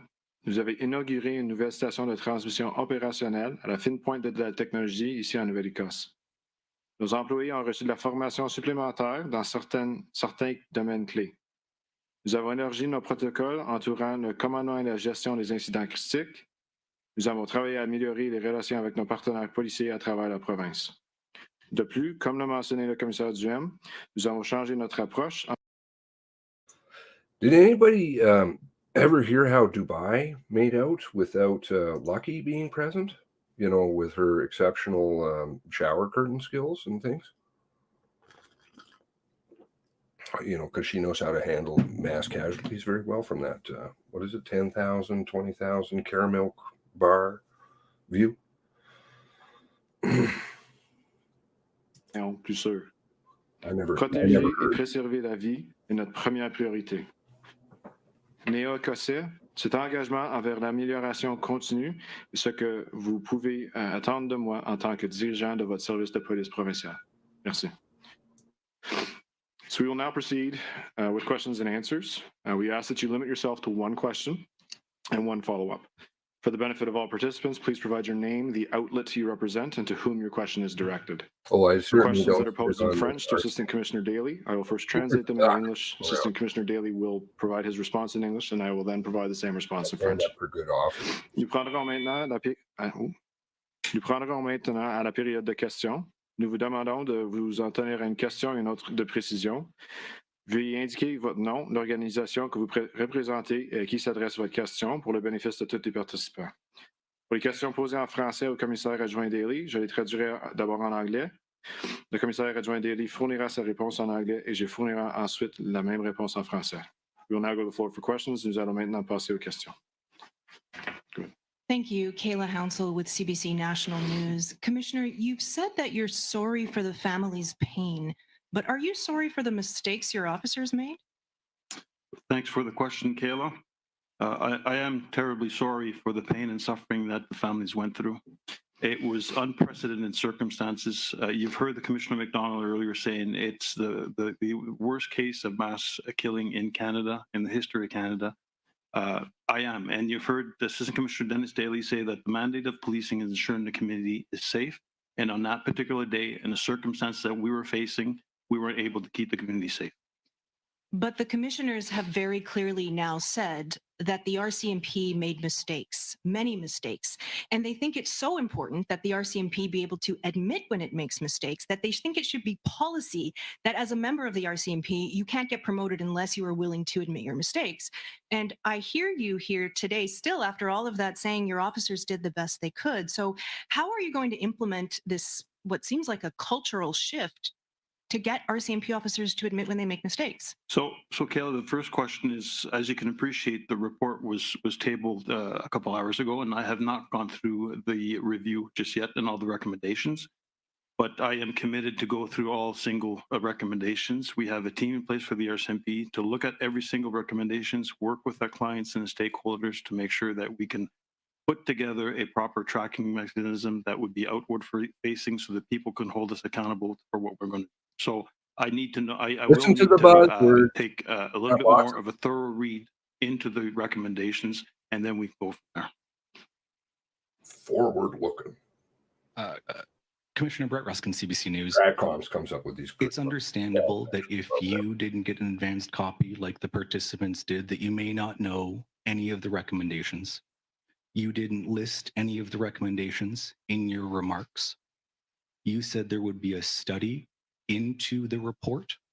the report's calling for a study into the RCMP. Other politicians have the benefit, politicians rather, yourself not included, politicians have the benefit of seeing this report now and studying it. There have been reports in 2007, in 2020, saying reform is needed now with the RCMP. But they've been This is a implemented. repetition of that call. This report quotes those other reports saying reform is needed. Saying When is that it's reform a coming? rinse repeat? So thank you for the question. And as I mentioned Strategy. to Kayla previously, is I am committed to go through all the recommendations. And from there, we already have a team that's going through what was published by the MCC. An action plan will be tabled, and we will be reporting of the progress on an outward-facing website in which the population can see the progress that the RCMP is doing. I think that's a good form of accountability, holding us accountable to making sure that these recommendations that have been brought forward by the MCC are followed through, and that is my commitment. Inwardly There's facing, 130 recommendations, 75 of them deal directly with outwardly. policing. Just to be clear, how many You. are you aware of right now? The numbers you just shared is what was shared earlier of 130. I don't know what all the recommendations entail, but our commitment is to go through every single one of them and see if they're under my authority, our mandate. We will look at them, we will review them, and determine a way forward. If it's not under authority, we'll be working with provincial or federal representatives to make sure that we address the recommendations that were brought forth. Oui, la question c'est si j'étais au courant. Les deux questions qu'a posées ou juste la dernière? Oh, tu me rends la tâche plus difficile. La dernière, c'était au sujet si j'étais au courant du nombre de recommandations qui avaient été émises, pour lequel j'ai répondu que 2 heures avant l'événement ici, on m'a informé qu'il y avait 130 recommandations, dont 75 touchent à la police, et que en tant que commissaire de la GRC, je suis commis pour m'assurer le suivi des recommandations qui sont faites. Et évidemment, je n'ai pas eu le temps de revoir les recommandations à cause que ça a été déposé à midi, mais je me suis engagé pleinement avec mon équipe d'état-major de revoir toutes les recommandations. Les recommandations qui se retrouvent en dessous de l'autorité de la GRC, mon autorité, on va poursuivre, on va faire un plan d'action et on va démontrer le progrès sur le site Internet pour lequel le public a accès pour regarder le progrès. Question d'imputabilité, pour nous garder imputables pour les actions qu'on doit prendre. Les recommandations qui ne tombent pas directement sur le mandat de la GRC, nous allons travailler étroitement, si c'est au sujet de la municipalité ou la province ou au niveau fédéral, nous allons travailler étroitement avec nos partenaires. Hi, my name is Lindsay Jones. I'm with the Globe and Mail. My question is for the commissioner.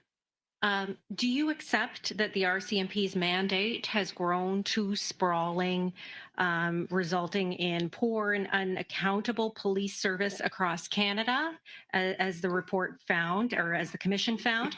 And will you commit to changes in this model, starting with the shuttering of Depot in 2032?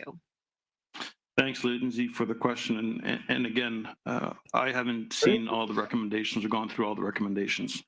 Pretty big one. But I think just saying shutting down Depot without having the proper analysis from the RCMP and other people, I think we have to have a deeper dive, if you wish, in the recommendations to have better understanding what did the commissioner meant by that. So I have yet to go through the recommendations. More to come, because as I said, we have a team that stood up that is actually going through the recommendations right now, and there will be an action plan to go forward.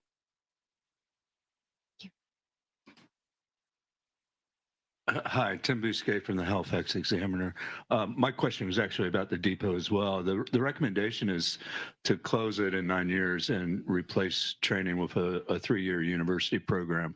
I understand you to say that you need to study that recommendation, but my question to you is, if that were done, how would that affect your recruiting efforts?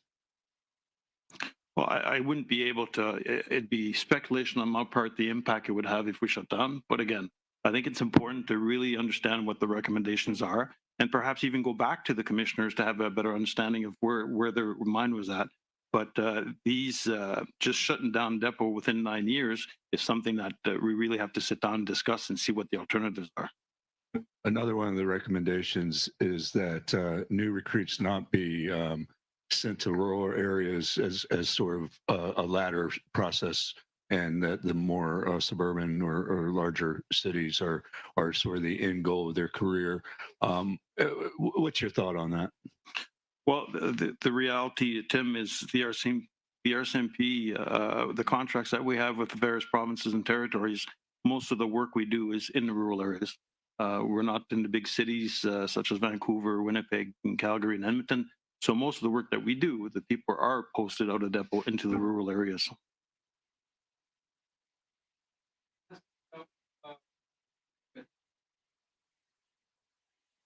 Bonjour, Adrien Blanc de Radio-Canada. Bonjour, Adrien. Sur la question justement de dépôt, ça frappe les esprits. Vous dites qu'il va falloir évaluer qu'est-ce que ça veut dire exactement, mais la recommandation est vraiment claire, c'est-à-dire fermer dépôt d'ici 2032. Donc, même si vous évaluez comment ça va se passer, aujourd'hui à Regina, il y a beaucoup de gens qui se demandent. That's crazy. They're going to close. That's the recommendation, to close depot, and you get a university degree to become a police officer? Oh no. No. Le dépôt. C'était une nouvelle pour moi parce que j'ai pas eu la chance de revoir les recommandations. Je n'ai pas eu la chance de lire le rapport encore. Mais je pense que c'est une discussion beaucoup plus large que juste une recommandation de fermer dépôt. Et puis, il va falloir les bonnes personnes autour de la table pour discuter à ce sujet. Question sur la Nouvelle-Écosse. Il y a une recommandation de réévaluer complètement l'organisation des polices ici en Nouvelle-Écosse. On sait qu'il y a des municipalités qui se demandent si elles vont continuer leur contrat avec la GRC. Qu'est-ce que vous leur dites aujourd'hui? I'll let Dennis, my colleague, respond specific to Nova Scotia. So the question was relating to a recommendation related to policing, the policing model being reviewed in Nova Scotia, and that there are municipalities that are undergoing policing service reviews. And I guess what would be our response to that? Thank you for the question. I certainly acknowledge the interest in policing here in Nova Scotia. We are right now going through at least 2 policing reviews, and I understand there may be further in the future. I welcome any type of policing review. I do look at it no differently than when I moved here to Nova Scotia a short time ago. I looked at my cable providers, and I simply looked at what delivers the best. I would say, in addition to that I'm confident the RCMP, with our training, our operations, our investigative capacity, can stand up to any police department, any police service in North America. What I heard Commissioner McDonald say this morning, I totally as he agree was with you. addressing the forum, was fucking white the shirt concept of rock. reimagining policing, community safety and well-being, and I guarantee I'm very much in favor of any sort of review that looks at all those sort of options. Brett Ruskin, CBC News again. Is it Brett? Brett. Okay, sorry. I didn't get the first time, so sorry. I've just been speaking with Mass Casualty Commission staff, and they confirmed that the RCMP were given a copy of the report before the media was. The media received an executive summary around 9 o'clock yesterday, the full report around noon. Participants like the RCMP were given the full report at 9 a.m.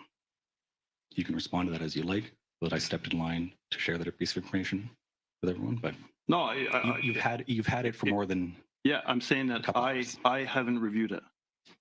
It was distributed, limited distribution, but as I said from the beginning, I haven't seen the How many recommendations. underlings does he have that can review? That's Sir, what their Michael job Cornish, is. Muse Films. I just wanted to ask a question about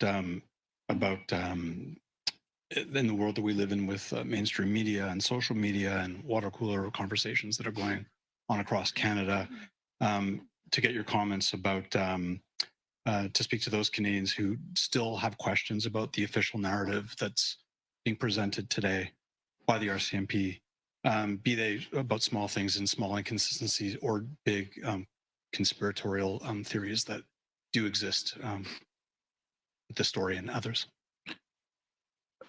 Thanks, Michael, for the question. I mentioned earlier how the environment in which our members responded and employees responded on that particular day, the 18th and 19th of April, was one that was never seen in Canadian history. The challenges we faced with regards to the multiple crime scenes, the resources that were deployed, the fact that we were actually looking for someone who's dressed like us has never been seen before. So again, I welcome the Mass Casualty Commission's work with regards to the inquiry and the recommendations. And based on the environment that I saw yesterday and walked through and spoke with some of the first responders, I'm looking forward to really drilling down into the recommendations and looking at the way forward. We have to learn from this. I never said that we don't want to learn. We must learn from this tragic incident and get better for the next one. And I don't have employees that read and give me the summary. Michel Brideau, Radio-Canada. Ma question est pour le commissaire Duhem. Il y a eu déjà des tragédies au Canada, des mortalités, des rapports, des recommandations. Pourquoi est-ce que cette fois-ci, la population canadienne peut faire confiance à la GRC que les changements seront faits? Bonjour Michel. Il y a eu des rapports dans le passé. Je pense entre autres au rapport McNeil, des incidents qui sont arrivés, tragique incident à Moncton, pour lequel les recommandations ont toutes été suivies pour l'organisation. Et ce que je vous dis, c'est que ce tragique incident, je me commets à titre de responsable de la GRC que nous allons assurer le suivi des recommandations qui sont faites. Et j'ai expliqué plus tôt que nous avons une équipe en place qui fait la révision de ces recommandations-là. Et par la suite, une fois que le plan d'action sera déterminé, il sera mis à la disponibilité de la population sur un site Internet afin qu'ils puissent regarder le progrès. Puis c'est une question également de nous tenir imputables pour les actions et le suivi au niveau des recommandations. Et vous vous donnez combien de temps pour y arriver? Je ne serai pas en mesure de vous donner un temps spécifique présentement. Encore là, vous avez vu la présentation de la commission, le nombre de volumes, le nombre de recommandations, ainsi de suite. Je ne veux pas m'attarder sur... je ne peux pas me commettre, si vous voulez, un temps spécifique, mais une fois qu'on a une bonne idée, il me ferait plaisir de communiquer. On parle de 2, 5 ans, 10 ans? Je ne sais pas. Il parle de dépôt pour 9 ans, donc. Hi, Sarah Plowman, CTV here in Halifax. When Chief Superintendent Darren Campbell apologized to the families, saying, "I'm truly sorry that we failed you," that was really well received. So to jump on my colleague's question, why are you unwilling to apologize for the failures of the RCMP? So I said earlier that I am sorry for what the families had gone through.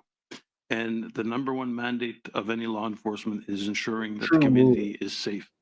And on that day, the challenge we face, we weren't able to keep that community safe. And for that, I am sorry. Also on that, if, as you said, that was the best that the RCMP could do that day, how do you expect the public to trust and have confidence in the RCMP's ability if that was the best that could have been done? What our employees faced that day was never seen in Canadian history. There's no other law enforcement agency that faced the same situation. The different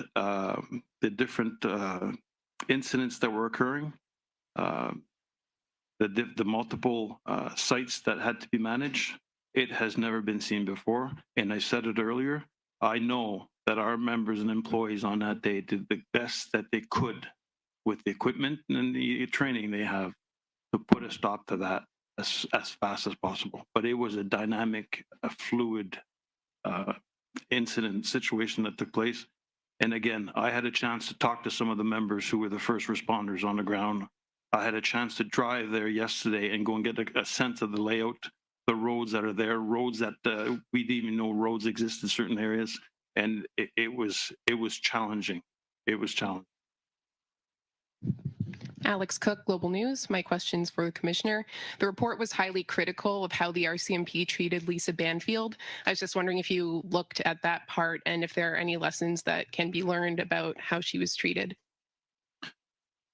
So, Miss Banfield was the very first victim of this. And I know Dennis and his team have done some work with Miss Banfield. And I'll hand it over to Dennis for any further comment in regards to Miss Banfield. Thank you, Commissioner. I do acknowledge as well that Lisa Banfield was the first casualty of this incident. I can tell Nova Scotians that our officers who were investigating are well trained in trauma-informed approaches and would have dealt with Ms. Banfield, other victims, other survivors in a trauma-informed manner. Recognize, as you likely know, we are under some litigation with concerns to Ms. Banfield. I'm limited in what I can say. In Nova Scotia, we've done significant work on intimate partner violence. We have sexual assault advocates that come into our building and review our files. We open our files to sexual assault advocates who review them, make suggestions on how we investigate, make suggestions on how we train. So we're willing to work with advocates to improve. We're looking at expanding that program from not only sexual assault files, but also the broader intimate partner violence files so that we continue to learn. So we'll look at these recommendations. And as I earlier mentioned, with the notion of community safety and well-being is extremely important to me, and I know it's important to Nova Scotians. So they have my commitment that we will look at all these recommendations. And Commissioner, you've said that, the police did the best that they could with the training that they had. Looking back now with the benefit of hindsight, what do you think could have been done differently? Alex, again, I'm looking forward to going through the recommendations, but we did progress before even waiting for the recommendations to come out. Dennis and his team have looked at several key areas in which we've brought about change, and I'll let Dennis elaborate on some of the changes that took place. Hindsight, is important because I think we have to look back so we can look forward. So I do acknowledge that in hindsight, there are things that, what we do know now. And the first instance is emergency alerting. So we've learned significant with respect to emergency alerting. We've triggered emergency alerts in Nova Scotia 18 times since April of 2020. So we've learned significance there. We've updated our mapping software, access to mapping software. We've given our officers situational awareness, so there's much more. We know where our officers are outside the police car. Nova Scotia is the first division within the RCMP to get that sort of technology. We have a robust uniform disposal process in place. So we've made significant changes since. Hindsight is as they say, is 2020. What our members faced, there is no blueprint for what happened in April of 2020. Our members faced an absolutely tragic situation and impacted them severely. But it's my commitment to Nova Scotians that we will learn and we will move forward. And if I can just add to Dennis's response, the emergency alert was one that came up frequently, and I just want to highlight the fact that the emergency alert was never used initially or intended for public safety events. And following this event, Nova Scotia has learned. Dennis said that they were the first province to use it for a public safety event, and other provinces have followed suit with using the emergency alert for other incidents, such as public safety incidents. We'll take one more question, one more follow-up.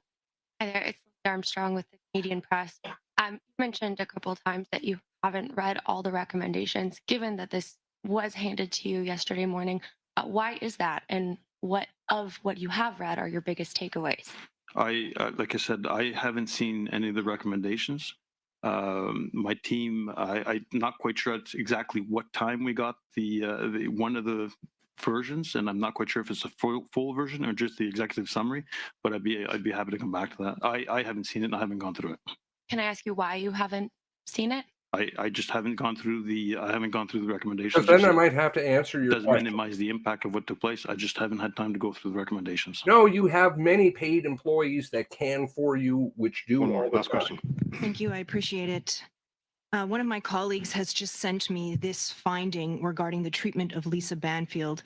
So the report says the RCMP's treatment of Lisa Banfield during the RCMP's H-Strong investigation is an example of the kind of re-victimization that makes it less likely that women survivors of gender-based violence will seek help from the police.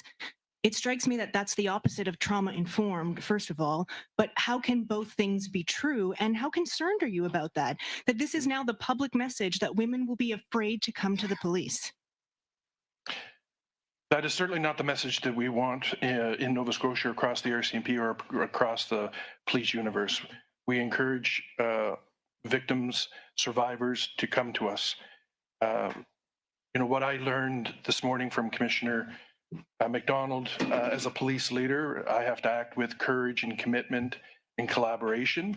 The collaboration part is where we extend a hand to those that work in the community and the community services and strengthen those relationships so that victims, survivors, whether of intimate partner violence or any other crime, feel comfortable and confident to come to the RCMP or any police service here in Nova Scotia. So I, as a police leader, have a role in that, and I commit to strengthening those relationships with the community services. We can't do it by ourselves, and as we heard the commissioners talk about, and I haven't had the opportunity as well to read the report, but I am very interested in the notion of the community safety well-being. I heard the commissioners talk this morning that the police are asked to do things that perhaps we shouldn't be doing.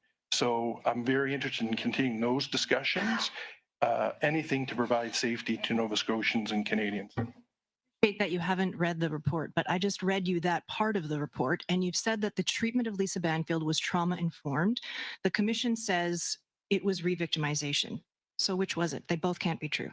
And again, not having read the recommendation, I don't know the context. What I can tell you is that our officers treated her in a very respectful, trauma-informed. We've learned significantly on how trauma is processed through the brain and how victims, present themselves. Back when I first started, close to 35 years ago, we didn't recognize that. There'd be a lot of myths, and we've done significant training of our employees to recognize symptoms of trauma. So that's the commitment. Again, I can't answer what the recommendation said or didn't say, but again, I do recognize that Ms. Banfield was the first casualty.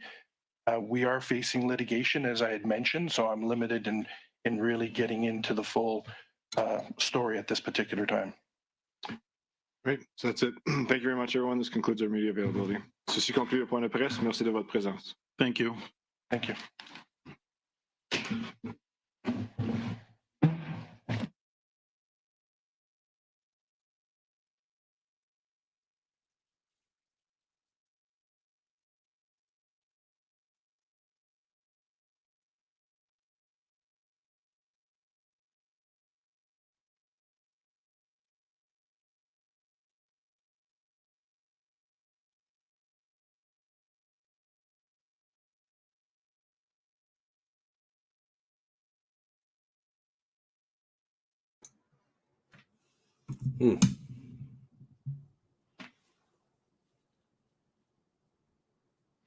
I still want to know that July 10, I think sit rep, there is a ton in there, initially, and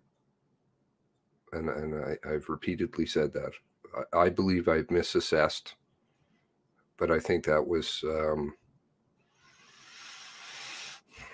really carefully orchestrated and spun.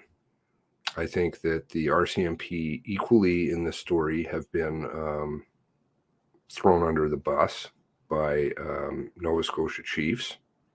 I think it has relation to July 10, 2020 sit rep.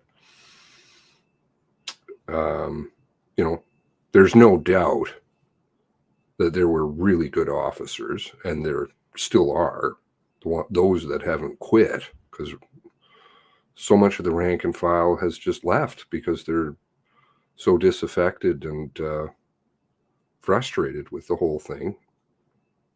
And with upper management, we lost a lot of good officers. But until they actually deal with what the problem is at the top end and get rid of bad officers, right?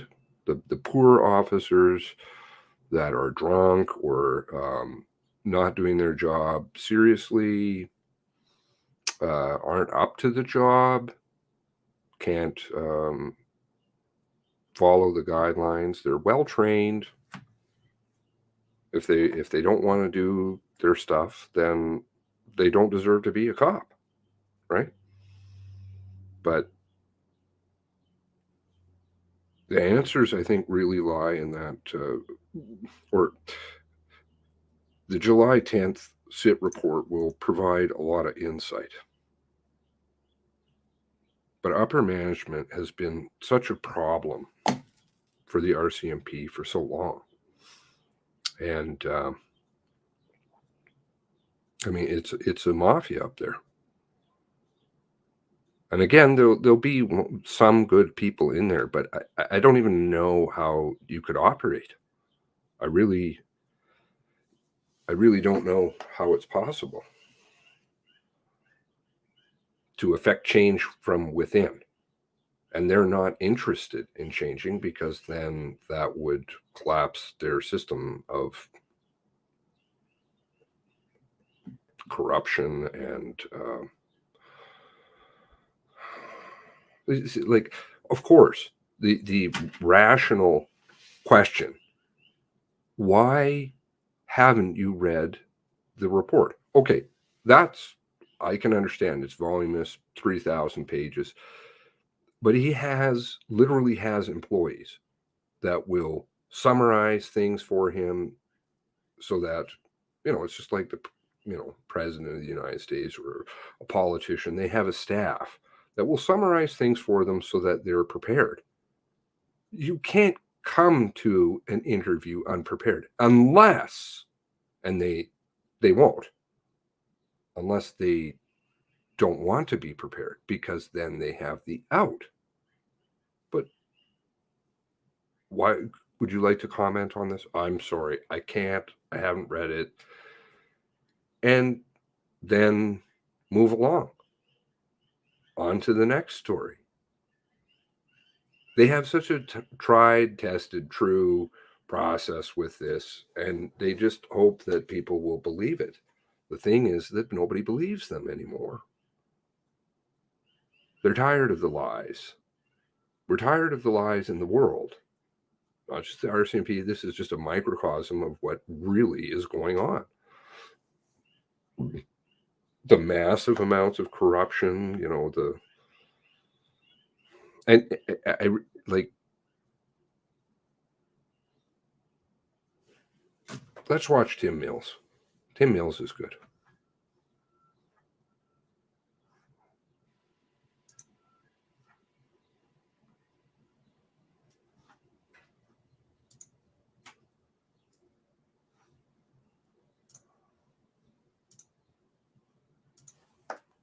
He walked in the room right behind him, and his men in black, they knew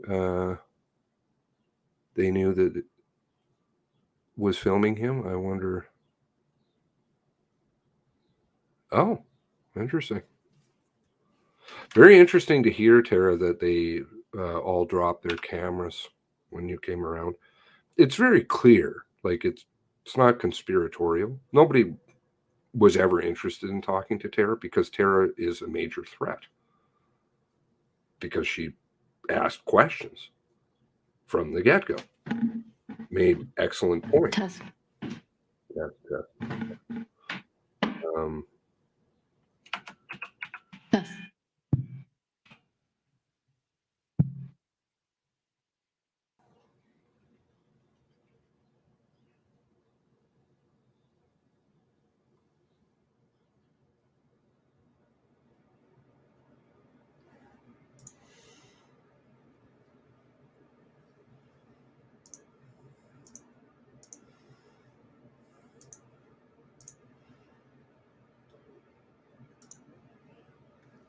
So the RCMP as an organization wants to give this impression that they care about their members and that they will do.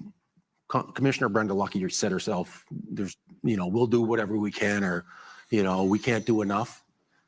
The way we were treated after this is disgusting. Absolutely disgusting. It's the reason I left the RCMP, actually. So we had 13 guys, tab operator, EMERT, and we went out and we laid our best down, to stop this threat, to save as many people as we could. We honestly did. And we were to work the very next day. And most guys were back in and, writing up notes, doing tasks, debriefings. We were there the very next day because you got a bunch of resilient guys that want to work is what you have. Problem is the setup of our team, 5 full-time members, we had the luxury of being in headquarters. They gave us initially 72 hours. They stood us down, not taking calls, but we were still at work. We start getting to the Wednesday or the Tuesday, the 72 hours, and it was asked, can we get a few more days? Yes, we can. We'll extend it to Friday. And for the aftercare, they set up a team debrief with 3 psychologists. So it was the RCMP force psychologist for Halifax here, Anna Nagy. It was the retired RCMP psychologist, Margaret Grant, I believe. And then there was a 3rd civilian psychologist. So halfway through the week when we were supposed to, the part-timers go back to work Saturday in their general duty detachments, one of the general duty members come up to me and he said, listen, man, he said, some of the guys have been talking to me and he said, is there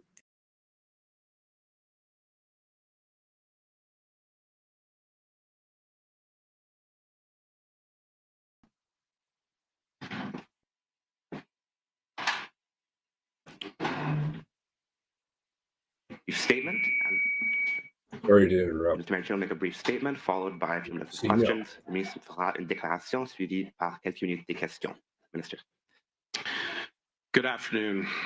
Obviously, this is a very difficult day and a difficult report to receive from the Mass Casualty Commission, but it pales in comparison to what the families of the victims of this tragedy have had to go through over the last 2.5 years. And that is why it was so important that I be here today, the Prime Minister be here today, that we be here to show support to the families of the victims, and yes, to receive the recommendations which have been put forward thoughtfully by the Commission.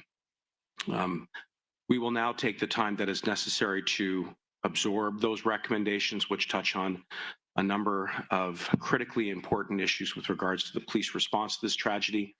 We are committed to making the changes that are necessary, not only to mend the trust between the police and the community here in Nova Scotia, but to ensure that this kind of tragedy never occurs again, and so that we can keep all Canadians safe.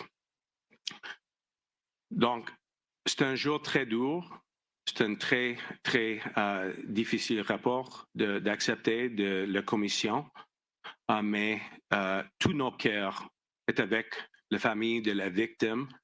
C'est une période qui restait extrêmement difficile pour eux. Ça, c'est la raison que le gouvernement restait dévoué à accepter les recommandations et les suggestions de la Commission, d'étudier les recommandations et de faisant les changements qu'il faut pour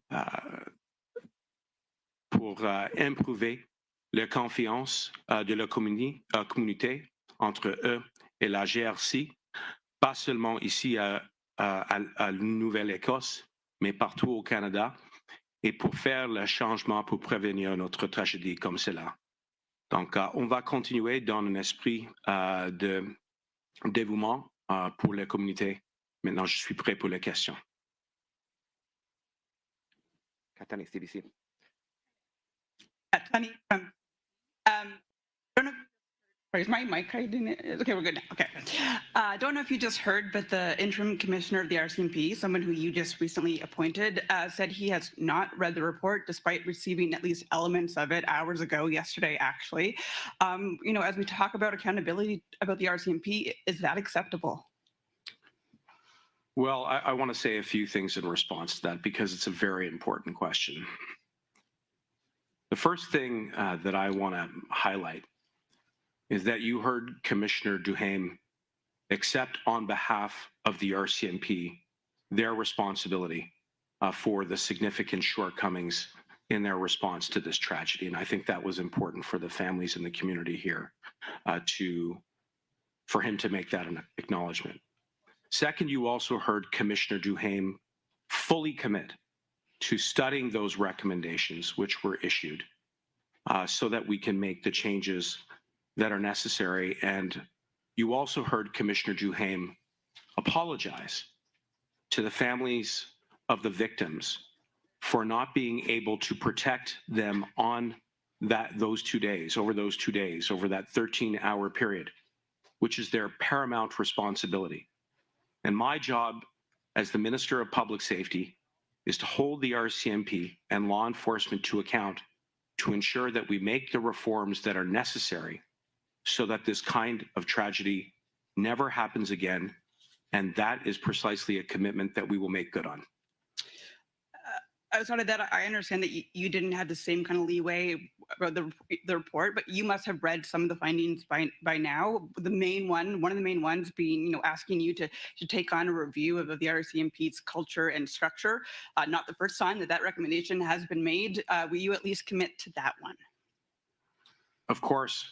And to be clear, I received the report earlier today, and since receiving it, and obviously after participating in the announcement with the Commission and being present with the families, I have begun studying the recommendations which touch on a number of critically important issues, including police protocols, reporting, alerting, training, leadership, the relationship between police and elected government representatives and the community itself. I think it's important for me to highlight that over the course of the day, I had a chance to have a brief conversation with Premier Houston. Our government's commitment is to work with him and to work with all provincial and territorial partners so that this kind of tragedy never occurs again. Hi, my name is Lindsay Jones. I'm with the Globe and Mail. And my question is around, will one of the recommendations to pass a bill already before Parliament to recommending to change the RCMP Act to minimize ministerial direction and other influence on the RCMP? Well, I think your question touches on the need to respect operational independence. And that is something that this government has done and will continue to do going forward. This is a principle that I am familiar with prior to getting into politics. As a federal prosecutor, I understand the difference in the functions that are undertaken by police in their response on the ground operationally, and what my job is as the Minister for Public Safety, which is not to meddle in those operational responses, but rather to set up policy direction and priorities and to make sure that the police have the tools and the resources that are necessary. You also mentioned a ministerial direction. Again, there's a recommendation that touches specifically on that point. We're going to study that very carefully. But I also want to assure you that as part of my mandate, and a mandate that I shared with the RCMP last spring, we're committed to strengthening oversight, to strengthening accountability, to strengthening transparency, so that Canadians can have trust and confidence in the RCMP and all of their law enforcement institutions. So will you change the Police Act to include that recommendation from the Commission? We are going to study the recommendations very carefully, and we will continue to do that while at the same time advancing the reforms that are in the mandate, which I issued to the RCMP. Bonjour, Adrien Blanc de Radio-Canada. Si je comprends bien, sur des recommandations comme celle-ci ou d'autres, vous vous réservez la possibilité de dire non, nous refusons ces recommandations? Nous devons faire les changements qu'il faut pour réformer la GRC et toutes les institutions qui sont impliquées dans la priorité de sécurité publique. C'est une tragédie qui est inacceptable. et c'était extrêmement difficile pour eux qui a perdu un de leurs proches, les membres de la famille. J'ai une opportunité pour exprimer mes condoléances la dernière année. J'avais une conversation tellement difficile avec Nick Beaton et même avec des autres, mais le dévouement de le gouvernement est de continuer avec un agenda de réformation pour améliorer la confiance entre la GRC et les communautés et pour prévenir une autre tragédie comme celle-là. La Commission recommande d'interdire les armes semi-automatiques avec plus de 5 balles. Est-ce que c'est le même projet de loi que présenté par les libéraux? Est-ce que vous allez inclure cette recommandation dans votre défense de ce projet de loi? Mais écoute, c'est la plus grave tragédie fusillade dans l'histoire de le pays, ici, à Nouvelle-Écosse.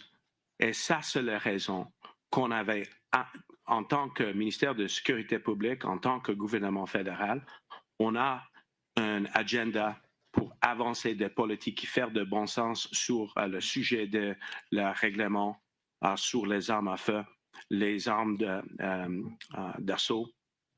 Ça, c'est la raison de continuer de faire des investissements à la frontière pour arrêter le trafiquant des armes à feu illégales. Et aussi, ça, c'est la raison qu'il faut faire les investissements sur le terrain pour adresser les causes profondément, pour prévenir une autre tragédie comme celle-là. Et ça, c'est exactement ce que la Commission a dit plus tôt aujourd'hui, qu'il faut aussi adresser les déterminants sociaux pour prévenir des tragédies causées par les armes à feu et la violence. Good afternoon, Minister. Brett Ruskin, CBC News. Moving away from perhaps having seen the recommendations, studying the recommendations, can I just ask you what you think that the relationship or the communication method should be between yourself or someone in your office with the RCMP commissioner? There is a recommendation in the report talking about that only being written, trackable, public communications. Would that be good? Would that make things more difficult if, in theory, communications were limited to just written statements, written emails or notes? I believe that anytime there is a crisis or there may be an episode that involves mass casualties and violence like the one that we saw very tragically here over 2.5 years ago in Nova Scotia, that there does need to be strong lines of communication between law enforcement and government, because the government also shares a responsibility in communicating timely information so as to amplify the efforts of the police to restore law and order, to save lives, and to keep communities safe. But while we keep those lines of communication open, of course, there needs to be a respect for the operational independence of police. And transparency is important for the purposes of being accountable. You mentioned that there is a recommendation that touches on this issue. We're going to study that recommendation very carefully. But I assure you that as we study that, we will continue to make the reforms that are necessary to restore the trust. As you heard Commissioner Duhaime say, as you heard Commissioner McDonald say, it is imperative that we restore the trust between the community here and the RCMP so that they can fulfill their first objective, their top objective, their paramount goal, and that is to keep Canadians safe. And just as a follow-up about a recommendation that I'll bring out specifically this time, apologize, but there is a recommendation, kind of an interesting one, that looks at the amount of money that federally goes to subsidize the RCMP's contract here in Nova Scotia. So the Nova Scotia government hires the RCMP to provide policing here, and the federal government subsidizes that payment. And the recommendation is take that amount, that subsidy, and also use or have an equal amount invested into a mental health program here in Nova Scotia. We don't know what the amount is. Well, I've asked commissioners, I've asked the premier what the amount is, but what do you think of that idea? I think it's an idea worth exploring. And I would say a couple of things in response. First, our commitment is to work in lockstep with the province of Nova Scotia. That is a commitment that I made to Premier Houston and to my counterpart, Minister Brad Johns, in the lead up to the issuing of this report.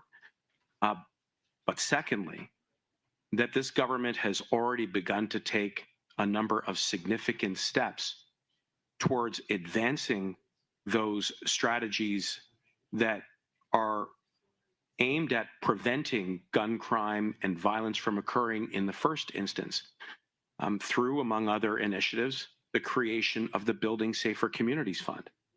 And the entire point of this fund is to enhance the capacity of frontline service providers who are there to throw money, offer mental health supports, who are there to provide people who are at risk to being exposed to violence with the additional tools that they need to stop crime and loss and tragedy like we saw here before it ever starts.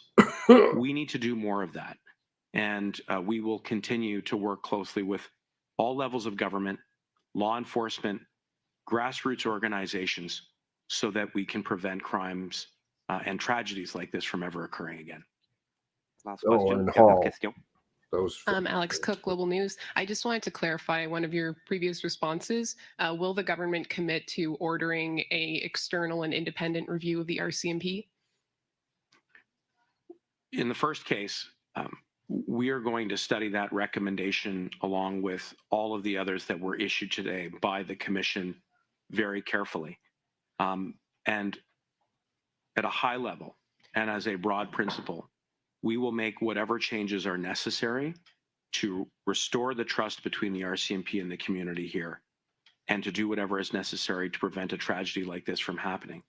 While we commit to doing that work in the context of this commission report, we are also at the same time advancing significant reforms to the RCMP through the mandate letter that was issued to me by the Prime Minister and from me to the RCMP in turn last spring. A number of the priorities in that mandate letter look to strengthening oversight and review, including through a bill that we introduced not too long ago, Bill C-20, which would create a new public complaints review commission to ensure that that trust is there. We need to be a full court press on all of these changes so that we can protect communities and ensure that a tragedy like this never occurs again. And in terms of the issue of domestic violence and gender-based violence, I believe the word that the report used was endemic. Do you agree with that? And what do you make of the recommendation to revoke firearms licenses for those convicted of domestic abuse? Of course, I agree. For far too long, there have been way too many barriers that prevent women from coming forward, because they don't feel that they will be trusted, because they don't feel that they can open up to the people who are charged with the responsibility of protecting them. Bullshit. And the commission report touches on that too. And we have to redouble our efforts when it comes to reducing those barriers so that women feel safe, so that they can come forward, so that we can reduce gender-based violence. And that is work that I am doing in cooperation with Minister Ian, my colleague who is responsible for advancing these issues as well. But there's no doubt that there is still a long way to go. And that's why we're going to study these recommendations with the urgency that is required, commensurate to the magnitude of this tragedy, so that we can make the changes that are necessary so that women trust law enforcement, and all Canadians can trust in law enforcement to protect them. Thank you. Merci tout le monde. Ceci met fin à la conférence de presse. This concludes the press conference. Listen, it's not more fucking shelters and bullshit. You know, it's getting rid of, like, investigating Bootland. It's those kind of things. If you have bad, I'm not making a conclusion on that, but certainly has a bad whiff about that, raised a long time ago. What is a woman? But this, saying that that's a good excuse on stuff is totally wrong. They've used, abused, psychologically manipulated people for far too long. And women can see through it. The vast majority of women can see through it. It's just bullshit. I'm not, and I don't need to walk back on that one. We all know there's problems, but the problems reside with individuals. You cannot say systemic and this kind of thing. Same thing with, like, one only needs to look at, that was one of the, somebody involved in this story called me one day and they said, like, I can't find a clinic for somebody that they know, let's leave it there, and that has been abused as a boy. They don't exist. And I said, that's what I told them. I'm like, they don't exist. There isn't such things really. BC's kind of got one. Ontario's a little bit got one. That's about it. One. I mean, does anybody have a concept of how many boys are sexually abused? And today's day and age. But we keep saying that it's, only women that are getting abused and this kind of thing. People get abused. People get abused. Stop trying to make women weak and scapegoats for other things to move agendas. Terrible. Terrible. Okay. So I'm sorry that I did interrupt Tim Mills because his message is really important. And as Mark said, he's a hero. He is a hero. Good police officers like this, or the fellow who was up in Great Village, because the RCMP and media had thrown its own institution under the bus. He didn't raise a hand. So he got beaten and he literally felt in fear for his life because he's like, well, if I do anything, then I'm going to get singled out and I can't do that. So I'll just let the person beat on me. Like, how can you police like that? That's totally illogical. And these people actually wear the uniform, like the white shirt mafia wears that uniform, the one that they piss all over. That's a bad smell, but you keep making it smell worse. And you destroy really good people along the way. Let's listen to Tim Mills.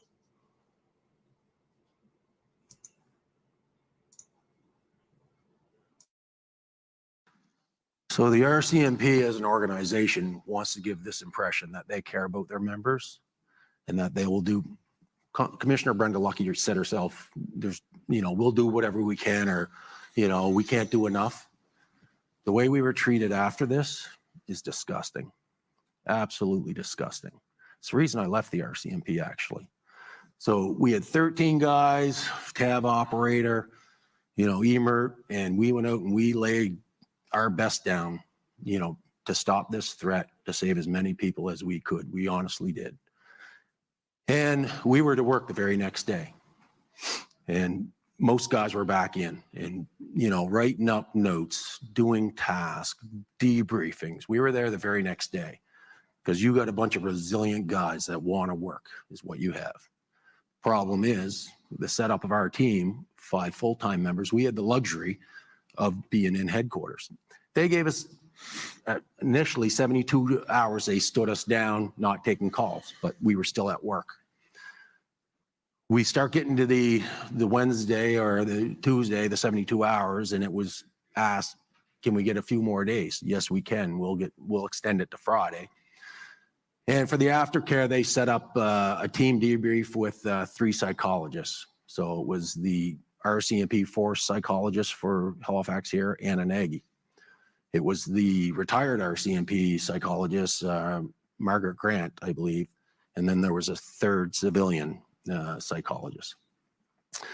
So halfway through the week when we were supposed to, the part-timers go back to work Saturday in their general duty detachments, one of the general duty members come up to me and he said, listen, man, he said, some of the guys have been talking to me, and he said, you know, is there any way on earth we can get a little more time to decompress by, you know, like here we are a week after Portapique and we got to go back to work handing out COVID tickets or menial task stuff, or, you know, going to like just traffic stops, and we're not ready for that yet. Is there any way we could get a little more time to decompress?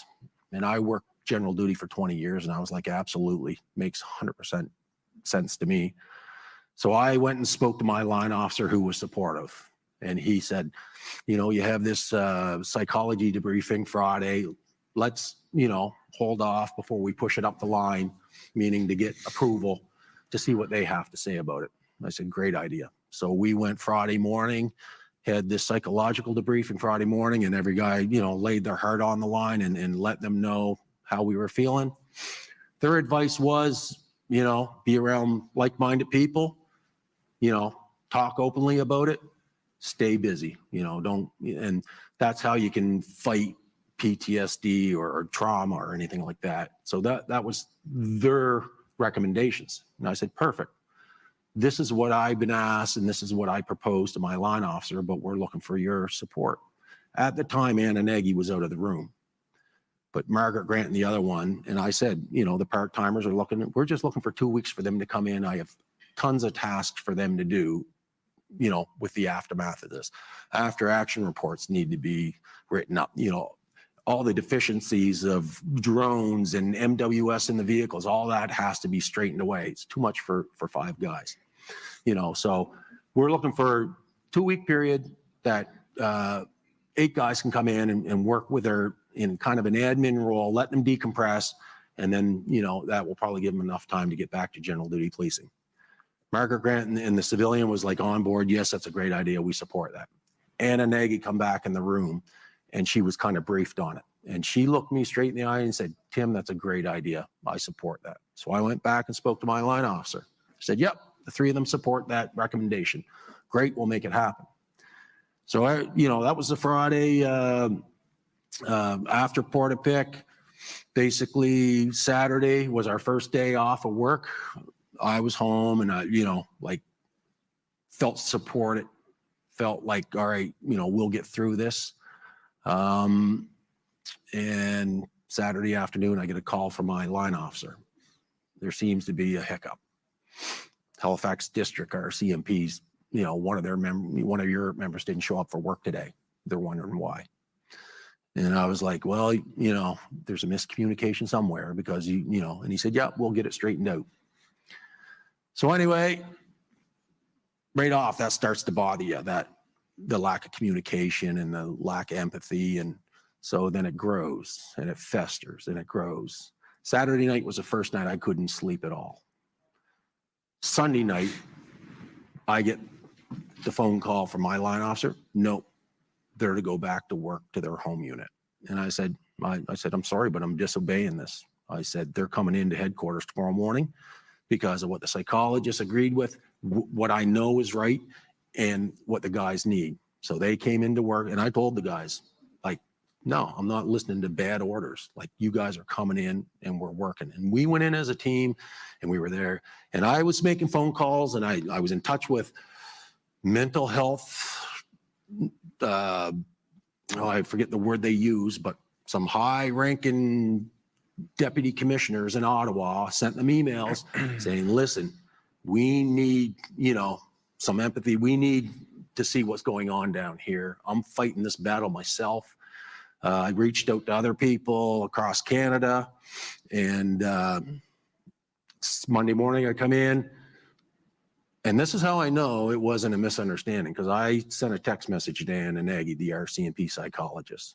Crickets. She never responded back. Had it been a misunderstanding, I'm sure they would have called me right back. Oh, what's the confusion, this and that. Oh, yeah. Okay. Yeah, I remember that. Yeah, we'll straighten it out. Nothing. Crickets. No one would call me. Monday morning, I get a phone call from the health services nurse. I forget her name. Oh, this can't be right. This just can't be right. We'll look into it. Crickets, nothing. And Wednesday afternoon, I get an email from my line officer saying, no, they're going back to their home units. So at that time, the part-time members that were a week and a half after Portapic was forced to go back and work in their home units. I had absolutely zero to gain from this because I was already full-time. This was for my part-timers. There were members off because of Portapic not working that are still off today that didn't see what we seen, didn't experience what we experienced. We were at multiple sites, multiple casualties, and they forced our guys back to work, our part-timers back to work a week and a half after. And as you said, that was the genesis of your decision eventually to... well, it got to the leave point service. where we wanted this investigated. We wanted to, how did this happen? At that point, we're bitter. We're bitter at management. And we want to find out how this happened. I knew how it happened, but we wanted to find out for sure. And we kept digging and clawing for information and wanted it investigated. And sure enough, just got swept under the rug because the people that made the decisions and protected the people that made decisions are commissioned officers. And they basically protect each other. So it's the, what's good for you isn't good for me, vice versa. It's basically a two-tier system. And and they were going to investigate me. I was given a heads up, you're being watched. And they were going to investigate me because I've got the transcripts of text messages where we want an official statement from the two other psychologists on what Tim's saying. Because they were trying to paint me as a liar, where I had 13 other witnesses in the room that heard the same thing I heard. So at that point, I still want to investigate. I want the truth out there. And I kept saying right from the start, you want to know the truth? You get the 13 of us in the room with Anna Nagy, Margaret Grant, the other psychologists, and the people making the decisions, and you're quickly going to find out who's telling the truth.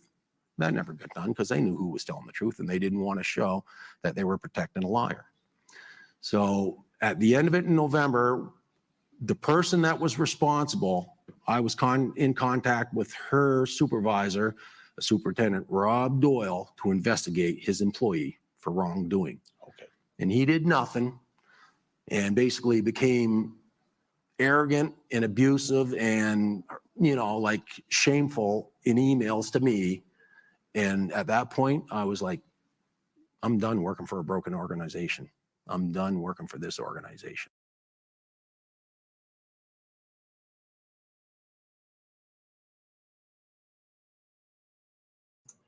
So, you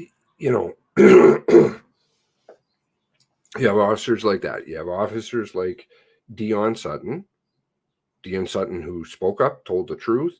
He came in, he worked nonstop. Only day he took off, the first day he took off, he had to put down a service dog. That is a major thing to do. He covered the province with one other dog handler for, I believe it was a year, until there was enough coverage, is my understanding. They got people in there, which took a year. And he said, I quit. Yeah, Sergeant Darren Bernard came forward with pretty vital information. Quit. We lose good officers. And then when people speak up, I'm looking at a document right now to do with some of this. And there's claims of, sexist remarks and this kind of stuff. Like, what are we doing here? And the investigations thing is a commonly known tactic. Wanted to look at a couple of stories too that have come out. I try to look at this as unbiased as I can, right? We all make mistakes. We all do things that are wrong. Is there good guys and bad guys? No, everybody is just kind of a guy, but there are some extra special, bad things going on. And I think calling that out is fair. All right, so let's have a look at a couple of articles. and see what they're pushing over here. RCMP needs to be overhauled. Start admitting mistakes. Nova Scotia shooting inquiry report. All right, so there we have Mr. Mendocino. So it must have just been updated. Okay, interesting. The commission, maybe they inserted Mendocino. The commission examining Canada's worst mass shooting says the RCMP needs to be reviewed, restructured, and start admitting to its mistakes. This is not a new message over here from this channel. I don't know what they're doing, but really. The Mass Casualty Commission has released its final report into the mass shooting, which claimed the lives of 23 people. This is their new kind of get out of jail free, because they know that they've lost so much face by continually saying 22, 22, 22, and people are fed up. So now they're like, well, we just really meant 22 with a pregnant woman. That's what. No. But this exposes them. Tell somebody says 23, then you know kind of where they're coming from.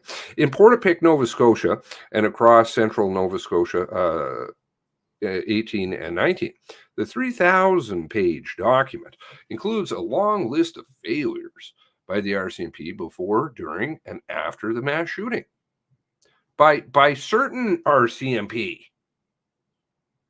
Why is it that it's just all being stereotyped? There's some really bad people. Yeah. But there are some good people too. You can't throw out the baby with the bathwater. And that's how we lose really good people. The commission notes that there were gaps and errors in the RCMP's response. Gaps and errors. Oh, about being drunk, like there's one. Is drunk just an error? Well, that's a criminal offense. And being in a position of command. Response to the shooting, and it failed to communicate with the public during and after the tragedy. And not just public, with family. Notably, the MCC, and still continues, the MCC RCMP, who responded to the incident, had limited knowledge of Portapique. Not so sure about that one, but okay. And the surrounding area. Certainly, I've read one officer's notes who's familiar with the area, been down there before, and was down there that night. And RCMP issued cell phones and data, which never got celebrated, either personal phones or company phones, RCMP phones. No need to look there, because maybe you might find out, well, I don't know, GPS data of officers? Yeah. The commission also found that the RCMP was not prepared to execute large-scale evacuations of civilians during active threat, and it took hours to alert the public the shooter was driving a police car, RCMP car. Again, I would beg to differ on this one. Large-scale evacuation, they just kind of stopped at a certain point in the road. You can actually see the Portapique, what was it? Portapique residence report. Yeah, they just stopped before the Ellisons and Blair Seniors. Why? Well, Cobequid is just south of there. Cobequid, right? Of civilians during the active threat, and it took hours to alert. Okay. After the tragedy, the MCC says it's not a tragedy. This is just mass murder. Says crime scenes and evidence weren't always treated with care and sometimes overlooked. And sometimes destroyed.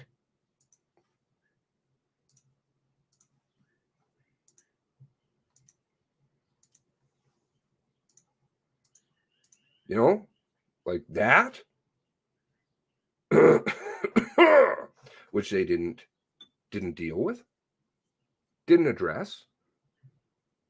I'm curious. I haven't read the report, so I am being hasty. I'll have to read it. Of course, a lot of it is just going to be filler and junk and communist psychological goo, trying to be like, oh, yes, it puts you on immediately on the defensive. Well, of course, I love women, so no, I can't ask questions. No. Retarded plans going down here. Okay.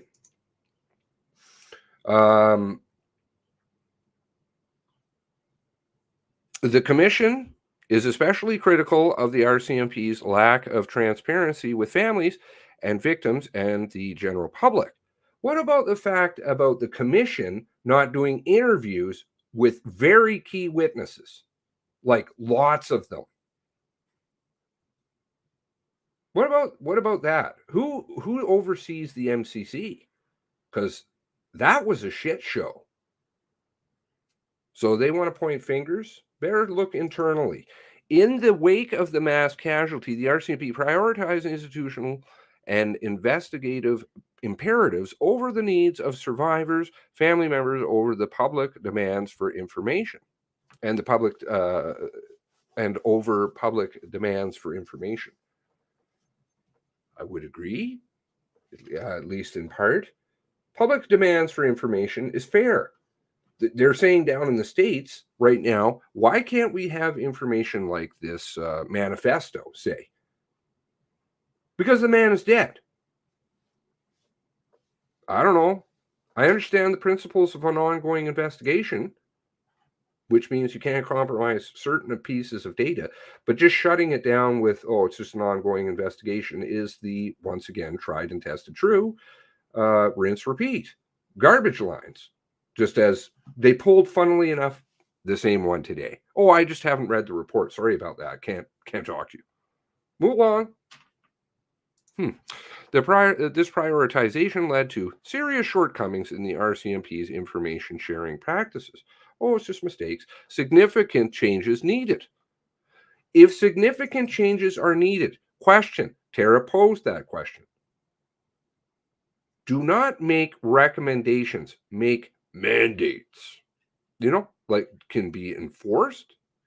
But they didn't do that. Because they need to repeat the same strategies. After investigating the RCMP's response to the mass shooting, the MCC says significant changes are needed when it comes to everyday policing, transparency, and accountability. The existing, there we go, there's a trash word, of policing must change. Everyday policing practices, policy, supervision, information sharing, learning, transparency, and accountability require attention across the board, beginning with the overhaul of police education in Canada. Well, there's lots of education. Every time there's more education. Not that I'm shit on education, but this is just, you can find the same thing all the time. Okay? It just really means nothing. Moving along.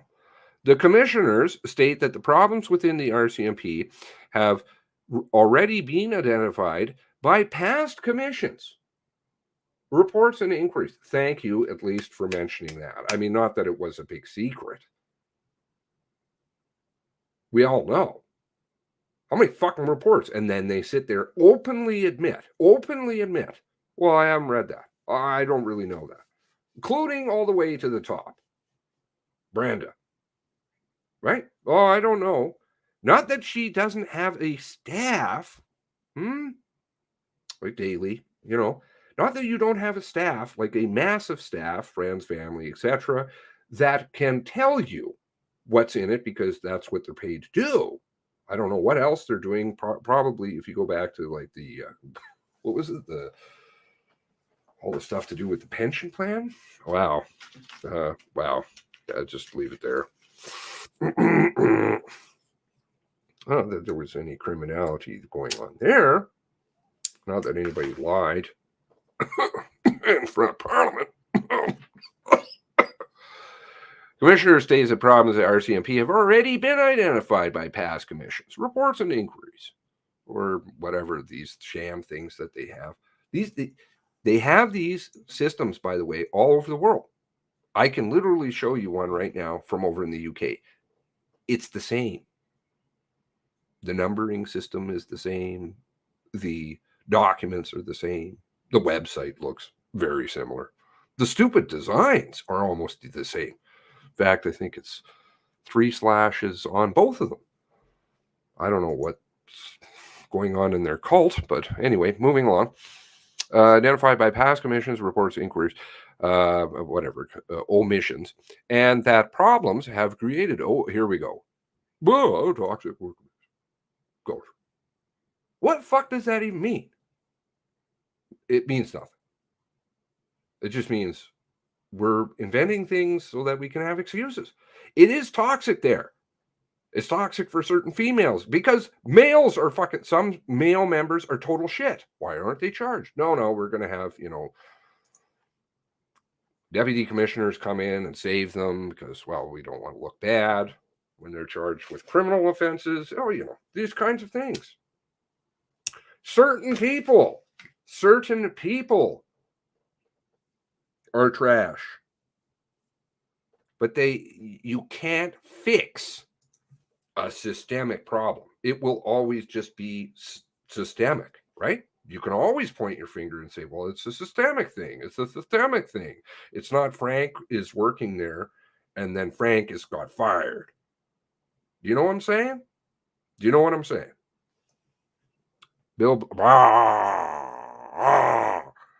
He's on TV. Was he drunk? Was he impaired? Was he lying to Parliament? What was he doing this time? Imagine having to issue the moratorium for the destruction. Imagine getting away with destroying evidence and ignoring evidence and suspects because woke is best. Vision 150. And we can't have any tarnishing on our uniform by other people, but we'll piss all over ourselves and our members constantly. I had visions of Brenda and Trudeau as I'm getting pummeled and I'm thinking I'm going to die. That's great. Okay, moving along. It also notes that there have been efforts to reform the organization, but those mostly have failed. And the same problem persists. But you know what doesn't? Is they set up more boards and more committees and they hire their friends. Everybody gets a job. Oh, don't worry. You don't have to say anything. Here's a bunch of money. Why don't we just build you a playground or other things? Quote, if the RCMP management does not share the commitment to making these changes, or worse, if some members of management actively work to undermine efforts to reform the RCMP, these efforts will likely fail, said the commissioners in their report. So they'll recommend it because, well, then there's nothing to do. I've done my job here. I'm all done.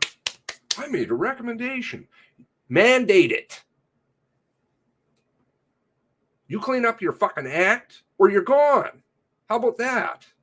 The MCC also notes that the omission into the mass shooting that took place as a broader conversation about the RCMP's role in providing policing services in smaller communities across. That's not what anybody, frankly, was there to discuss, just as they were not there to discuss trans issues, feather passing, this kind of nonsense.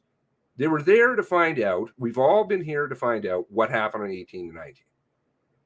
The omission, the puppets there, people in behind the scenes, the government, mass manipulated people with psychological shit, paid other people off, books, whatever, and this is what we've got. drowned people in paperwork. You know, anybody care to look at the mass casualty site? Those of you who've had to go through that horror, which, by the way, families had to do. No dramatizing here.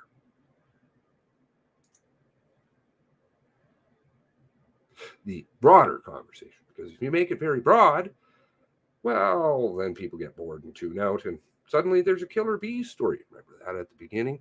Some jurisdictions, including the municipality of Cumberland County, are reconsidering whether they will continue the use of the RCMP or seek policing alternatives. And I would say this is a complicated one.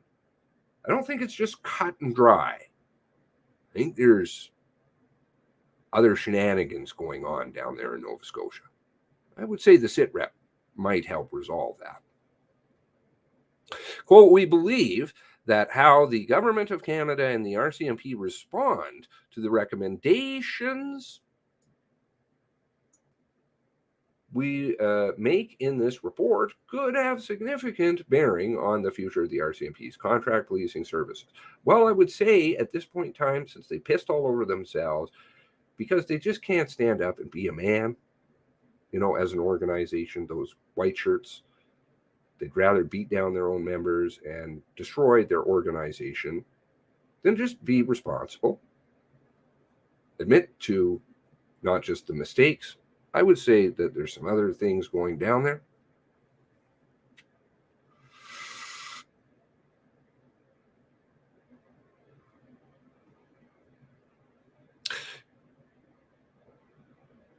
Significant bearing on, yeah, that one is already, that's a non-starter. But I guess it takes 2 years to construct that down in Ottawa. Admitting mistakes. Among the list of recommendations made by the MCC is that the RCMP must start acknowledging and taking responsibility for its mistakes. The commissioners say that the RCMP has a history. Oh, so it's almost like I just read this and I feel like I could rewind almost 3 years ago and the direct quote will be there.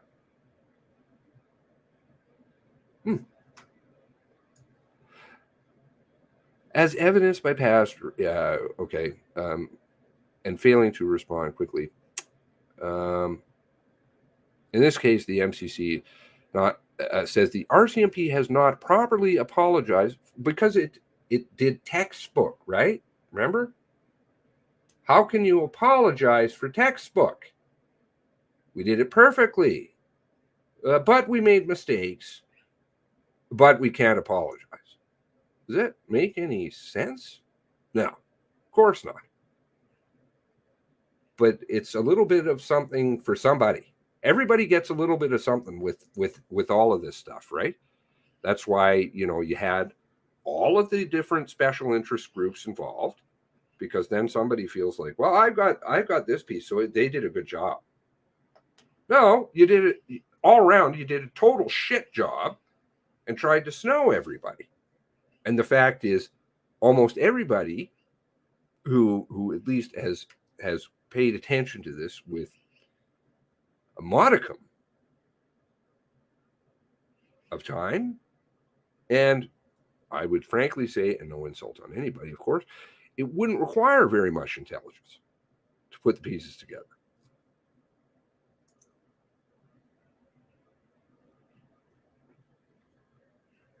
You cannot apologize for something that you don't accept responsibility for fully and be really not the shit communist word, the buzzword which attacks the female brain in us all, right? We all have that, the feminine side of our brain, the emotional side of our brain. Okay, you have to fully disclose all of your errors in order to fix them. I know this from my own life, right? Not that I'm saying I'm a superstar. I certainly made a fuckload of errors throughout my life. Those of you who are watching don't know me. Well, obviously, most of you don't even know me at all, other than to see me on a camera. But I'm totally fine with admitting I'm an alcoholic, right?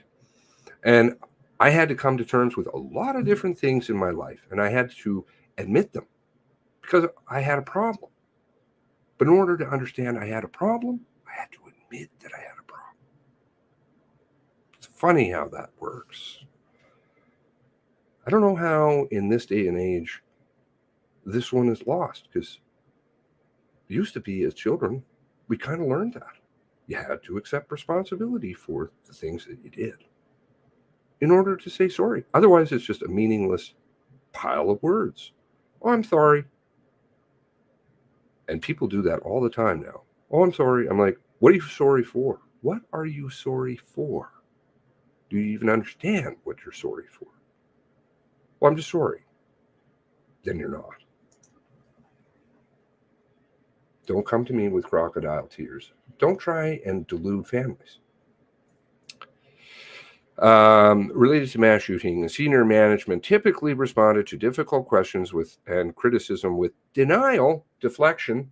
You know, like, I can't come to the press conference and have read the report, so I can't answer any of your questions.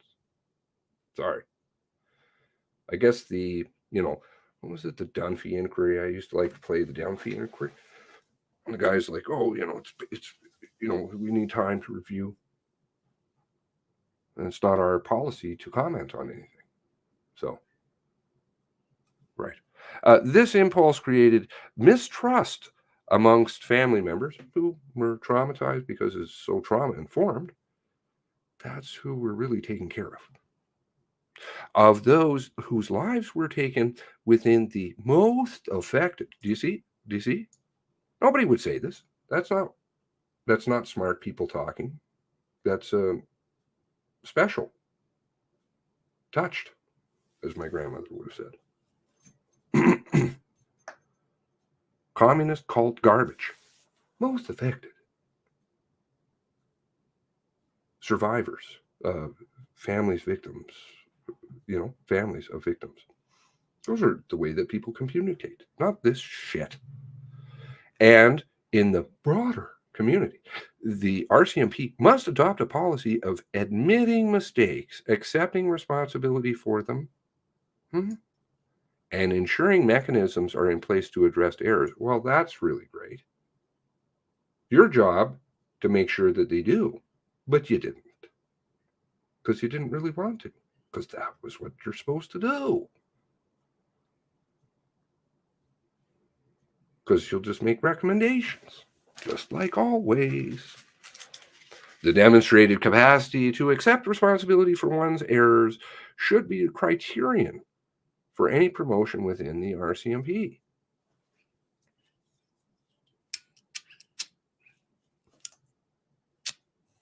In society, in our daily lives, it's just a basic concept. But maybe they need some more education. Comprehensive review. The MCC says past inquiries and reviews have called comprehensive review of the RCMP, but those recommendations were never implemented. Where's the Brenda quote? I haven't read that. I didn't really get to that. The commissioners are joining past calls for in-depth external independent review of the RCMP, which they could also use to examine. Okay, that sounds just like another boondoggle. It doesn't sound like it. It is. You want to affect change? Do it.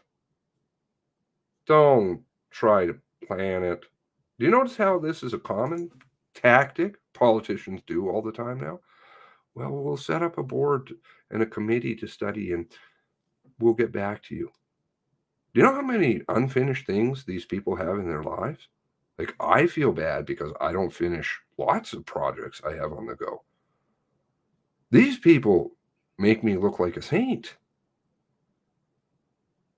They don't finish anything that they do. All they do is try and create more things that they didn't finish so that then they can employ more of their friends who are then going to support their trashy agenda. Because, you know, I'm not on their payroll. Are you?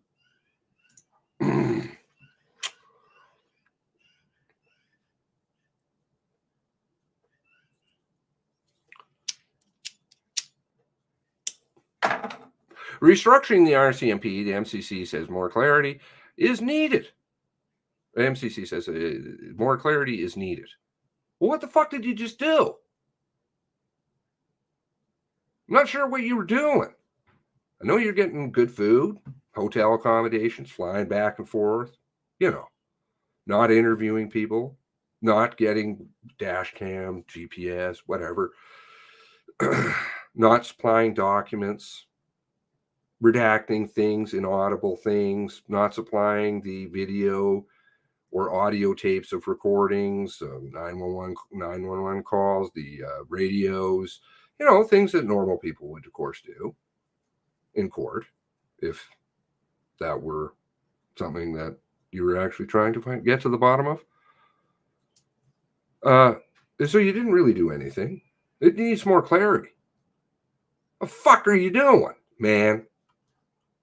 It's foggy when your head's up your ass. During and after the mass casualty, the report notes that there was much uncertainty over who exactly was responsible for public communications and internal briefings, among other things. I have no doubt that the MCC equally got snowed. I love Justice Cromwell. Frankly, I mean, I don't know him. And maybe I misjudged. I love the letters he fires back and forth between DOJ.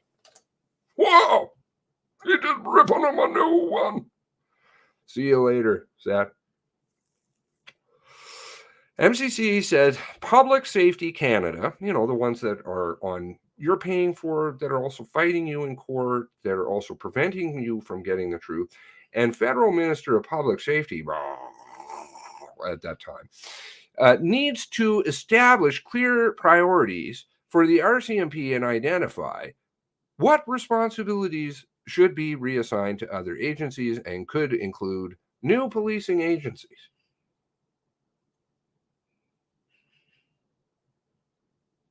Wow.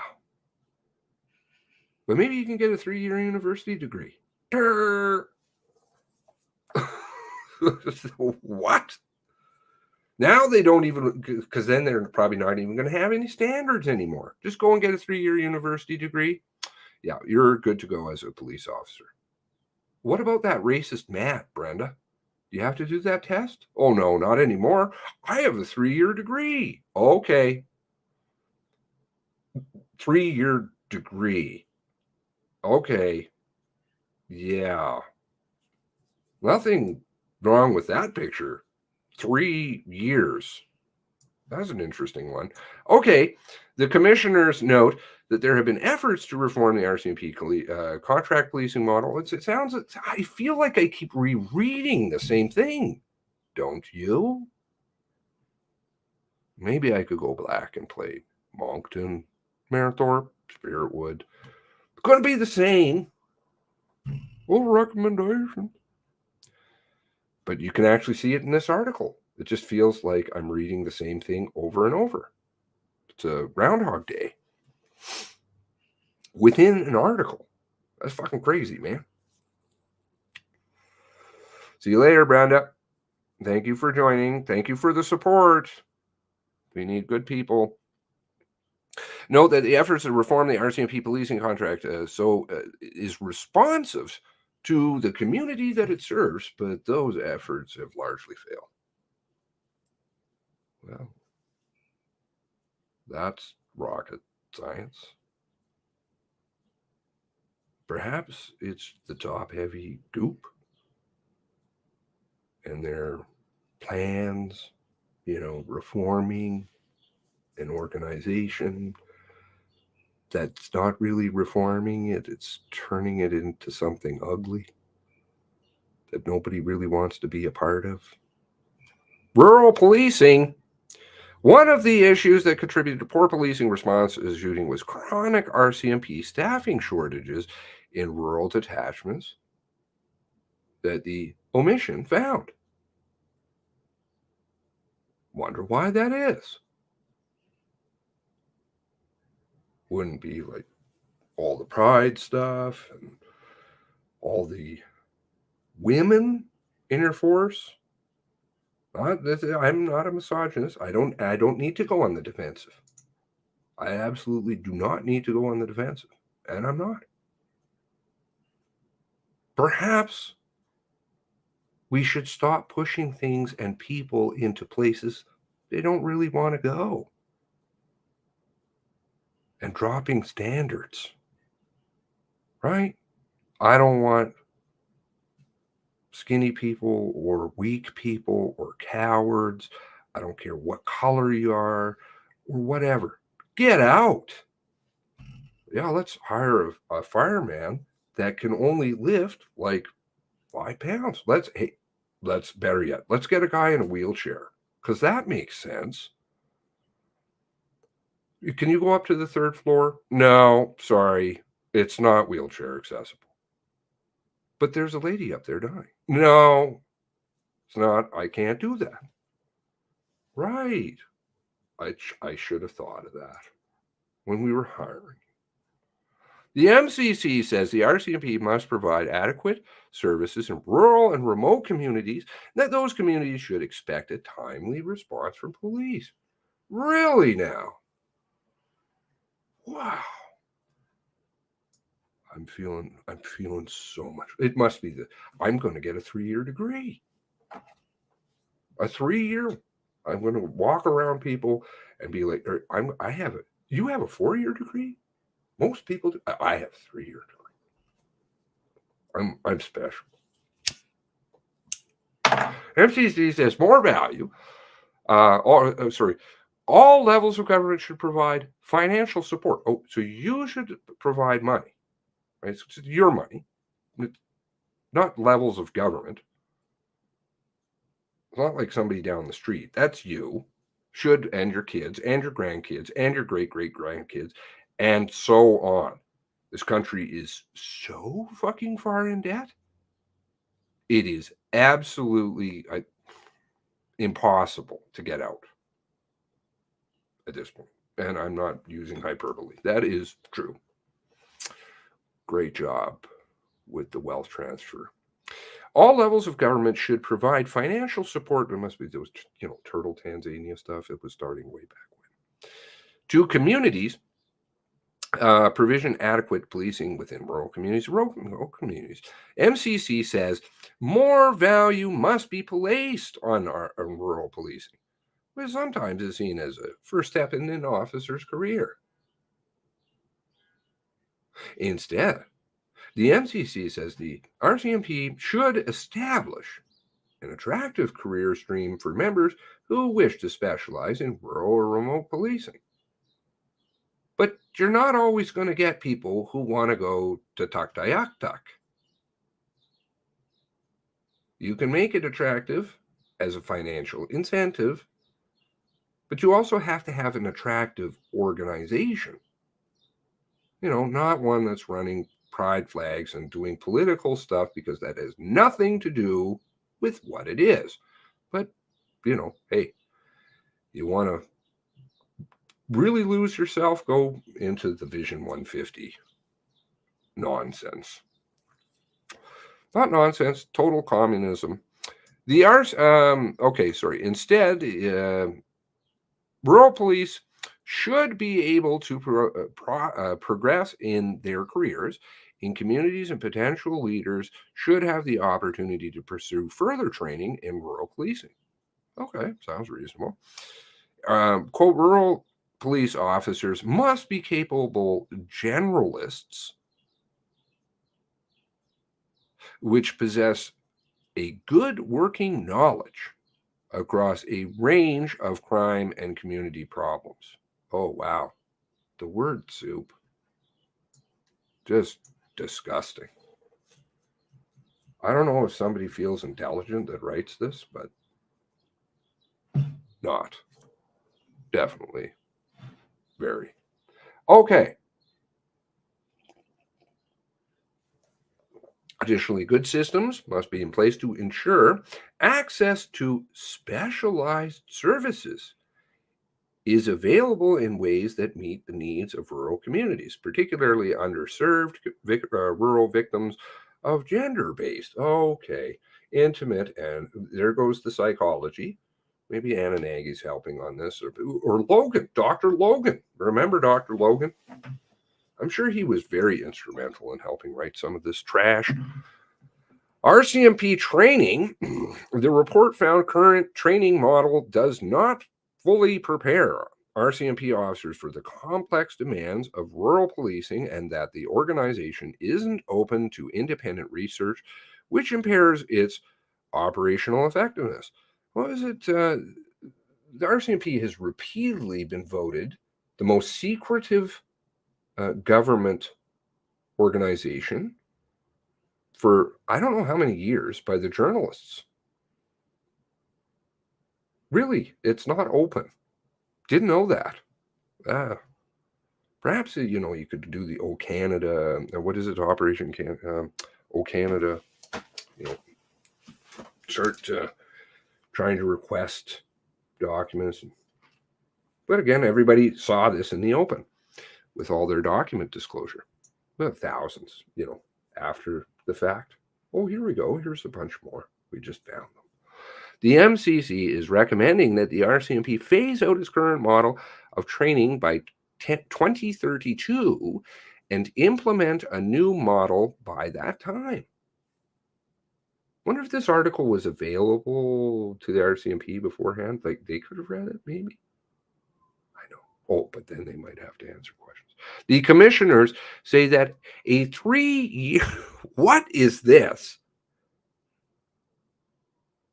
3-year degree-based model of police education should be established for all police services in Canada. Well, that's not too broad or anything. No, now we're not even talking about RCMP. Let's invent a brand new degree. We're going to have some studies on that, employ some friends, family. For a 3-year degree with, now we're going to have purple hair. What?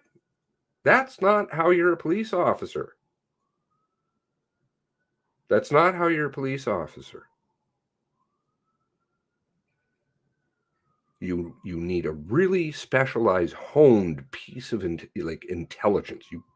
It is a skill to be a police officer, a good police officer.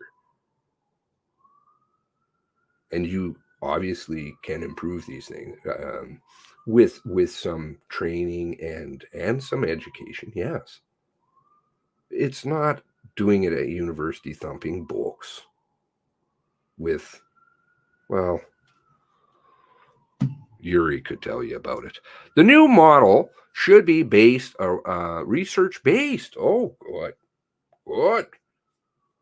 Research-based. Is that from Australia? The clowns on the circuit? Sorry, I can't talk about this mass shooting because actually I got to go and deal with the one over in Uvalde. This is what I do. I write papers. Hello, I'm here to talk about the mass shooting over there somewhere. I don't know anything about it, but, well, yeah. My phone's ringing. I've got another appointment with another mass shooting.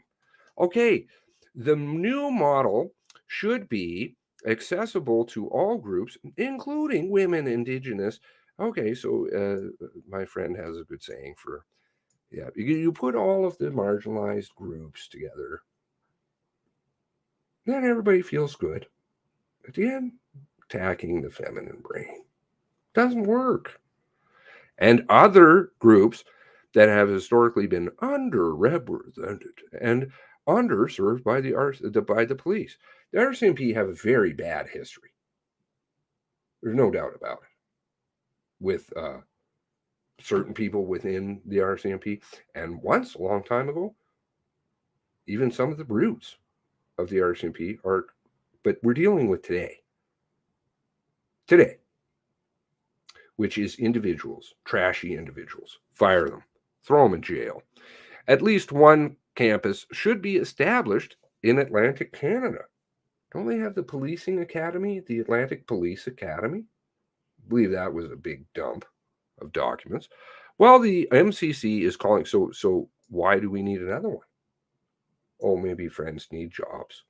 While the MCC is calling for significant changes to the RCMP at this time, there are only recommendations.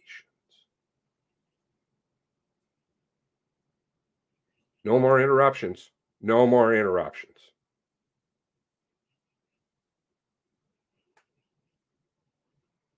What was it? If you want real change, you should mandate it. I think Tara said something about that to the MCC. Clearly, there was a lot of blockage or misfiring synapses. It remains, or just owned outright, sold. Their soul, weeping and gnashing, weeping and gnashing. It remains to be seen whether the RCMP will implement many of the changes included in this report. Okay, so I believe that's CTV's thing, and we've got Marco, who's just trying to steal light from families. So good job there, sir. Reflects well on you. All going to come back one day.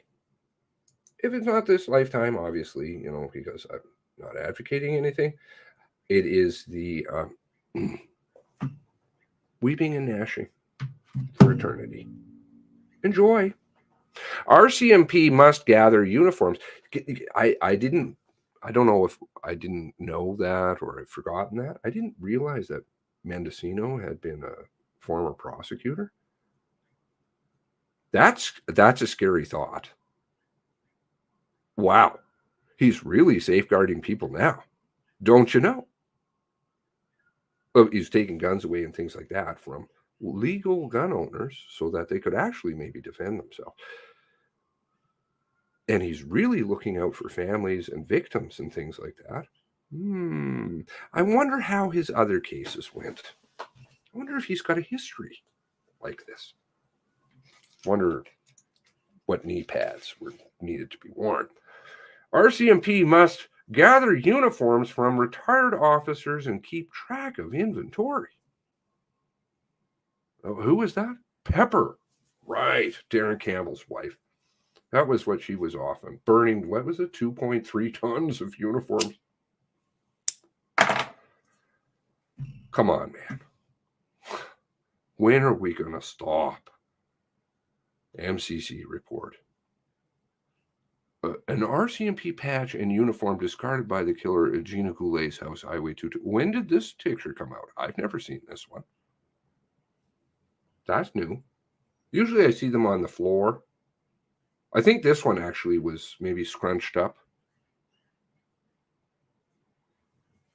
on the ground. But I've never seen this photo. Somebody must have got it somewhere. So, there must be those Titan shares and all those agreements that the NDAs that the journalists had to sign. One has to wonder how much they fucking know, how much they've really seen, and how much they are just screwing us all. RCMP officers who retire because they're the propaganda wing or leave the job must return all parts of their uniforms and badges to the RCMP, and the RCMP must do a better job tracking the inventory disposal of uniforms when officers retire. Okay, so I'd say again, this is a bit of a red herring. They're not really addressing where did it come from? Where? Did they ever establish that one? Oh, no. We certainly know that apparently it didn't come from Chris Wortman. Didn't fit. And it was an older beige style uniform. Apparently. Not the new style gray uniform. So I don't know where this shirt came from. But anyway, moving along. Because that's what they like people to do. The mass killer, who the examiner refers to as Gabriel Wortman, or so we're told, collected solo Crackolo. Also. I haven't seen that to be determined at all yet. But anyway, collected genuine and fake police paraphernalia, including a uniform he wore and a bright police cruiser he drove during the murders. Right, 6.3 minutes of also with trailers of gas. Didn't see the ball hitch on that car either, because there must have been a fuckload of gas. Oh, maybe he just magically wished for it. Some of the victims and witnesses mistook the killer for a police officer because he was in a uniform driving a rear cruiser. The Gabriel Wharton, or so we're told, put in quotation marks, drove, also confused the RCMP members, officers on the scene. That'd be for, what about that dash cam? That would help at the end of the road, because it exists. S drive, O drive, which one is it on? The commission said the public's trust in the police, particularly RCMP, was shaken after the weekend of April, and said the killers, the Gabriel Whartmans, whatever, use of the police uniforms with cars, even though not all authentic and not really determined, like the push bar that they had at the MCC apparently in their possession for quite some time. The push bar, it was found a year and some later by a former RCMP officer working for the defense as a private investigator. He's, I want to be careful which one this one is. Some of them have kind of a bit of a background, but anyway, we won't go there right now. Why did that never get tested? How does it get found a year later? Very strange.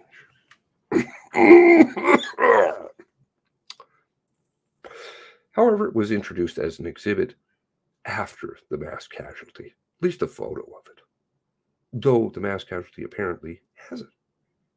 Isn't that strange? Okay. Played significant role in that distrust. Here are the commission's main findings around the use of police paraphernalia.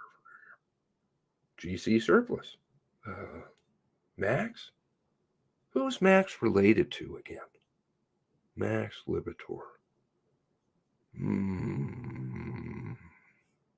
RCMP asset management policy were inadequate for ensuring the sensitive materials such as decals were fully removed. Well, I've seen pictures of the car, haven't you?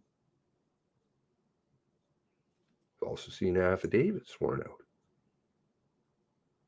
Doesn't seem to jive.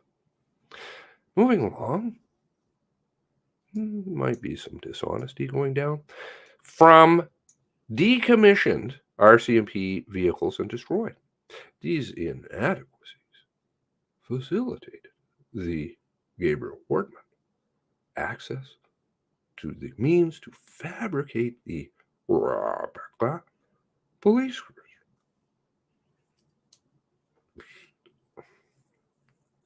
Which everyone seemed to know about, but nobody seemed to report, just like illegal guns.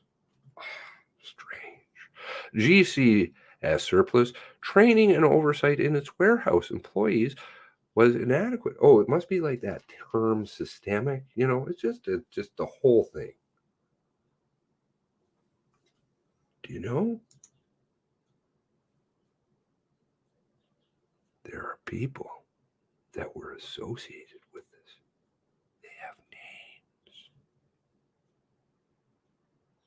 It's not all the people at GCS surplus. Particularly with respect to what steps they could be taken to identify and report suspicious activities. Conflicts of interest, maybe. Perpetrators' acquisition of decommissioned race cruisers and police uniform and kit. Who was that witness again? Oh, yes. And particularly his fabrication of the replica RCMP police cruiser. So, quote, somebody who was selling grills and spending time over there said they didn't know anybody in the neighborhood, really. In 2 articles. That was interesting. Can't quite put those 2 together. I don't know anybody, but I also was drinking there, and he was coming by. The perpetrator's acquisition of decommissioned police cruisers and kit, particularly his fabrication of the cruiser, provided him. I don't know if that's been ever established formally either. At least to my maybe I just have a high threshold. But I don't think it's that high. Like unreasonable. Provided him with additional means to carry out the mass casualty. Ownership of many of these elements is unregulated, although it was unlawful to possess some of the items he acquired. But nobody seemed to say anything.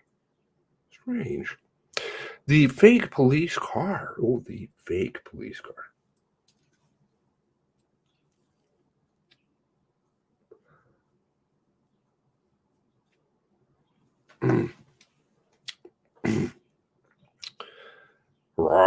Used by the Gabriel Wortman was one of 4 former police cruisers he had purchased from GCS Surplus. You know, they covered the VINs and things like that. That's an issue too, because they have revealed them. The killer outfitted the car with items sourced from various places. Commission said they couldn't determine the origins of all of the items. Could they determine who really ordered them? Or was it ordered, if they want to keep with this narrative, were they ordered with an email? Because last I checked, when somebody gets arrested, they're not identified by their email. It's not very individual. You know? Spouses share emails. Bank accounts. The omission learned that prior to the mass killings in April 2020, the RCMP made about $8 million a year in sale of decommissioned RCMP vehicles. True.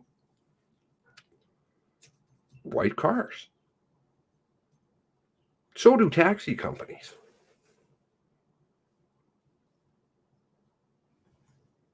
After April 2020, then Federal Minister of Public Safety and Emergency Preparedness, Bill Blair, Canadians will come to understand, issued a moratorium. Was that the destruction of evidence? Oh, sorry, on the sale of RCMP vehicles. That was intranet within the internal RCMP document. The Commission writes, conscious of the environmental cost of scrapping vehicles that are in good condition, we encourage the Minister of Public Safety and RCMP to work with GCS Surplus.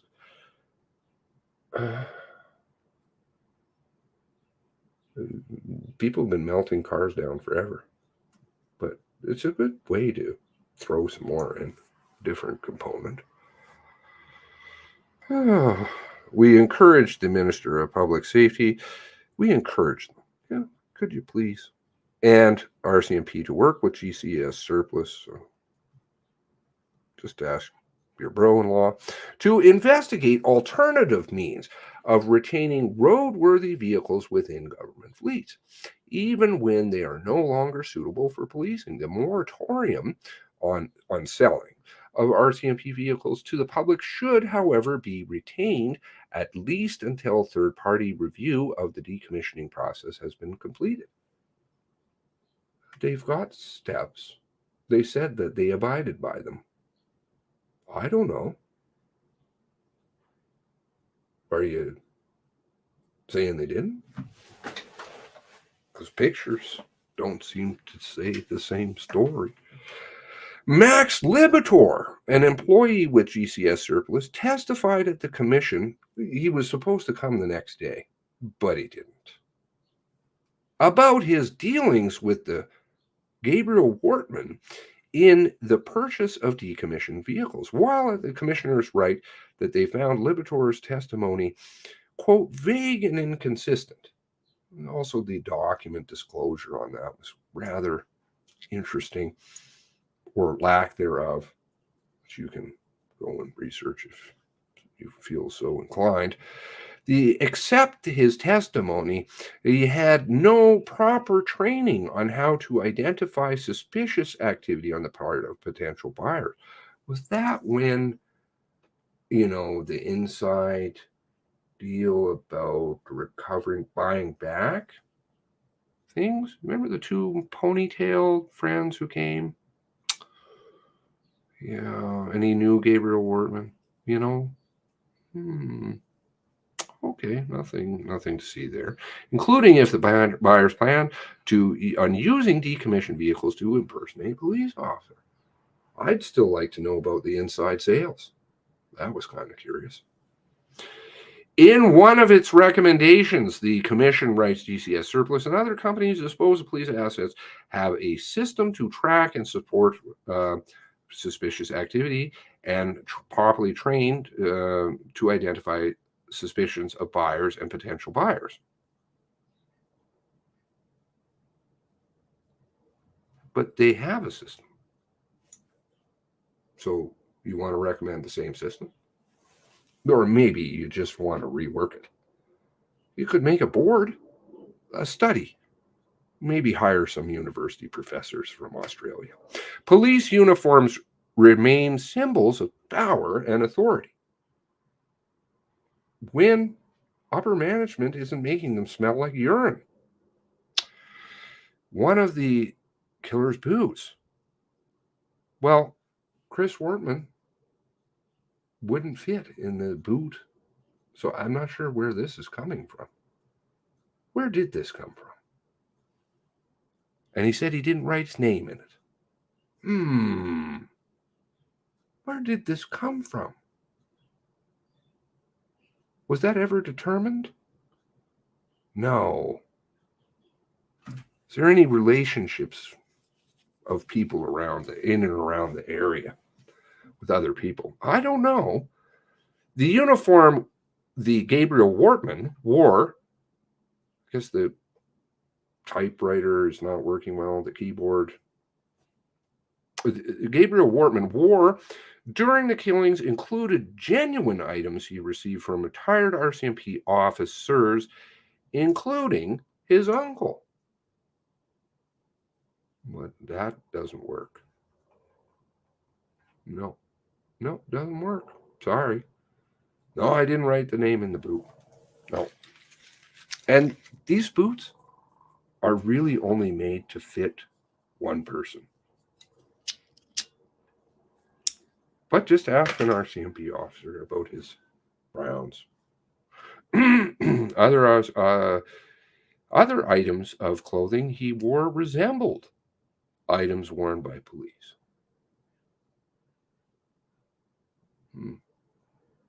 Currently, there are no rules against a retired RCMP officer giving a ceremonial uniform to a collector or to someone with no connection to the RCMP or police, although the uniform remains the property of the Crown. Retired officers must be granted permission, yes, to wear those uniforms at public events such as weddings and funerals. After the killing, mass killings in April, mass murders in April 2020, RCMP H Division gathered 7 tons. 7 tons. That's right. Pepper was off busy doing that at the time.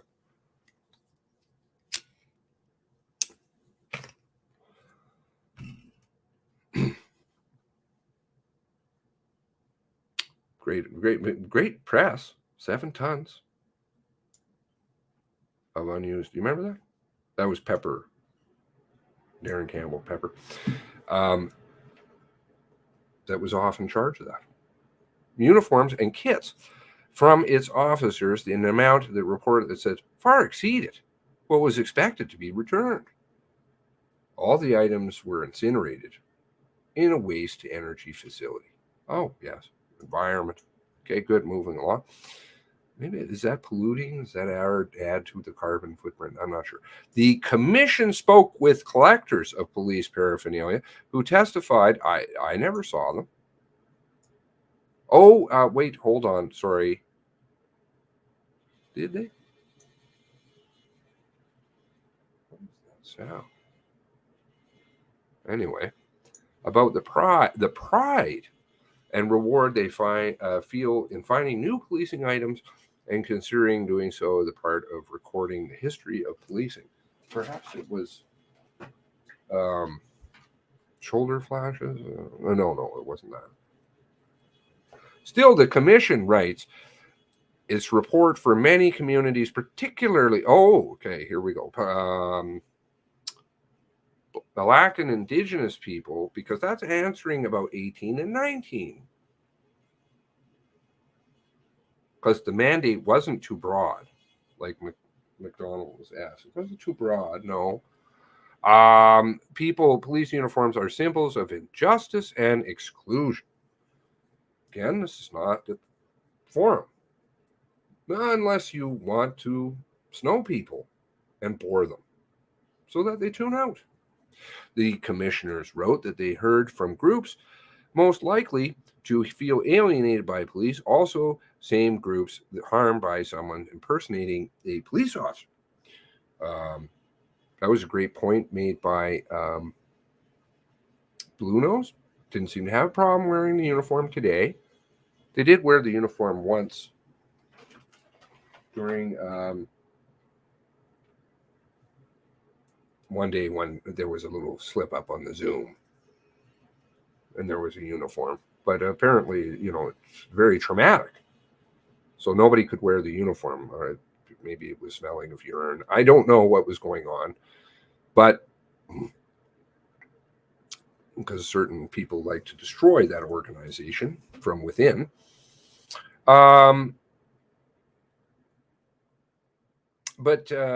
the feather passing and the thank yous, which are oodles, that was another great episode where there was a lot of thank yous, don't really align with the we'll kick you out if you mention anything, if you speak up, because you're the most affected.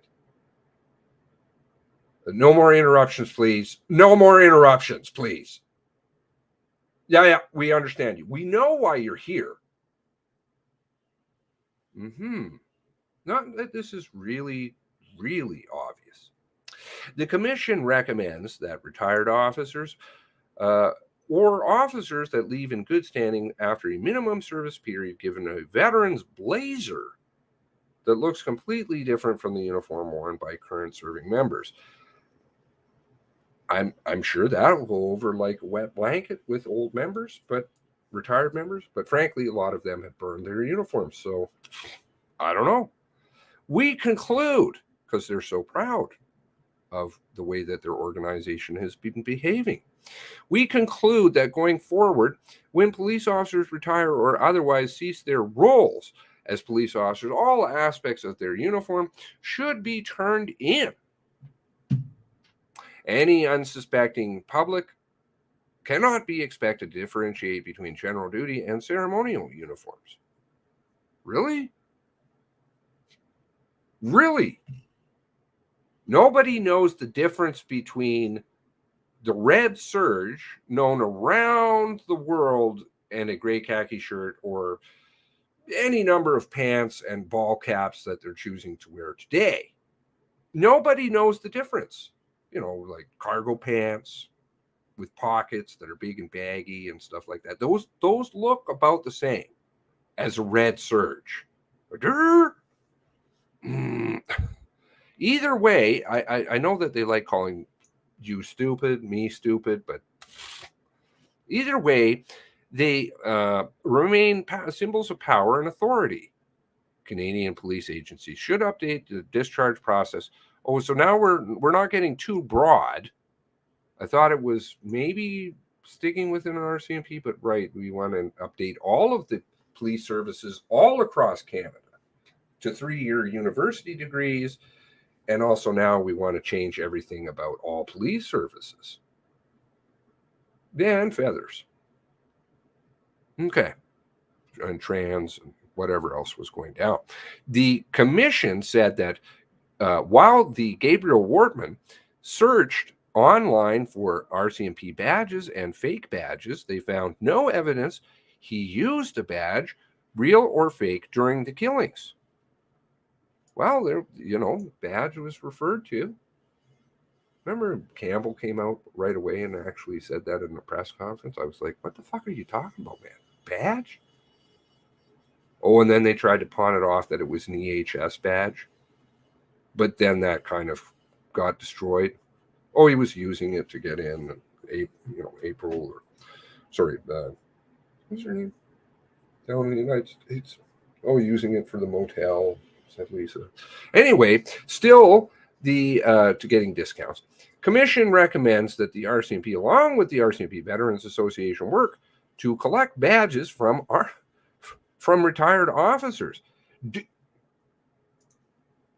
you ever seen what the retired badge looks like? It's in a giant polyurethane clear cube. Here, I'm pulling you over. Look at my big cube. I'll just pull it out of my pocket because that's how I carry it around. Those badges would be encased in plastic, so they can't be used. But they already are. They have been for a long time. So they're fucking you. Ask Clinton Jaws about his badge. He's somebody at least who's out there in the open. Come here. Come. He's had the cube for a long time. There's lots of them. Okay, anyway, moving along. The commission also said that it found no evidence that the Gabriel Wortman obtained access to RCMP radio or radio software systems. Yes, that was the affidavit with the Motorola. While the Gabriel Wortman did purchase an unknown model of handheld scanner in 1988, which actually, I believe the affidavit read that it would not be accessible to communication systems from the individual at Motorola, too old. The commission writes that technology did not have the capability to listen in on TMR2 radio channels. So that was a kind of a bit of a fraud they were trying to pull over. Moving along, shaken public trust. Really? The commission collected responses from surveys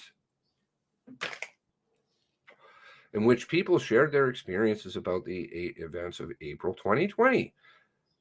Some of the responses detailed how the killer impersonating a police officer, the Wortman, affected people's trust in police. Really now? Must have been that, like the RCMP official. I think somewhere I have the link to that still. Remember on their page? I showed it early in the video where about you have to just drive with your blinkers on for quite a while until you can get to maybe to a police station and pull over because nobody was having trust problems. Some of the responses detailed how the killer impersonating a police officer, who I'm not sure again, a police officer affected people's trust in police. I was pulled over by the RCMP for a traffic violation last summer, and I was terrified and distrustful of the officer the entire time. He gave me no reason to be, but the damage was done. This is what harm is done when you throw your entire organization under the bus. I really don't know what it must be like to wear the same uniform that you have pissed on. It smells bad, and you continually piss on. Because they sit up there, they do the press conference in the urine-soaked uniform and just make it more smelly. because it doesn't do anything bad to morale. Come. Quote, their silence is adding to the mistrust. I have been waiting for the RCMP, for upper management, right? This is what we're talking about. Let's talk about who, more specifically. Certain members in upper management, okay? Decisions aren't affected by boots on the ground, regular old constable Joe Smith. He doesn't have the power to address his situation. I do not feel safe to call them. They need to address the fact that we don't trust their uniforms or cars. How do we know that they're not fake?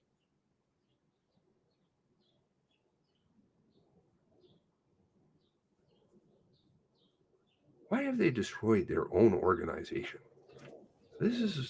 Is this how cowardly they are? Up there.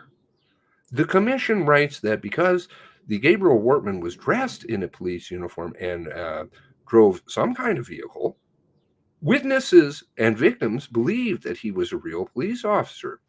During their call to 911, Andrew and Katie McDonald report seeing a car in Portapique, only to realize later that it was a killer in the fake police car. Did anybody remember the Fifth Estate tapes? Those are interesting. Other witnesses, CBC would have had the full copy to that. I'd like to hear the full tape because you can tell it's spliced. The cadence gives it away. An intonation, you can tell it's spliced. Where's the full thing? Other witnesses, including Mary Ann Jay, told 911 she saw a police car drive away from Lillian Campbell. That's right, because it was coming from the Truro direction. That doesn't fit the timeline. Big problem. It did a U-turn and then started heading south. But it was supposed to be coming from the north.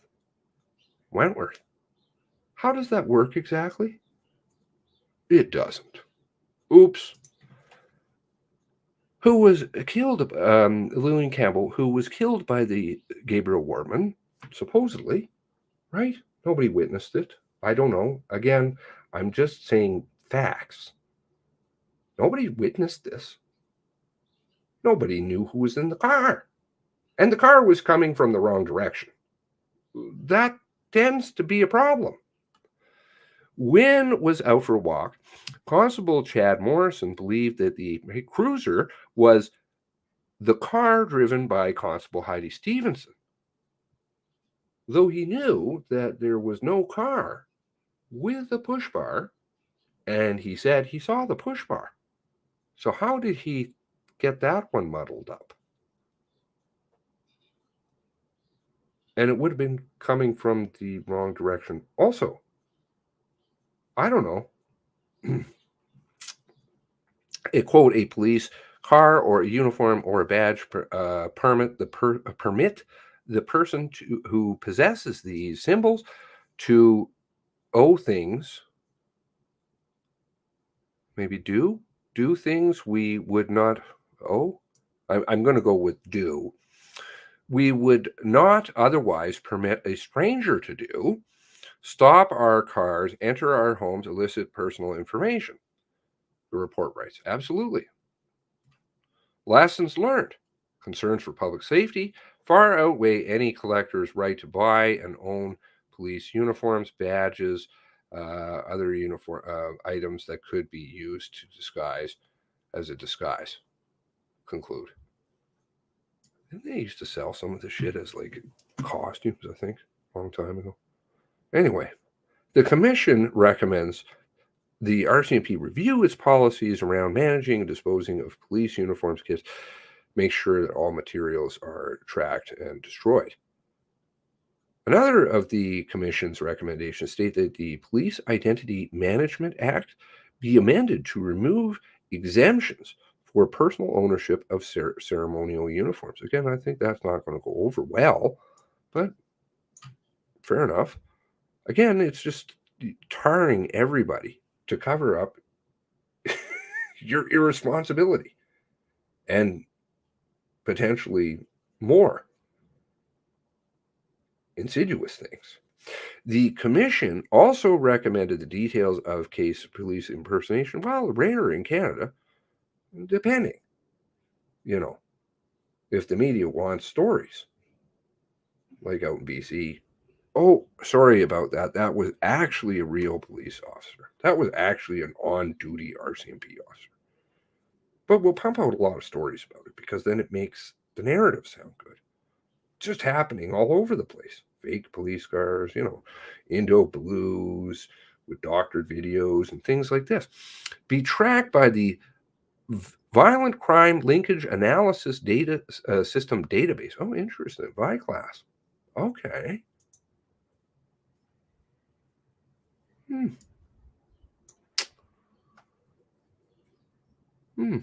Okay, moving along.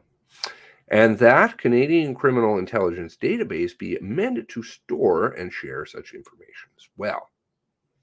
All right. So, I believe that was out of the Halifax Examiner, the Lisa Banfield paper.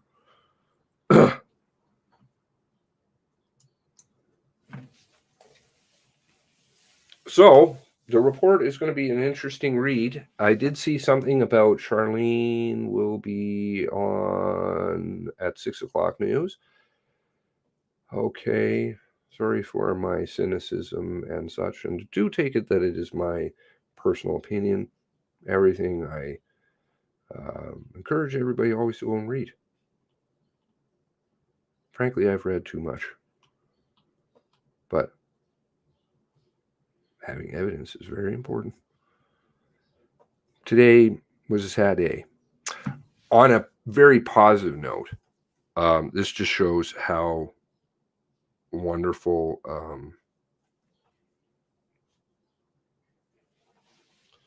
family members are. These are the ones that I have contact with. I received a wonderful email, which I wish to say thank you for, which was written a few days ago to me. Obviously, there is a lot of stress and anxiety going on, and this person happened to find a magazine, which had something,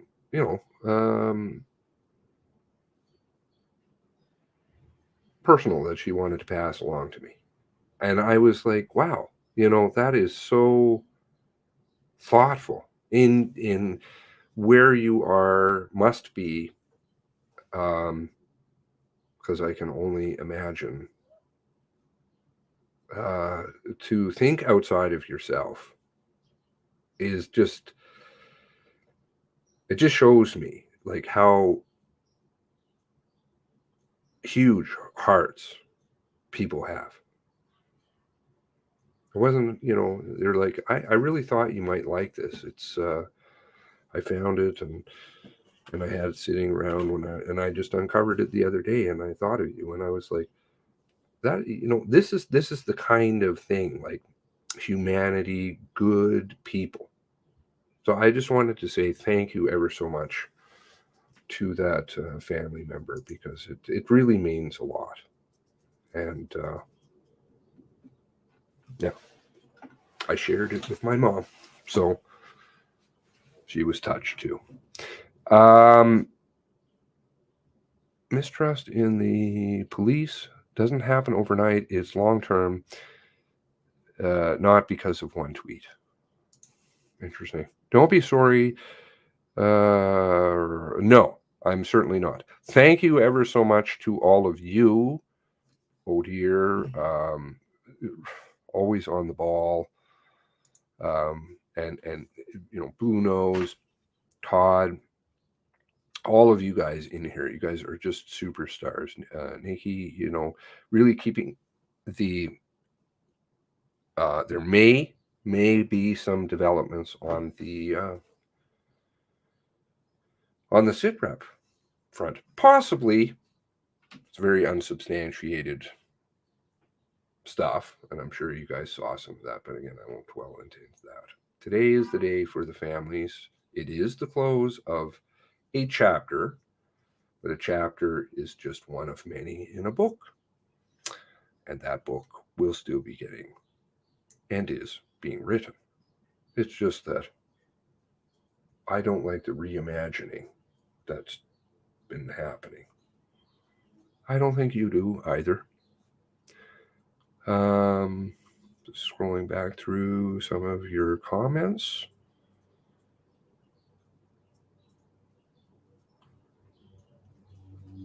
Okay. Next, they'll ban Lulu's on them. Thank you very much to all of you in the Discord, Becca, all of you. I can't say thank you enough. The people in the background, the silent ones. How could we do this without you? We're really blessed. We have a good family.